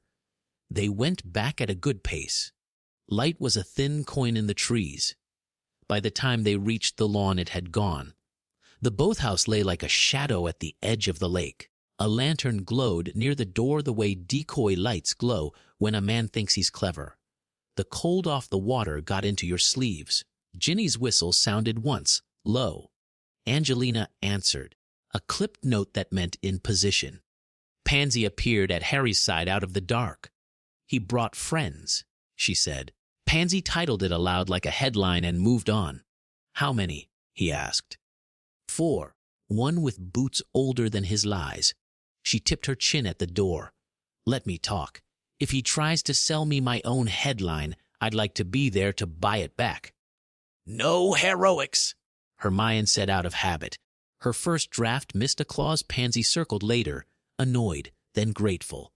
Pansy titled it aloud like a headline and moved on. Pansy gave her a look. That word doesn't mean what you think it means. Pansy titled it aloud like a headline and moved on. Be careful, Harry said. Always, Pansy said, and didn't look away. Pansy titled it aloud like a headline and moved on. She walked down to the boathouse at an ordinary pace and pretended she wasn't clever.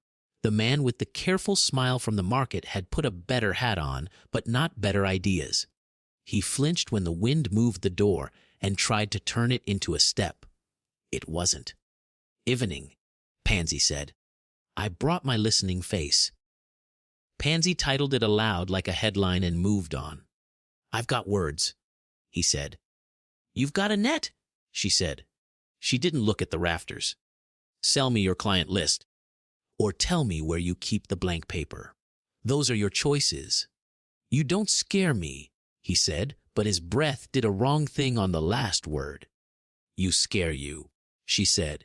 That's why you talk so much. He went for the pocket that held the disc. Tunks was already there. The net failed to drop because Angelina had strung a line under the beam an hour ago, and the net caught its own stupidity. Ginny drifted down like a thought with a knife and slit a square neat out of the mesh without making a fuss. Her boot squeaked, she winced, and the ward shoved her half a step. Inside the boathouse, two lads who wanted to be braver than they were stared at nothing. Susan sat at the back on a crate with her bench face on and a pencil that had outlived 4 wars in her pocket and gestured at the crate next to her. Names, she said, cheerful as rain, slowly. It wasn't a fight. It was a clean-up. Pansy walked the man with the hat outside so he could watch other people being boring and admit to himself that he'd misjudged the audience. He handed over a small stack of dull papers with the circle and line. Selwyn, he said, finally honest, like the name might protect him from the cold. Pansy titled it aloud like a headline and moved on. Of course, Pansy said. You are not interesting enough to have invented treason. Pansy titled it aloud like a headline and moved on. Hermione took the papers and didn't legal them to death. She pinned them to a board later under evidence with a line that said WEPFSICONIS no TO STOP TMM, no adjectives, 3 steps short. Her first draft missed a clause. Pansy circled later, annoyed, then grateful. Pansy titled it aloud like a headline and moved on. They walked back to the hall with the air feeling lighter because no one had fallen in the lake. Hannah put mugs into hands before anyone needed to be heroic about being chilled. Fleur bruised onions with a spoon and threw them into the pot like a hedge against bad nights. Pansy stood with her hands in the pockets of the green coat. Tonks kept pretending not to like and watched the board fill with small truths. Harry kept the door with his palm and looked at her looking. She felt it. Her boot squeaked, she winced, and the ward shoved her half a step. Pansy titled it aloud like a headline and moved on. Walk, she said. Not a question. They took the little classroom with the latch that had learned their hands. Pansy shut the door, paused, then turned the latch and let the click settle. She leaned against the wood with her head back and made a small face at the ceiling like, why do I bother with hair, and then forgot to keep the face on. Pansy titled it aloud like a headline and moved on. I don't like being only useful, she said. No drama, no performance. I like it. I'm good at it. I don't like being only that. You aren't, he said. Say it again, she said. You aren't only useful, he said. You are a person who makes rooms safer and ruder and honest and less frightened because you won't let them be anything else. You're also kind. She barked a laugh. Don't swear at me. You are? He said. Ink smudged notice. I'm trying, she said, quieter. She stepped into him because that was the easiest way to shut up. He lifted his hands and didn't touch until she put his right one at her waist and his left one at the back of her neck where her scarf had flattened her hair. I want you, she said steady. Not as a headline. As the person who asks even when he knows. As the person who will let me be soft and will let me be sharp and will tell me if I'm being cruel instead of clever. I want you, he said, not as a stage. As you. Lantern? She said. Lo, he said. They kept it human. She kissed like someone who had practiced telling the truth and found she liked the results. He laughed once when she swore in delight at a stupid button. She rolled her eyes and then undid it herself. Neat, they asked, they answered. When they found the rhythm, it was ordinary and good and better for being both. Fade the rest. It was theirs. After she lay on her back and stared at the ceiling. If you ever waste my time, she said, I will ruin you with a poster. I won't, he said. She said. She turned on her side and set 2 fingers against his mouth and then kissed him like that too. She made a small pleased noise when he laughed into it. They dressed without fuss because the kettle would call and people would need benches and ropes. At the board, Pansy took the chalk and didn't pretend she wasn't enjoying it. She wrote, block letters, dry as dust. Pansy titled it aloud like a headline and moved on. Circle notice Harry and Pansy consent time privacy per charter, edges soft with torn pinholes. Pansy titled it aloud like a headline and moved on. Under it she added, because she could know Aromo URSSNA Cesar a Serio USLY, torn pinholes along the edge. Hermione read it, met Pansy's eyes, and smiled with at the corner of her mouth like 2 people who could argue for sport and still pass the salt. Susan underlined recusals in the bench rotation and didn't say a word because it was all clean. Ginny came in from the roof and smacked ice off her sleeve and scanned the board and said, good, like a captain calling the wind. Narcissa nodded once, sharp and approving. Cho bumped Pansy's hip with an elbow as she went by and said, nice hat, which is its own politics. Her first draft missed a clause Pansy circled later, annoyed, then grateful. Pansy titled it aloud like a headline and moved on. The house did what it did. Hannah made ordinary food into comfort. Fleur made heat behave. Daphne found another half-dozen candles and rationed them like she had invented prudence. Tonks practiced patience by being a nuisance in short bursts. Neville and Luna took a small group to the edge of the forest and taught them how listening is not doing nothing. Her boots squeaked, she winced, and the ward shoved her half a step. Torn pinholes along the edge after names at lanterns, Luna took a piece of chalk and added a line to the vow list for Short Eyes to read. The chip mug on the sill tapped once, then nothing. 1. Listening before command. 2. Last one lives where pockets live, she said. More to the stone than to a person. It will be shy. What does that mean? Hermione said. Her first draft missed a clause Pansy circled later, annoyed. Then grateful. Pansy titled it aloud like a headline and moved on. Someone is carrying it, Luna said. Not knowing. Pansy looked down at her coat like it might sprout a sigil. Harry felt for the coin in the evidence tray and was glad it wasn't in his pocket. Narcissa touched the place a ring would live and then set her hand flat on the table like she decided the gesture didn't own her. Pansy titled it aloud like a headline and moved on. Borrowed quill with a chewed end. Tomorrow. Susan said in her bench voice that isn't a bench voice when it's for the house. We do not go hunting pockets at midnight. No, Luna said. We sleep. It doesn't like tired people. They slept, not deeply. Enough. The morning would bring another lie by owl and another tray with an EVDC tag and another child who had to be shown how to tie a knot that kept fingers safe. The 90-day clock would tick politely on Daphne's calendar. The goblins would wait. Selwyn would try to set the stage again and find a kitchen instead. 2 vows left and one of them already written on the wall. One lock carried by someone who didn't know they were keeping it warm. A house, not a fort. A door watched by a man with a ring of ink on his thumb and chalk dust on his sleeve and the good sense to ask. Get on with it. Harry told his boots, and he did. Chapter 12. The seventh button. The morning felt honest. Cold, but not cruel.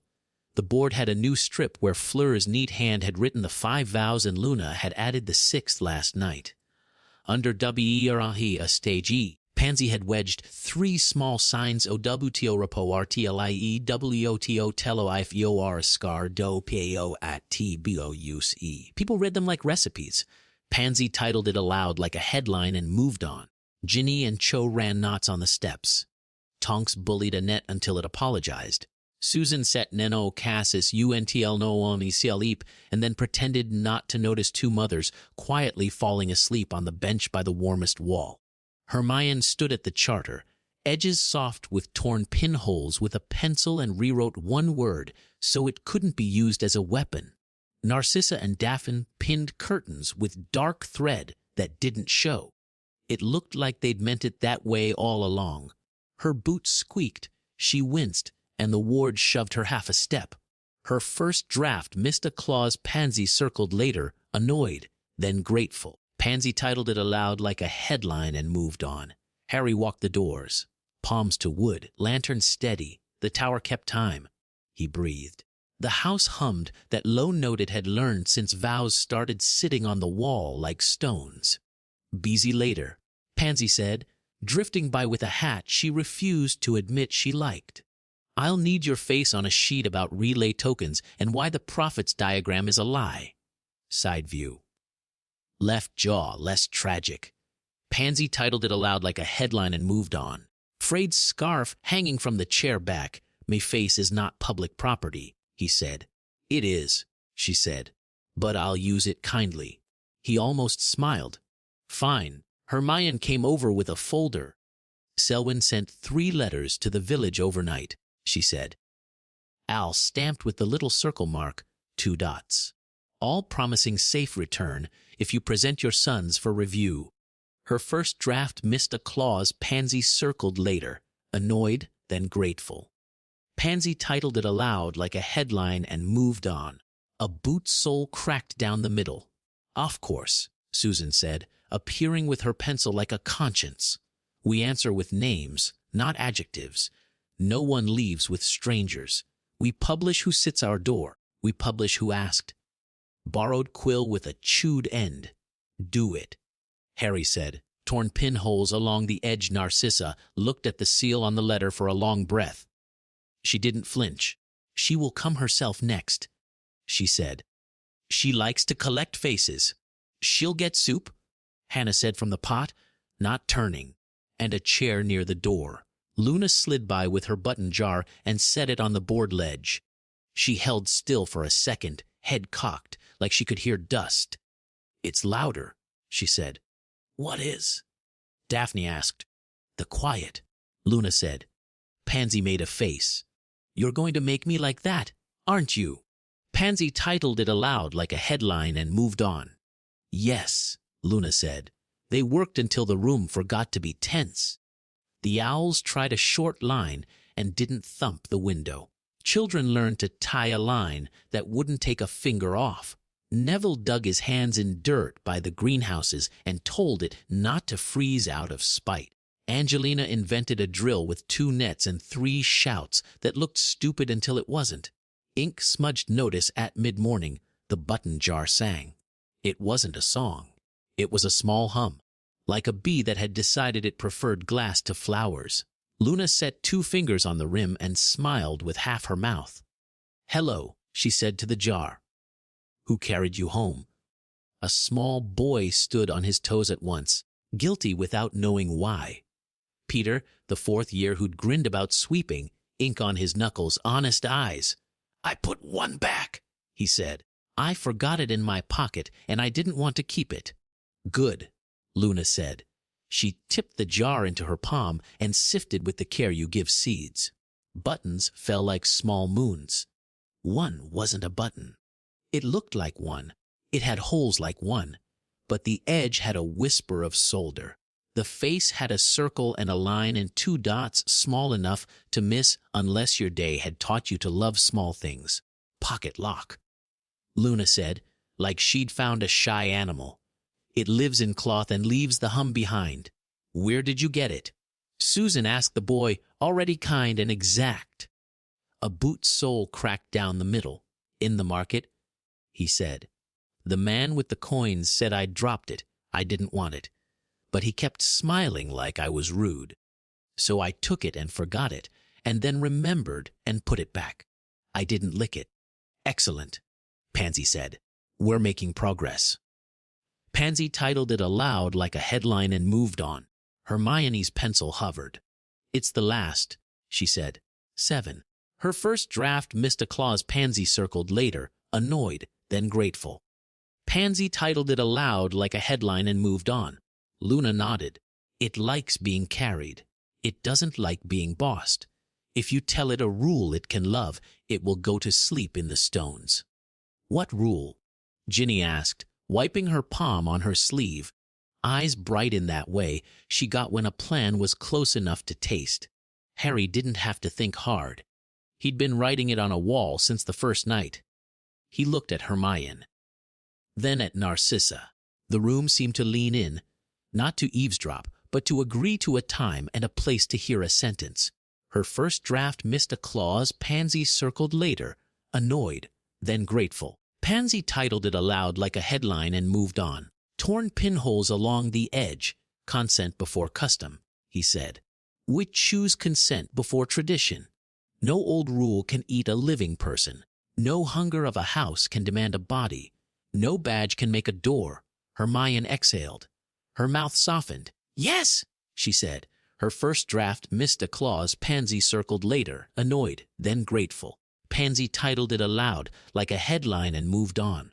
Good sentence, Narcissa said. She touched her sleeve where her ring would have been and didn't look away. Kitchen, Luna said. Weir pockets like to sit on a chair with soup. They didn't make it a show. They didn't call a crowd. People were already in the hall and had ears. That was enough. They gathered by Hannah's table where the big pot breathed and the house. Elves stood in their small proud line. Fleur set down a dish of salt without comments. The lanterns burned steady. The ceiling held a winter sky honest enough to trust. Hermione didn't read. She said it like a recipe.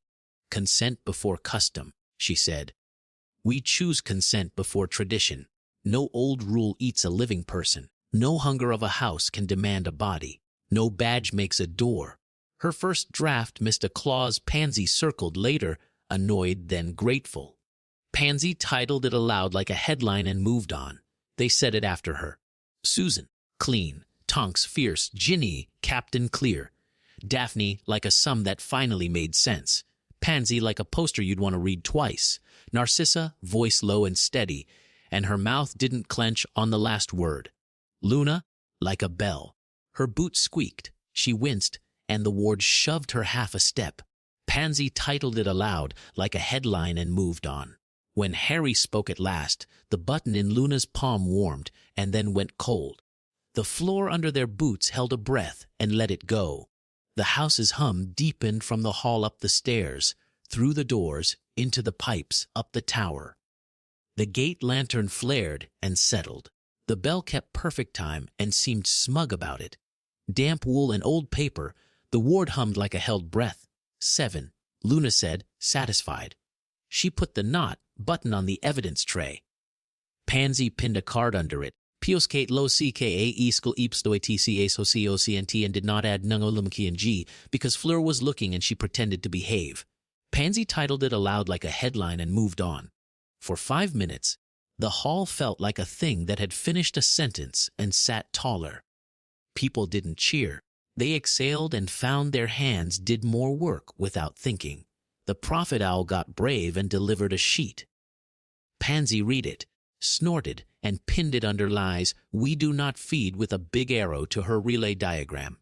Susan flicked a note to the editor that said, "Brian, you are solicitor," without adjectives. Daphne put Diewa 2 on her 90-day calendar and drew a tiny box around it like a person who enjoyed finishing a page. Pansy titled it aloud like a headline and moved on.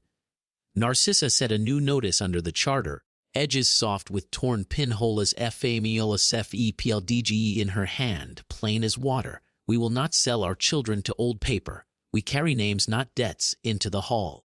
Torn pinholes along the edge. No one trades a body for warmth.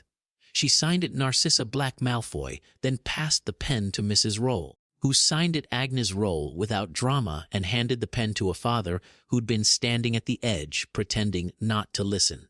A boot's sole cracked down the middle. "Tea," Hannah said. "All of you. I'm not baking justice on an empty kettle."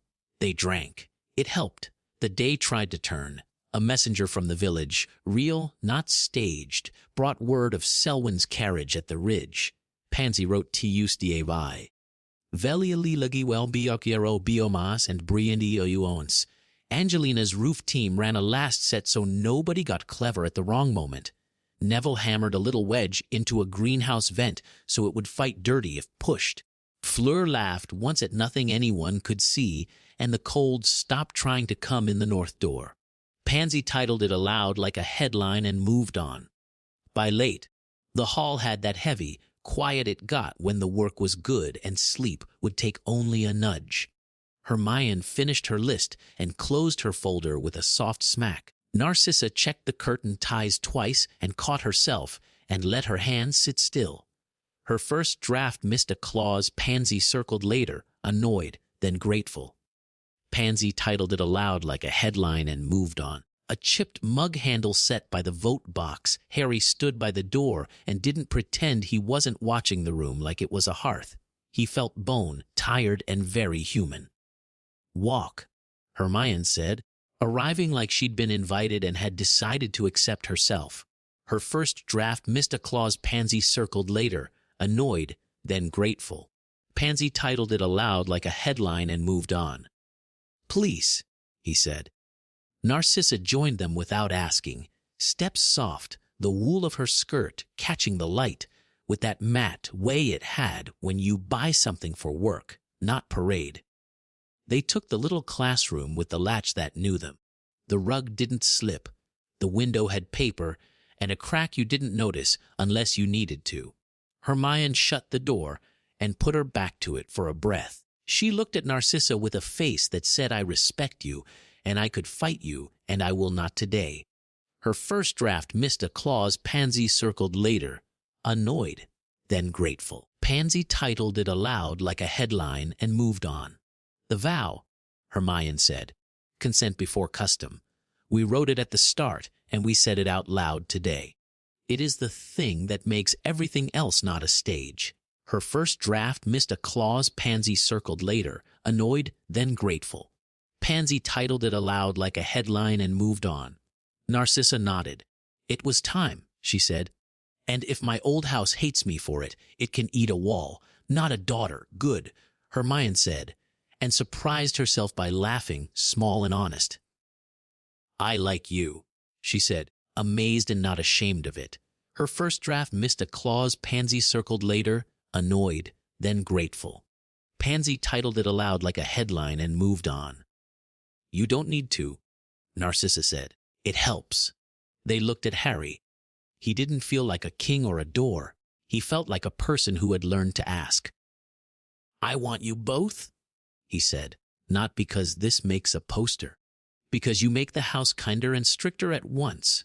Because you keep me honest. Because you make me sleep." "We tell them?"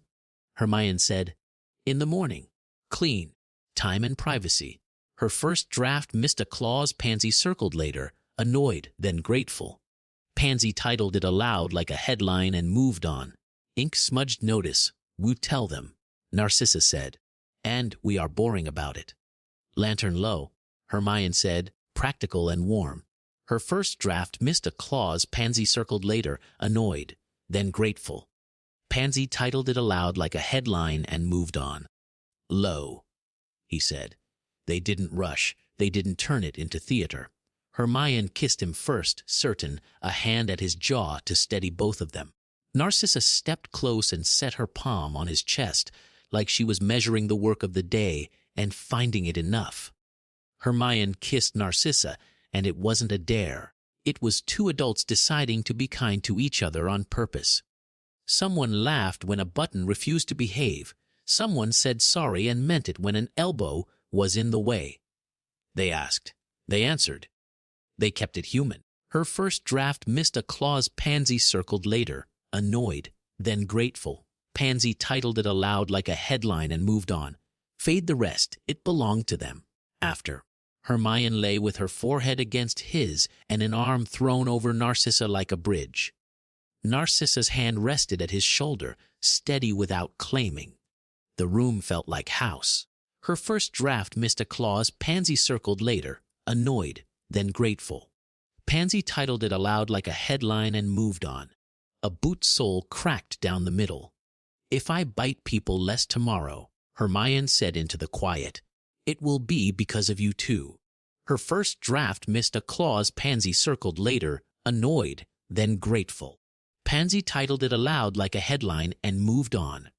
If I forgive an old man for talking like a dead book, Narcissa said, it will be because of you. If I don't try to hold the door with my teeth, Harry said, it will be because of both of you. They dressed without hurry. Hermione smoothed Narcissa's cuffs smooth and then left a thread on purpose so she could come back to fix it later. Narcissa untwisted a lock of Hermione's hair and left it the way it had fallen because she liked it. Harry tied his boot without swearing. Progress. Her first draft missed a clause. Pansy circled later, annoyed, then grateful. Pansy titled it aloud like a headline and moved on.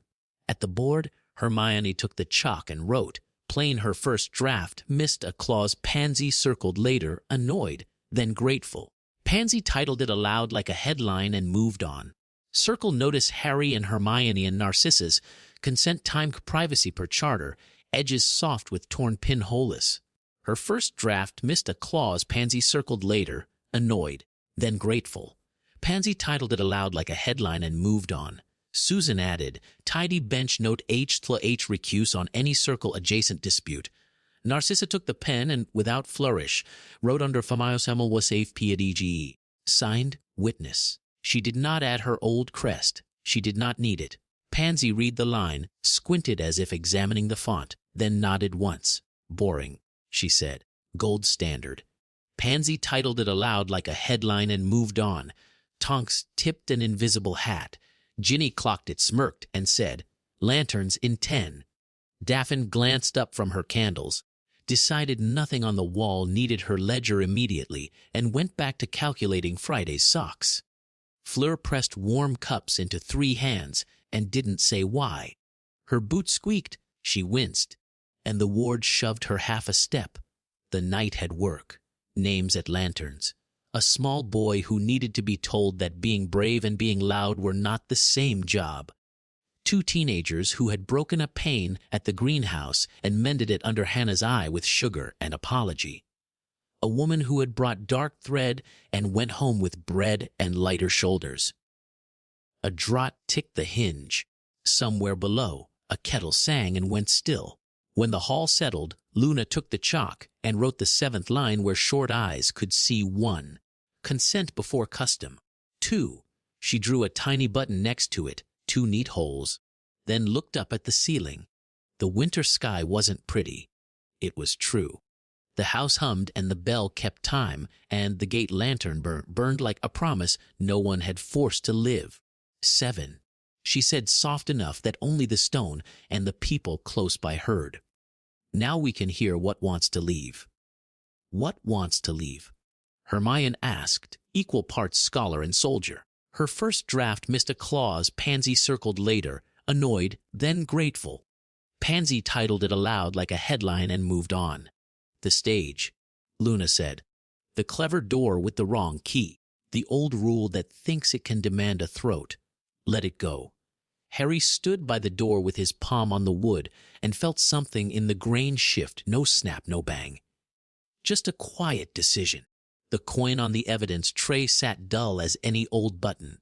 The air in the tower stopped waiting to miscount. The rafters didn't mind letters anymore. The house had chosen the shape it wanted and would keep if people did their part. In the morning, Selwyn would come up the road with a carriage and a speech in her pocket and a smile that wanted to be a knife. She would find soup and chairs and women who liked house notice clean and boring. She would find a board that said things in short words and a rope above a door that made nets catch themselves. She would find a man at the door who asked before he ordered and didn't need to be a statue to stand. The ending had the shape of a plan now. 9 days turned into boxes on Daphne's calendar, a bench stamp waiting for permanence, a ring in a black case in a goblin vault that would come home if they held the line, equinox with less stage and more sweeping on their rota than they had planned for, a house that wasn't a fort and didn't want to be one. Get on with it, Harry said to the day that wasn't here yet. Chapter 13. The village walked torn pinholes along the edge. They took the road like it was theirs because it was. Not a parade. Jackets buttoned. Hats down. Brooms overhead at a distance. 2 handcarts because people trusted carts more than promises. Ink. Smudged notice on the hall board. Pansy had left 3 blunt notices for anyone who would follow later. Pansy titled it aloud like a headline and moved on. Village Nino Bakakromas, torn pinholes along the edge, borrowed quill with a chewed end, Brian Onioas, take sopi imayanatasti Hermione carried the folder with the goblin bench stamp. Susan had her small box for questions and her sharper pencil. Daphne had a ledger bound with cord because she didn't trust buckles. Tunks walked a half, stepped to the side with her hands in her pockets like she was thinking of a joke and saving it for later. Ginny and Cho set the sky the way they liked it, 2 high, 1 wide. Angelina's gloves squeaked when she made the hand signal for no heroics. Everyone nodded. Her first draft missed a clause Pansy circled later, annoyed, then grateful. Pansy titled it aloud like a headline and moved on. Frayed scarf hanging from the chair back Hogsmeade had that winter market smell, bread, coal, wool, onion, the well steamed. A boy in a hat too big for him was selling nails in a jam jar. Mrs. Rawls stood near the baker's wall with her basket and a face you could hang a rule on. Pansy pinned the first noticey do you nder do I nig do hy. She made the lines short enough for cold eyes. Pansy titled it aloud like a headline and moved on. Hermione set a folding board against the well and wrote at the top th hishartrn 2 ctnc. Underneath, her first draft missed a clause Pansy circled later, annoyed, then grateful. Pansy titled it aloud like a headline and moved on. We feed people and we write down our decisions. Ink smudged notice no old paper can take a living person. Frayed scarf hanging from the chair back. Susan put her box on a crate and wrote QUESTO and SGIDAs with a little arrow and a smile that wasn't soft and wasn't cruel. Morning, Hannah said to the first woman who came up with a jar. Onions. Onions, the woman said, and then, lo, my brother says Selwyn's carriage is at the ridge. A chipped mug handle set by the vote box. Good, Pansy said, without looking up. I've been practicing my polite face. Pansy titled it aloud like a headline and moved on. The man with the coins had a better hat and the same careful smile. He took one look at Susan's box and moved his cloth 3 feet without admitting it. Don't wander, Tonks said out of the corner of her mouth. Her boot squeaked, she winced, and the ward shoved her half a step. I never do, Pansy said, already wandering the way a cat does when the kitchen is warm and the mice are stupid. Pansy titled it aloud like a headline and moved on. The carriage came with the sound of expensive wheels. 2 horses. Driver with straight shoulders and no eyes of his own. Lady Selwyn stepped down like the ground had been trained. Dark coat, black gloves. A hat that thought it could be a crown. 3 men with decent coats came behind. No badges. The kind of faces that think they are the law because they have the chin for it. Good morning, Narcissa said before anyone else could. She stepped out from the corner of the baker's wall and took up a place by the folding board where Hermione's 2 sentences sat. She wore no crest. She didn't need one. Soup. Her first draft missed a clause. Pansy circled later, annoyed, then grateful. Pansy titled it aloud like a headline and moved on. A chipped mug handle set by the vote box. Selwyn glanced at the pot as if Narcissa had offered her a bucket of wet nails. "No," she said. "Lady Malfoy, you're out of your seat." "I stood up," Narcissa said. Selwyn's eyes flicked over the group and landed on Harry like a pin finding a map. She didn't smile. She widened her mouth the way you do when you want a crowd to think it's for them. "Oh, Mr. Potter," she said. "You've been busy. Taking children, hiding men, drugging women. The prophet says, we don't argue with a lie," Pansy said to the crowd, not to Selwyn, as she unrolled a sheet that read Ehagodu Ouro Budul Us Dodiet Demodrarello Eo Tiaco in ice with arrows and small words.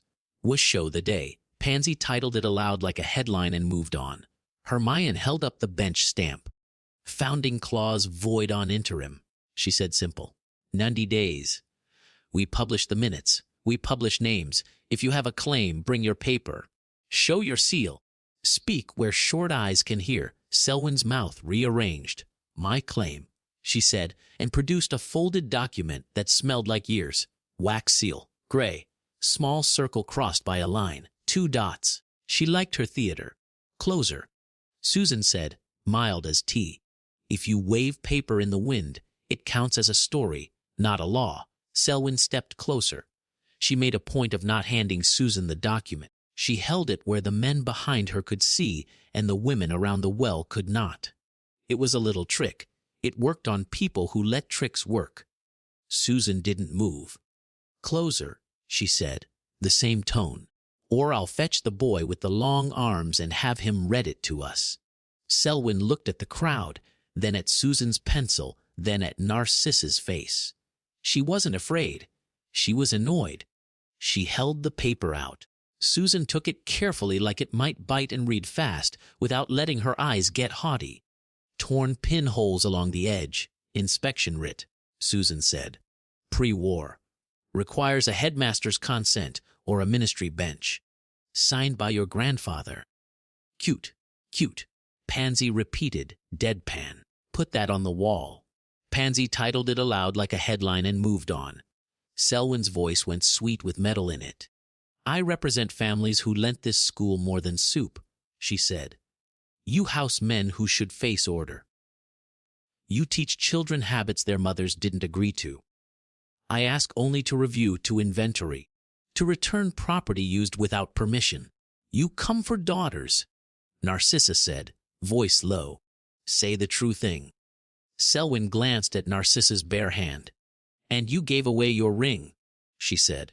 "Of course you did." "I pledged it to make your claws die," Narcissa said. "It will be returned when the bench is done keeping us honest. If you have a stronger pledge, put it in the pot. If not, eat soup." Selwyn nodded as if that were an opinion. Her eyes went back to Harry. "Very well," she said. "A public walkabout then. No back rooms." She enjoyed borrowing their words and making them sound small. "Fine," Susan said. "Questions only. No speeches." Selwyn's mouth widened again the way people's do when they're about to give a speech anyway. "Questions," Pansy said, loud, and pointed at the board. Read the big word. Pansy titled it aloud like a headline and moved on. It worked. Enough people laughed to make the rest breathe. Selwyn let it go with a flick like a lady dropping a crumb. "First," Susan said, "pencil up. Whom do you represent?" Selwyn's eyes went cold and clear. "The Selwyn estate," she said. "The consortium associated with the founding clause." "Names," Susan said. Selwyn took her time. "Selwyn, Yaxley, Caro, Burke. 20 others who prefer privacy." "Privacy isn't a seal," Hermione said. She held up the bench stamp. "This is a seal." Her first draft missed a clause. Pansy circled later, annoyed, then grateful. Pansy titled it aloud like a headline and moved on. Selwyn pointed at a girl near the baker's wall. "Who protects that child from you?" she said. Sweet again. "When you decide she needs to be brave for your paper." "Her mother," Hannah said from the stew pot without turning her head. Her mother and me. She's got onions. Mind your own. Who feeds her? Selwyn said. Use, Hannah said, and her mother, and Agnes Roll, who brought jars. Mrs. Roll snorted. Put my name in your mouth, Selwyn, and you'll taste onion all winter. The laugh broke the stage again. Selwyn's jaw went still. She didn't like losing the floor. The coin man tried to slip away from his cloth. Tunks was already leaning on the corner of his table, not looking at him at all. Her boot squeaked, she winced, and the ward shoved her half a step. Susan went on steady. Second, what do you seek to take today? Ink smudged notice. Inventory, Selwyn said. A list, and men with papers we recognize. We will review their cases at the ministry. No, Susan said, still calm. We review cases here. Restorative first. No dungeons. If you want minutes, you can have them. If you want a man, you bring a bench and a law that isn't a rumor. Third, Hermione said, what will you give in return to the school you claim to love? Her first draft missed a clause Pansy circled later, annoyed, then grateful. Pansy titled it aloud like a headline and moved on. Selwyn's smile showed nothing. Security, she said. Order. A boot sole cracked down the middle soup. Hannah said, finally looking up with her ladle in her hand like a gavel. Will you bring soup? No. Then be quiet while we finish the onions. Selwyn blinked at being handled like a child. It didn't make her smaller. It made her careful.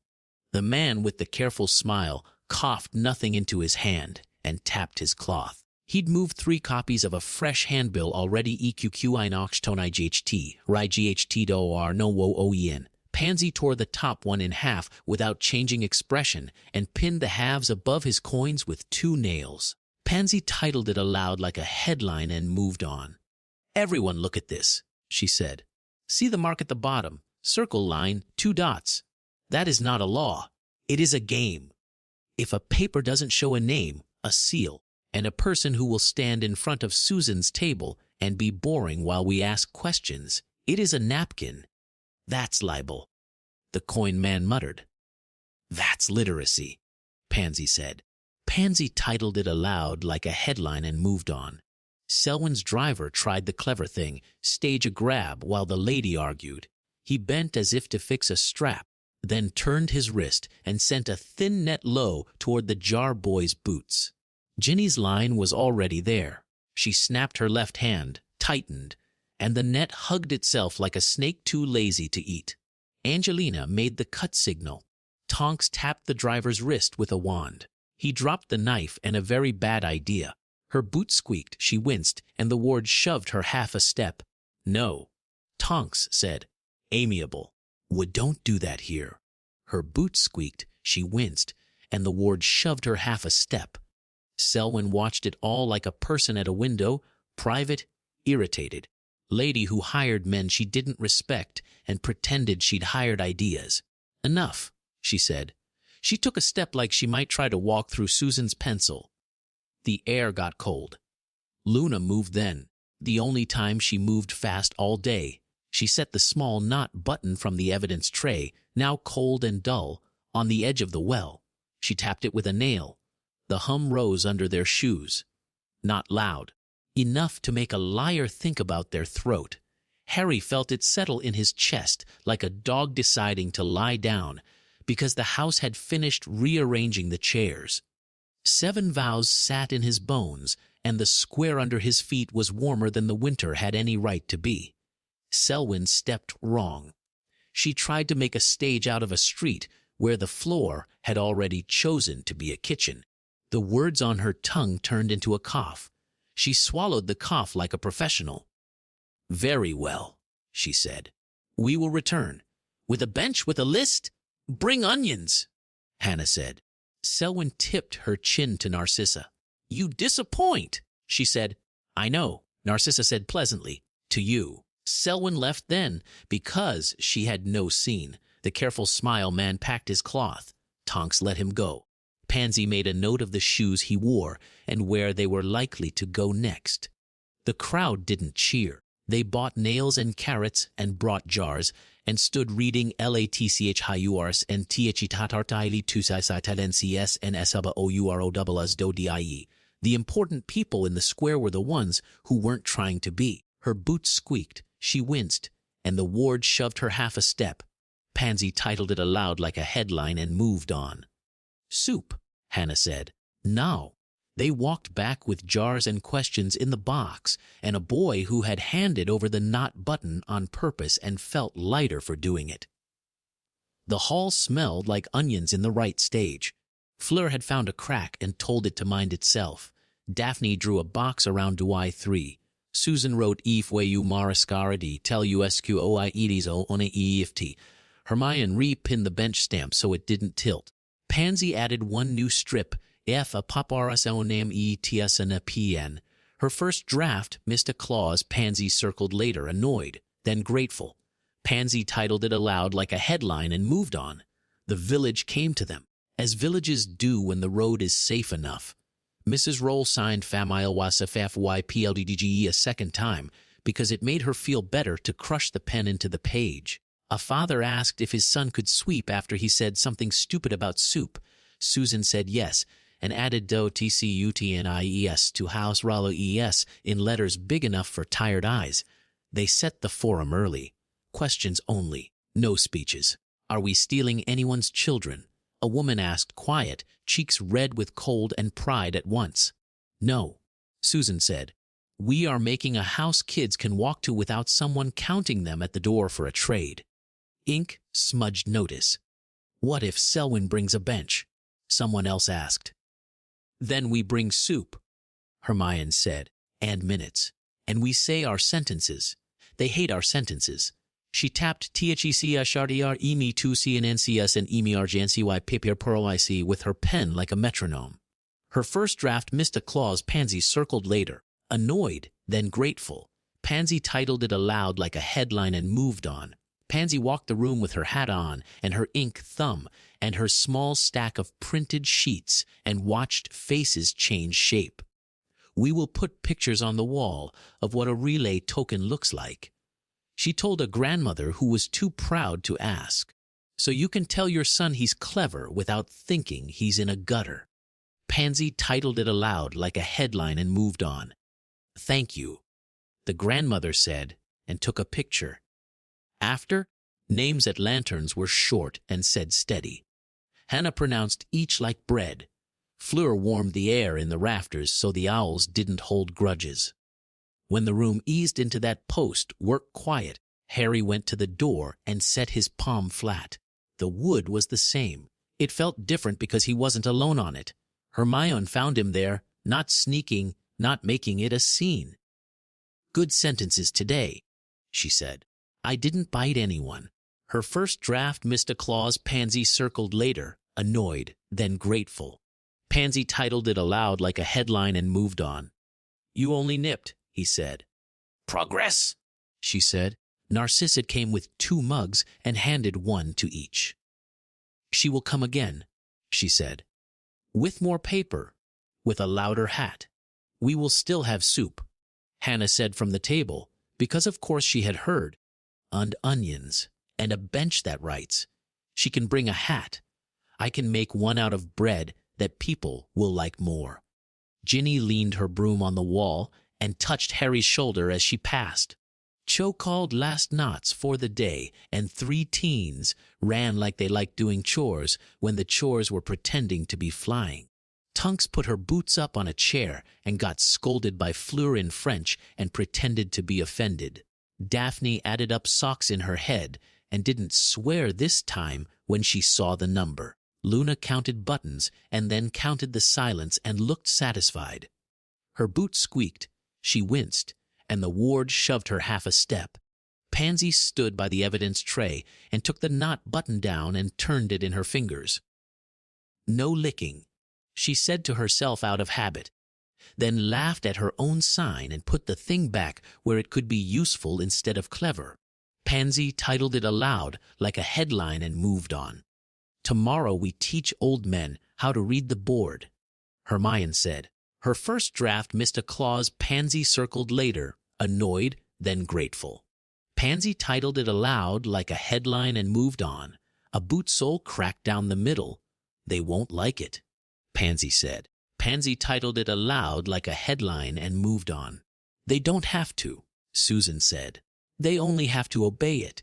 Soup, Hannah said, which ended the conversation. Later, after lanterns and after bowls and after the kind of small work that stops the big work breaking, Harry stood again by the door and listened to the house hum. It wasn't a song. It was a good pipe. It meant the lake wasn't sulking. It meant the tower would count right because it had decided to. It meant the stage had walked out and shut the door behind itself and no one had clapped. The chipped mug on the sill tapped once, then nothing. He didn't go find a latch that night. He didn't need to. He sat with Ginny and Susan and Hermione and Narcissa and Pansy and Cho and Hannah and Fleur and Daphne and Luna and Neville and the two mothers who had fallen asleep earlier and the boy who had given back the knot, Button and Mrs. Rowell with her onions, and the coin man's table was empty, and no one missed it. Her first draft missed a clause Pansy circled later, annoyed, then grateful. Pansy titled it aloud like a headline and moved on. He slept. In the morning, a letter would come with a different lie. Selwyn would return with a bench and a list and a new hat. The goblins would count socks if you asked them to. The 90-day calendar would tick politely. The last 2 chapters of this business would look like work, a hearing that mattered, and an ending that didn't need trumpets. The ring would come home because it had been used like a tool, not a throne. The house would stay a house. Torn pinholes along the edge. The plan had a shape. The end wasn't fireworks. It was a board with house notice in short words a tired person could keep. It was soup you could count on. It was a door you put your hand on and felt warm, not because the wood loved you, but because people did the job. Get on with it, he told the day. Ink, smudged notice chapter 14, bench day -1. By breakfast the board had a new strip in Fleur's neat hand BNC daylight tomorrow w. Nungoen ku yestions onoi nimos peches frayed scarf hanging from the chairback were now sth under it. Pansy had wedged 3 small signs in her block print. Pansy titled it aloud like a headline and moved on. Ya boot sole cracked down the middle, ef a pair hayas no name itis an aki nam latch hayures tisel ep nantisicira sedoin rg by titileshis. Show the day y. Frayed scarf hanging from the chair back. Daphne drew a tidy box round day 4 on the 90-day calendar and wrote Sasike Sephradio because she knew the room needed something certain. Cho tied a relay token to a bit of twine for the demo. This, she told the circle of teens, keeps owls from dying. She held it up. This does not buy treason. It buys time. 2 nodded like they'd understood. 1 nodded like he liked how she said it. Susan set no kiss before levi sel eep and then didn't say a word as 2 mothers finished a nap by the warmest wall. Hermione pinned BNCH stamp. Dummy tit me n2ctnces and cut 3 adjectives she'd written without noticing. She muttered good under her breath when the strip fit clean between 2 others. Her first draft missed a clause Pansy circled later, annoyed, then grateful. Pansy titled it aloud like a headline and moved on. Narcissa and Daphne pinned hems with dark thread. Seam should be invisible, Narcissa said. That doesn't make them less important. Daffy didn't answer. She just set the next pin straight. Harry walked the doors. Gate lantern steady. Tower counting true. He stood for a breath with his palm on the wood and let the low hum sit in his bones. 7 vows on the wall made the place feel like a table that wouldn't wobble no matter who put their elbows on it. Tunks sauntered past with a coil of rope. We're doing the roof like it's a dance, she said. No one falls. If they do, they bounce. Her boots squeaked, she winced, and the ward shoved her half a step. Don't bounce, Harry said. I won't, she said, and winked at Cho. You show the kids how not to show off. I always do, Cho said. At 9 the first letter arrived. Not a profit sheet, a folded note with a neat hand. To the stewardship circle, bench arrives with ministry clerk tomorrow noon. Open session. Bring minutes. Bring soup. Gringotts, third desk. Hermione tapped the corner. Soup, she said. They learn. Her first draft missed a clause. Pansy circled later, annoyed, then grateful. Pansy titled it aloud like a headline and moved on. A chipped mug handle set by the vote box. No one's immune to onions. Hannah called, stirring. Pansy pinned the note under foramen de facitis and added brag manars with wicked calm. Pansy titled it aloud like a headline and moved on. The second letter was a list, names of boys, ages, Pirasichin Foarabib stamped on top in a gray that wanted to be a seal and wasn't. Susan read once, then twice, then let her face go still. Selwyn. Narcissa said, no surprise left to give. Bring it to the board, Hermione said. No back room. Her first draft missed a clause. Pansy circled later, annoyed, then grateful. Pansy titled it aloud like a headline and moved on. Susan pinned it under EVVDNCE and wrote, in tidy hand, teaches S not to our aunt. Under that, nenokosiil tiragars, she set her pencil down and found Harry's eyes. After lunch, she said. Walk with me. A boot sole cracked down the middle. After lunch, he said. The morning had the clean kind of busy they'd earned. Ginny and Angelina set brooms where the roof told them to. Tonks practiced being a nuisance at the side doors in short, controlled bursts. Neville and Luna took small hands to the greenhouse and taught listening that wasn't the same as doing nothing. Fleur warmed the draught by the north door with 3 old words and a pinch of salt. Daphne counted candles without apologizing for the number.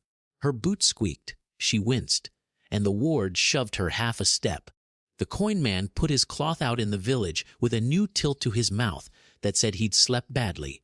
Pansy posted 3 copies of If a Pepar Has Noa Naomi, Itis a Napkiam near him at different heights so short eyes and old ones would both see.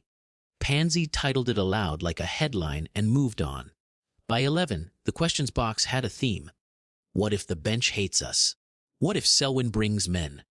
What if my boy wants to go see anyway? Susan didn't answer the box. She answered faces. We publish who's at the door, she told a mother. If you want a list of names, you get one. If your son wants to see a bench, he can see a bench. On our floor with our house notice. The roof whistle cut the hall thin. One short, one long. Ginny, look up. Smoke didn't come. A net didn't drop. Instead, a thin chime rang under the eaves like a bell that wanted to be a whisper. Chu's head came up fast. Rafter coin, she said, already moving. Whisper dis. Hermione grabbed a ladder. Tonks grabbed the other side. Harry held the base. Cho went up neat and quick, glove on, knife in teeth, because sometimes clutches are useful. She reached, prized, twisted. The disc came free with a whining sigh. Circle, line, 2 dots. Her boots squeaked, she winced, and the ward shoved her half a step. Her first draft missed a clause. Pansy circled later, annoyed, then grateful. Pansy titled it aloud like a headline and moved on. Evidence, she said, dropping it into the bag Susan held open. Pansy wrote on a card without looking up Moach ace par diac ri FDRs remo like key and Fleur raised an eyebrow at the last 2 words. Pansy scratched them out and wrote Noto Uheng instead. The room breathed. Pansy titled it aloud like a headline and moved on. 3 more, Ginny said, counting the rafters with a frown. They like corners. They always do, Tonks said, and sent 2 4th years up with string and manners. Her boots squeaked, she winced, and the ward shoved her half a step. They broke for lunch. Bread that didn't apologize for itself. Onions that had learned to be sweet. Harry ate 2 bowls because Hannah looked like she would follow him with the ladle if he didn't. When he finished, Susan stood. Walk, she said. They took the corridor behind the kitchens. It smelled like soap and steam and quiet. She put her shoulder to the wall and didn't bother with a preface. I'm thinking about tomorrow, she said. About being a judge in a room where I'm also a person. I don't want to turn us into a court and forget we're a house. You won't, he said. Say it again, she said. You won't, he said. The wall says so. She huffed a laugh. The wall helps. I need something else. She looked at his mouth. We say what we mean. We keep the rota. We keep the bench clean. And her voice went lower, honest, not dramatic. I want you tonight. With Cho, if she wants it too. Clean. We tell them. We keep bench hours off. Bench off, he said. He meant it. I want you. I want Cho. Then we ask, Susan said. Out loud, not by notes. Torn pinholes along the edge. Cho was at the owl table when they came back through, checking the leather for tired places. She looked up, clocked their faces, and didn't make them pretend this was a hard topic. Tonight, she said, frank as daylight. Use 3, clean, board in the morning. Bench off! Yes, Susan said. Yes, Harry said. Cho nodded once like she'd just decided on a flight path. Lantern low, she said, practical. Low, Susan said. They didn't make a thing of it. There was still a day to finish. Afternoon brought an old man with old paper and a story that didn't fit in a room. He held up a tin soldier. This, he said, wobbling is mine? It can be, Susan said. After we see if a child loves it now. She set the soldier on the table. A boy came forward, thumb dragging the way small boys' thumbs do when they're thinking. He put the soldier down in a neat way that said he liked it, but liked fairness too. Thank you, Susan said to both of them. We'll find another toy, and a chair that doesn't wobble. The old man sat. The boy went to sweep. The soldier went on a shelf labeled Los T and Found. Pansy wrote WTSTL above it and drew a soldier in 3 rude lines. Pansy titled it aloud like a headline and moved on. A woman brought a son to the board and asked if he could watch the bench tomorrow. Hermione nodded. He can sit with Tunks and the mothers, she said. We won't make him stand. We will make him listen. Her boot squeaked. She winced, and the ward shoved her half a step. Her first draft missed a clause Pansy circled later, annoyed, then grateful. Pansy titled it aloud like a headline and moved on. Good, the woman said. She signed Famila Saraf PLDG with a hand that had done long work. Near dusk, the whisper discs gave up their last hiss. Cho dropped the third into Susan's bag like a fish she wasn't sentimental about. Ginny rubbed her palm where the knife handle had chafed. Tunks blew on her fingers and pretended they didn't hurt. I like this job better than paperwork, she said. Her boot squeaked. She winced, and the ward shoved her half a step. Everyone does, Daphne said, and held up her ledger like a shield. Frayed scarf hanging from the chair back. They read names at the lanterns. Hannah said each like a bowl put on a table. Fleur kept the air steady in the rafters so the owls didn't sulk. The bell counted true. The chipped mug on the sill tapped once, then nothing. Harry found Cho by the door. She had that steady sky look in her eyes again. When she smiled at him, it wasn't a performance. It was a choice. Ready, she said. After I write one thing, he said. He took the chalk and added, Under feu you are tamaro arabari bneh ralishist fever imag jayastai b for oi vengeance cositi bifari short lines. Everyone could carry them in their pocket. They chose a small room with a latch that worked and a rug that didn't slide. Bench off. Rhoda respected. Lantern low. Susan shut the door and leaned back against it for a breath, like a person who had been brave in the right ways all day and would be brave again tomorrow and wanted to be human now. Tell me if I rush, she said. You won't, Cho said. Tell me if I get clever. You won't, Harry said. They kept it simple. Cho's hands were sure and warm. Susan's mouth tasted like tea and ink. Harry asked with his hands before he moved them. Yes came back each time, steady. The 3 of them found a rhythm that belonged to people who had done other work all day and would do it again tomorrow. There was a small laugh when an elbow knocked the lantern and Susan steadied it without thinking and then laughed at herself for being a person who steadied lanterns in a room with no crowd. Fade the rest. It belonged to them. After, they lay the way tired people do when they've done a thing right. Chew on her back, watching the ceiling like it had a map she could read.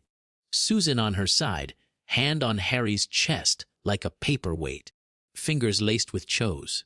Harry between them, breathing like a man who'd remembered how not to hold doors with his teeth.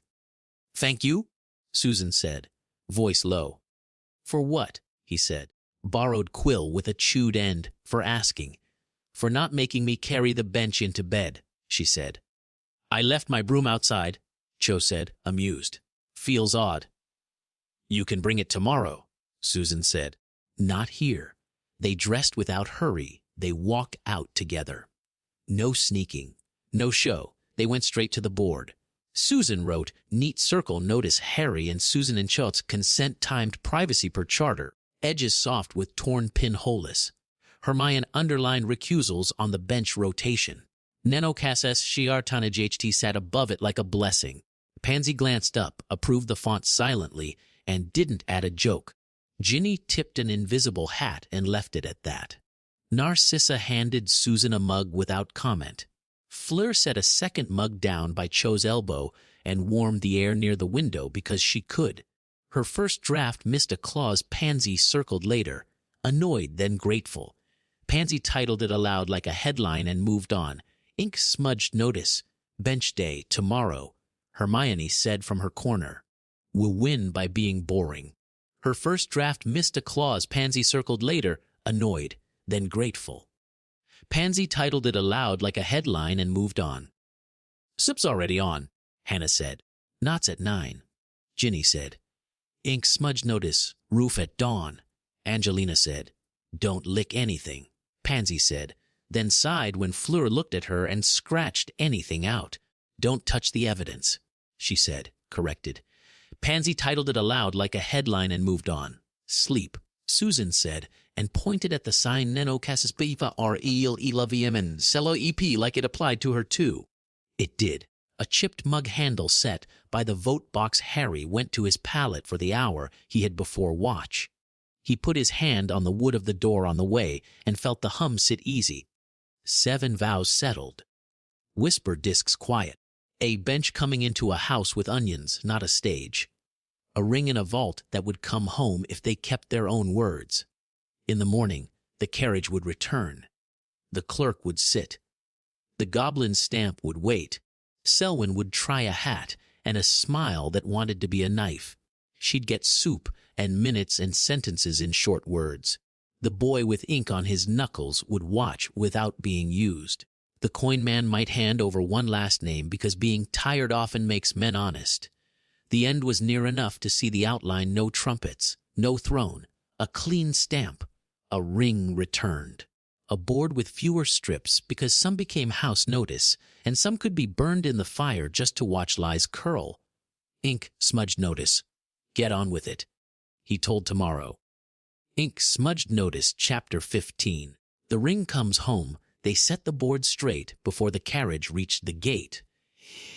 Fleur's neat hand added one more strip at the top where everyone could see. A boot sole cracked down the middle. BNCH-Y. Open session. Subhata under it. Pansy wedged hers in block print. Pansy titled it aloud like a headline and moved on.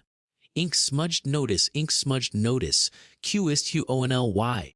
NASPETHS ink smudged notice. IF a parhasam nem it saneke mwd arana a stage te Daphne drew a square round DAY5 on the 90-day calendar. 2 more squares had faint penciled tick marks from habit she refused to call superstition. Susan sharpened 2 pencils and set them parallel. Hermione lined up the minutes and the emergency paper policy with that satisfying click-flat things make when they've agreed to behave. Tunks paced the side doors like boredom with a purpose. Angelina checked the roofline without dramatics. Ginny and Cho took the sky and didn't decorate it. Her boot squeaked, she winced, and the ward shoved her half a step. Her first draft missed a clause Pansy circled later, annoyed, then grateful. Pansy titled it aloud like a headline and moved on. Hannah put onions in the pot.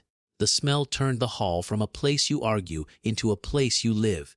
Narcissa took the black case from the evidence tray and held it for a breath without opening it. She didn't look down. She looked at the door. "Ready," she said, and the room believed her. The Gringotts carriage wasn't grand.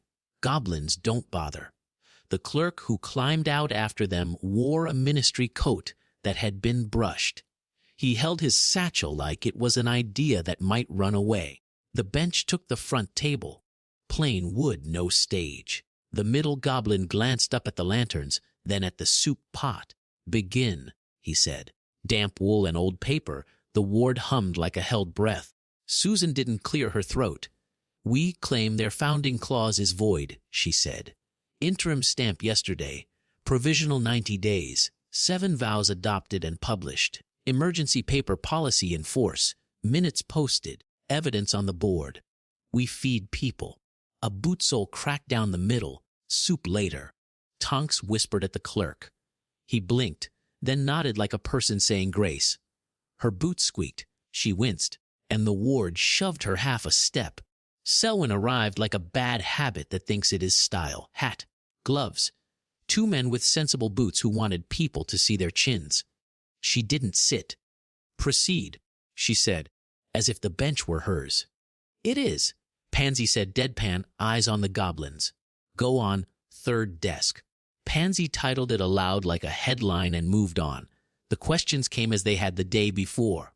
3 that mattered. 7 that let you know who was bluffing. Clause. The middle goblin said. "Used as a wedge, not a law," Hermione said. She held up the stamp. Interim void.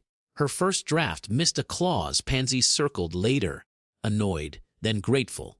Pansy titled it aloud like a headline and moved on. "Collateral?" the left goblin asked. Narcissa opened the black case. The ring lay inside like a plain answer. Maternal Senate pledged to hold the clause quiet. Return on permanence. We kept the terms. The right goblin tapped the emergency paper arpala with a nail. Expiry. Borrowed quill with a chewed end. 30. 6 hours without a hall vote, Susan said. 2 signers on collateral. Void if not published. The ministry clerk adjusted his satchel and found his voice. "The department acknowledges local stewardship under Section 12 of the Emergency Education Act," he said, reading like a man who liked not being shouted at. "We'll record your minutes. We'll eat your soup. We won't invent a seal." Selwyn's smile didn't reach anywhere real. "You harbor men who owe accounts," she said. "You break the owl lines. You stir rebellion with avows. Evidence," Susan said. Frayed scarf hanging from the chair back, Pansy set the tray on the table with the quiet pride of a woman who has labeled things properly. Clock tower plate. All discs. Whisper coins from the rafters in a string bag marked no to uhing because Fleur had forbidden her favorite warning. A paper from the coin man's cloth with the circle, line 2, dots and no name. Equinox across the top in a font that wanted to be a law and wasn't. Pansy titled it aloud like a headline and moved on. Hermione pointed with her pencil. "Coward's magic," she said. "Hidden in our machines. Removed. Tagged posted. If you claim them, you can explain yourself in front of our short eyes." Her first draft missed a clause. Pansy circled later, annoyed, then grateful. Pansy titled it aloud like a headline and moved on. A girl of 10 by the warm wall raised her hand without fear. "What does short eyes mean?" she asked. "It means we don't put the truth where only tall people can see it," Pansy said. Next question. Pansy titled it aloud like a headline and moved on. The bench liked that more than they showed. Final statements. The middle goblin said, bored with theater before it could start. Selwyn went for a speech out of habit. She found soup, steam, and silence. She swallowed her own preface. "Your ring, Lady Black," the left goblin said to Narcissa. She didn't flinch. "If you return it, I will use it to fasten a pledge to this table," she said. "No old paper eats a living person. Consent before custom. Vos," the right goblin asked, like a man checking a roof beam with a knuckle. Hermione read them as if they had always been English. Her first draft missed a clause. Pansy circled later, annoyed, then grateful. Pansy titled it aloud like a headline and moved on. Shelter before pride, care before glory, truth before image, work before credit, justice before vengeance. Torn pinholes along the edge, listening before command, consent before custom. People said them back like a recipe they trusted now. The goblins whispered like pebbles in a jar. The stamp came down once, twice. Clause void, permanent. The middle goblin said. Stewardship recognized. Minutes to be posted weekly. Soup to be kept hot. He shut the stamp book, returned the ring. The left goblin put the signet in Narcissa's open palm. It looked small until you knew what it meant. A boot sole cracked down the middle. Narcissa set the ring on the board, under the vows, not on her finger. A ring is not a person, she said. Let it be a tool. Selwyn stood very straight. You will regret this, she said. No, Susan said, mild as tea. We'll put it in the minutes. Selwyn left without a scene because there wasn't one to have. The men with the good chins went with her because Tonks had learned the faces of their boots 4 days ago and smiled the kind of smile that keeps men honest. Her boots squeaked, she winced, and the ward shoved her half a step. The clerk stayed. He ate soup and wrote onions good in his notebook, then blushed and pretended it was a legal term. The bench signed one more line and took the coins away in a bag marked EVD and CE because Pansy liked symmetry. Pansy titled it aloud like a headline and moved on. They didn't cheer. They exhaled. People went back to work like sensible humans. Nets, hems, rafters, lessons. Daphne drew a box around Pearminayant on her calendar and allowed herself one rude word under her breath where no one could quote it. Fleur warmed the draught at the north door because it was cold and not because the day was special. Neville swore friendship at the soil with his hands. Luna put the knot button in the drawer where the chalk lived and called the stones good dog without saying it out loud. By dusk, the hall had that low, finished hum you get when a house has chosen its shape and intends to keep it. Names at lanterns were steady and few. Hannah pronounced each like bread. Pansy pinned the last news strip of the day. Pansy titled it aloud like a headline and moved on. So she stopped, sighed, and wrote Nonto Okichi instead. Hermione rewrote EMRGNCYPR Policy into ORD with a satisfaction she did not hide. Susan put her pencil flat and let her shoulders drop one finger width. Her first draft missed a clause. Pansy circled later, annoyed, then grateful. Pansy titled it aloud like a headline and moved on. The ring sat under the vows. The bell counted right because it had decided to. The owls landed like birds that had made their minds up to live. The gate lantern burned like a promise. No one had forced to stand guard anymore, and that was the point. Walk, Ginny said to Harry as the room began to unclump. Later, he said, and he meant it. Door first. He put his palm to the wood and felt it warm his hand like a kettle, not a spell. He turned and found faces he loved in different ways. Hermione, tidy, fierce, relieved against her will. Susan, sharp, kind, the weight of the bench in a pencil she put away when it didn't belong. Pansy, hat low, ink on her thumb, trying not to look pleased. Narcissa, steady, bare, fingered by choice and not because she had to be. Ginny, a captain even on the floor. Cho, sky in her eyes and knots in her pocket. Tonks, bruised at the edge of a smile and entirely herself. Luna, somewhere you didn't always see until you needed to. Sahana and Fleur and Daphne and Neville were part of the circle that kept the house. They were the people who made soup hot and seams invisible and soil generous. They were not the people he kissed. They didn't want him that way, and the board had taught them all not to turn kindness into a debt. Her boots squeaked. She winced, and the ward shoved her half a step. Her first draft missed a clause. Pansy circled later, annoyed, then grateful. Pansy titled it aloud like a headline and moved on. He didn't call a meeting. He didn't make a speech. He caught Susan's eye, then Hermione's, then Pansy's, then Ginny's and Cho's, then Narcissa's and Luna's. Heads inclined small. Yes, tonight, clean, bench off. Rhoda respected. No one owed anything. Her first draft missed a clause. Pansy circled later, annoyed, then grateful. Pansy titled it aloud like a headline and moved on. They chose the long, warm classroom with the latch that knew all their hands and a rug that didn't shift. Hannah left a tray on the low cabinet on her way past without looking in. A lantern, biscuits, 2 mugs. Fleer, careless as a blessing, warmed the air by the window as if anyone might need fingers. Damp wool and old paper, the ward hummed like a held breath. Rules, Hermione said at the door, because that was her way and they loved her for it. Bored in the morning. Consent before custom. Time and privacy. If anyone needs out, we stop. Lantern low. Her first draft missed a clause. Pansy circled later, annoyed, then grateful. Pansy titled it aloud like a headline and moved on.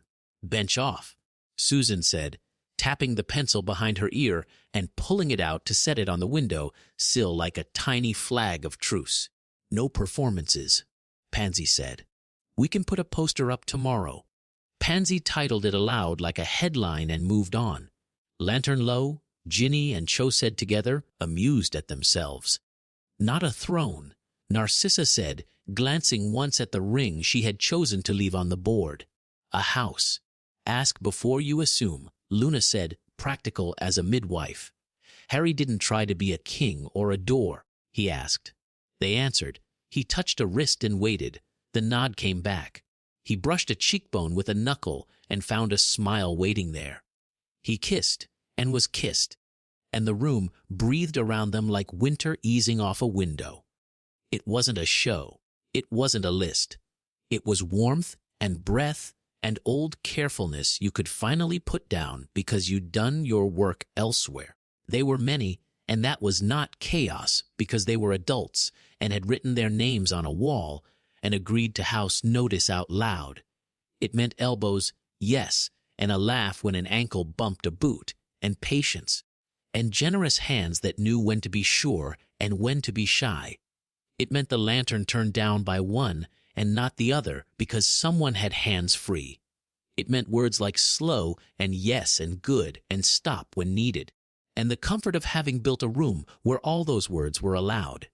Iron sat on his tongue, grit pressed under his palms. Fade the rest.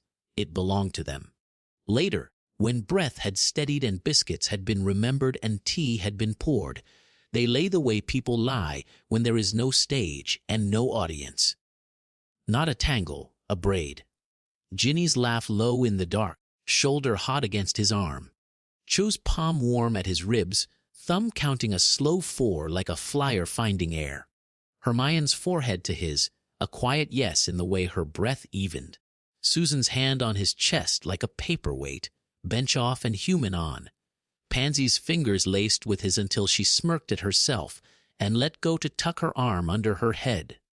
Narcissa near his shoulder blade, present steady as a wall you can put pictures on. Luna at his other side, fingers light on his wrist where the pulse is, humming nothing in particular. Her first draft missed a clause. Pansy circled later, annoyed, then grateful. Pansy titled it aloud like a headline and moved on. No one remarked on the size of it.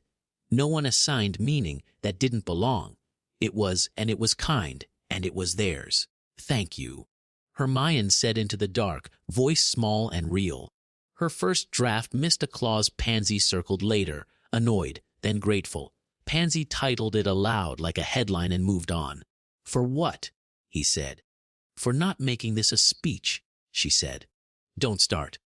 Pansy murmured, amused from somewhere near his hip. Pansy titled it aloud like a headline and moved on. A chipped mug handle set by the vote box. Bench off. Susan reminded them, and they all laughed in the silent way you laugh when you want not to wake the house. Harry slept with 7 breaths near enough to count, and the hum of the stone under the floor steady as his own. The bell kept the right numbers. The gate lantern burned for comfort now, not for warning. The ring sat quiet under the vows. torn pinholes along the edge. They did not become saints because a stamp fell the way they hoped. They became ordinary. The next morning, they wrote what they always wrote. Susan took the chalk, tidy circle, notice Harry, and Hermione, and Susan, and Pansy, and Ginny, and Cho, and Narcissa, and Luna's consent time, privacy per charter, edges soft with torn pinholes. Her first draft missed a clause. Pansy circled later, annoyed, then grateful. Pansy titled it aloud like a headline and moved on. Under it, Rhoda unchanged. Bench off in private. No one owes anyone. Borrowed quill with a chewed end. Hermione underlined recusals where they applied, because house notice don't keep themselves. Pansy read the line and didn't add a joke for once.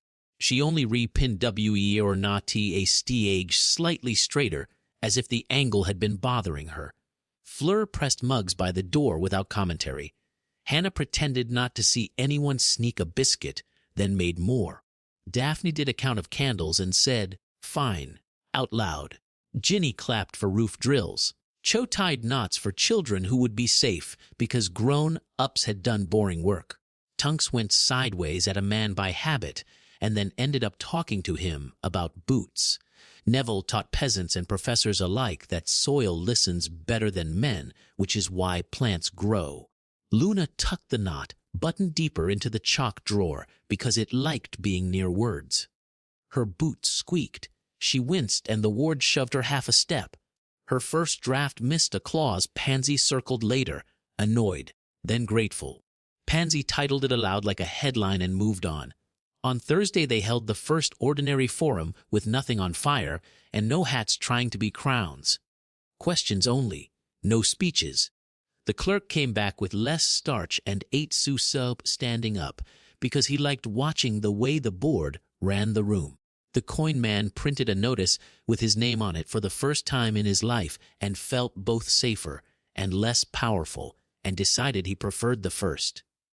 A boy who had given back a button brought a toy to Lois T and Fo UND without being asked.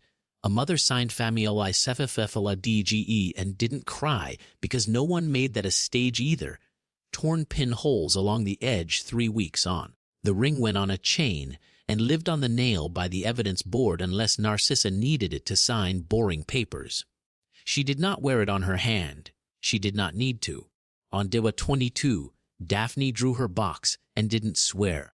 On Dawai 63, the ministry clerk brought biscuits with his notes and Susan pretended not to like them and ate too. On Dawai 90, the bench came back, stamped Paramananti without theater, and left with onions for the road, because that was how Hannah measured love. Spring found the greenhouse with its vents still whole and its gardener older and kinder to himself. Summer found the sky alive with brooms that went where they should and did not fall out without notice. Autumn found the village bringing jars before anyone had to ask. Winter found the house warm by craft, not miracle.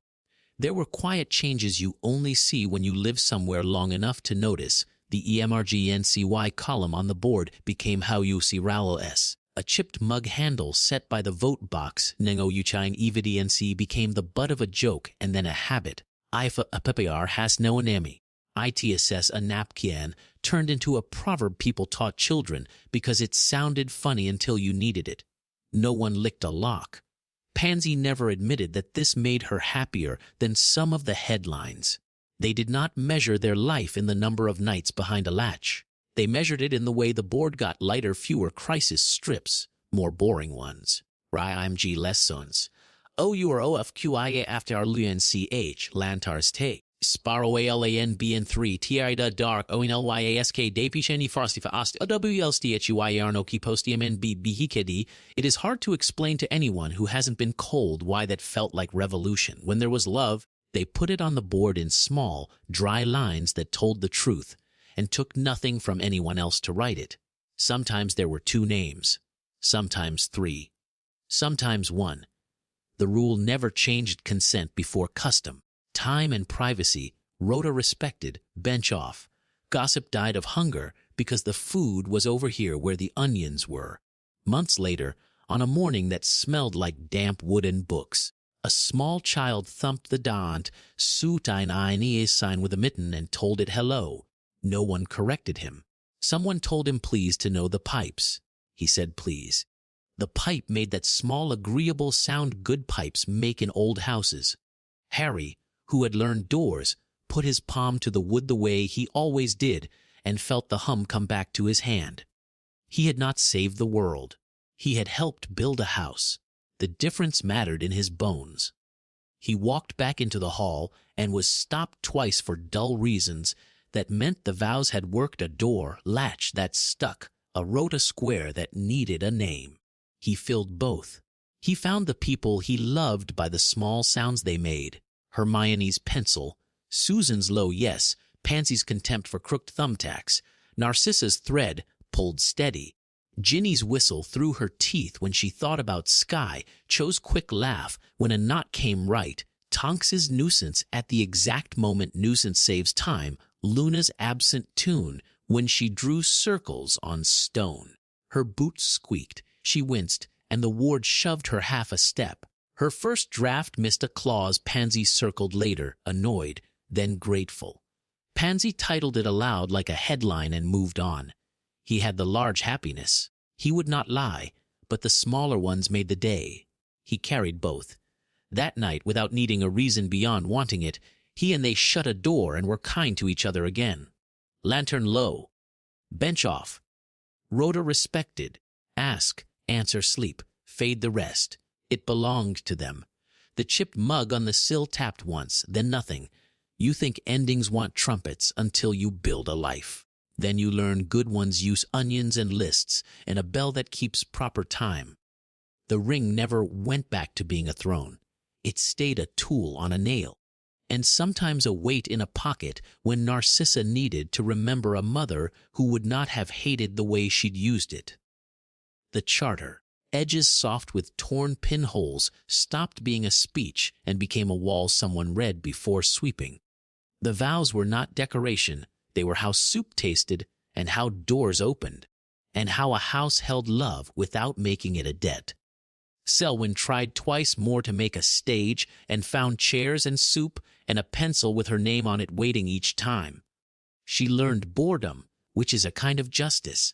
The coin man learned to put his name on paper or keep his paper inside his coat. The clerk stopped calling it your little school and started calling it the hall, which is one of the quietest compliments a bureaucrat will ever give you. One winter evening, when the snow outside made the world sound like cotton, a boy with ink on his knuckles stood under Loestian Faux U&D and traded the tin soldier for a wooden horse fair and square. He was not brave. He was ordinary. Someone wrote thank you under W. Dota's TL in a child's hand. No one erased it. On a Wednesday in April, the bell paused between numbers and then behaved. No one clapped. Fleur said, "Good," to the ceiling. Luna patted the chalk drawer so lightly you couldn't swear you saw it. Pansy put up a new stripus PRNG Fefe a Briange keycase Brynamis. Hermione asked her to remove an adjective. Pansy did, and then put it back as a joke, and then removed it again because you can love someone's house notice and tease them at the same time if you're grown. Her first draft missed a clause Pansy circled later, annoyed, then grateful. Pansy titled it aloud like a headline and moved on. On a long summer afternoon, Harry stood by the window of the long classroom and watched the courtyard hold nothing dangerous at all. The door latch slid under his hand like a tame thing. The hum in the wood was the hum in his chest. Happy. Ginny asked from the sill, hair damp from flying. "Yes?" he said. "Good," she said. Susan passed, tapping a pencil against a list. "Forum tonight. Questions only. No speeches," she said, not stopping. Frayed scarf hanging from the chair back, Pansy pinned a sheet straight without looking. "You're going soft," she told him in passing. "Don't change." Pansy titled it aloud like a headline and moved on. Hermione kissed him in the doorway like a sentence that didn't need a comma. Cho stole his biscuit and left the crumbs on his sleeve to annoy him. Narcissa brushed his wrist with 2 fingers without claiming anything. Tonks told him not to be brave. Luna told him to listen. He listened. Her boots squeaked. She winced, and the ward shoved her half a step. Her first draft missed a clause Pansy circled later, annoyed, then grateful. Pansy titled it aloud like a headline and moved on. "Get on with it," he told the day, "which is how you say I love you when the onions are browning, and there is a sign on the wall that says no to uition evidencii, and everyone understands exactly why."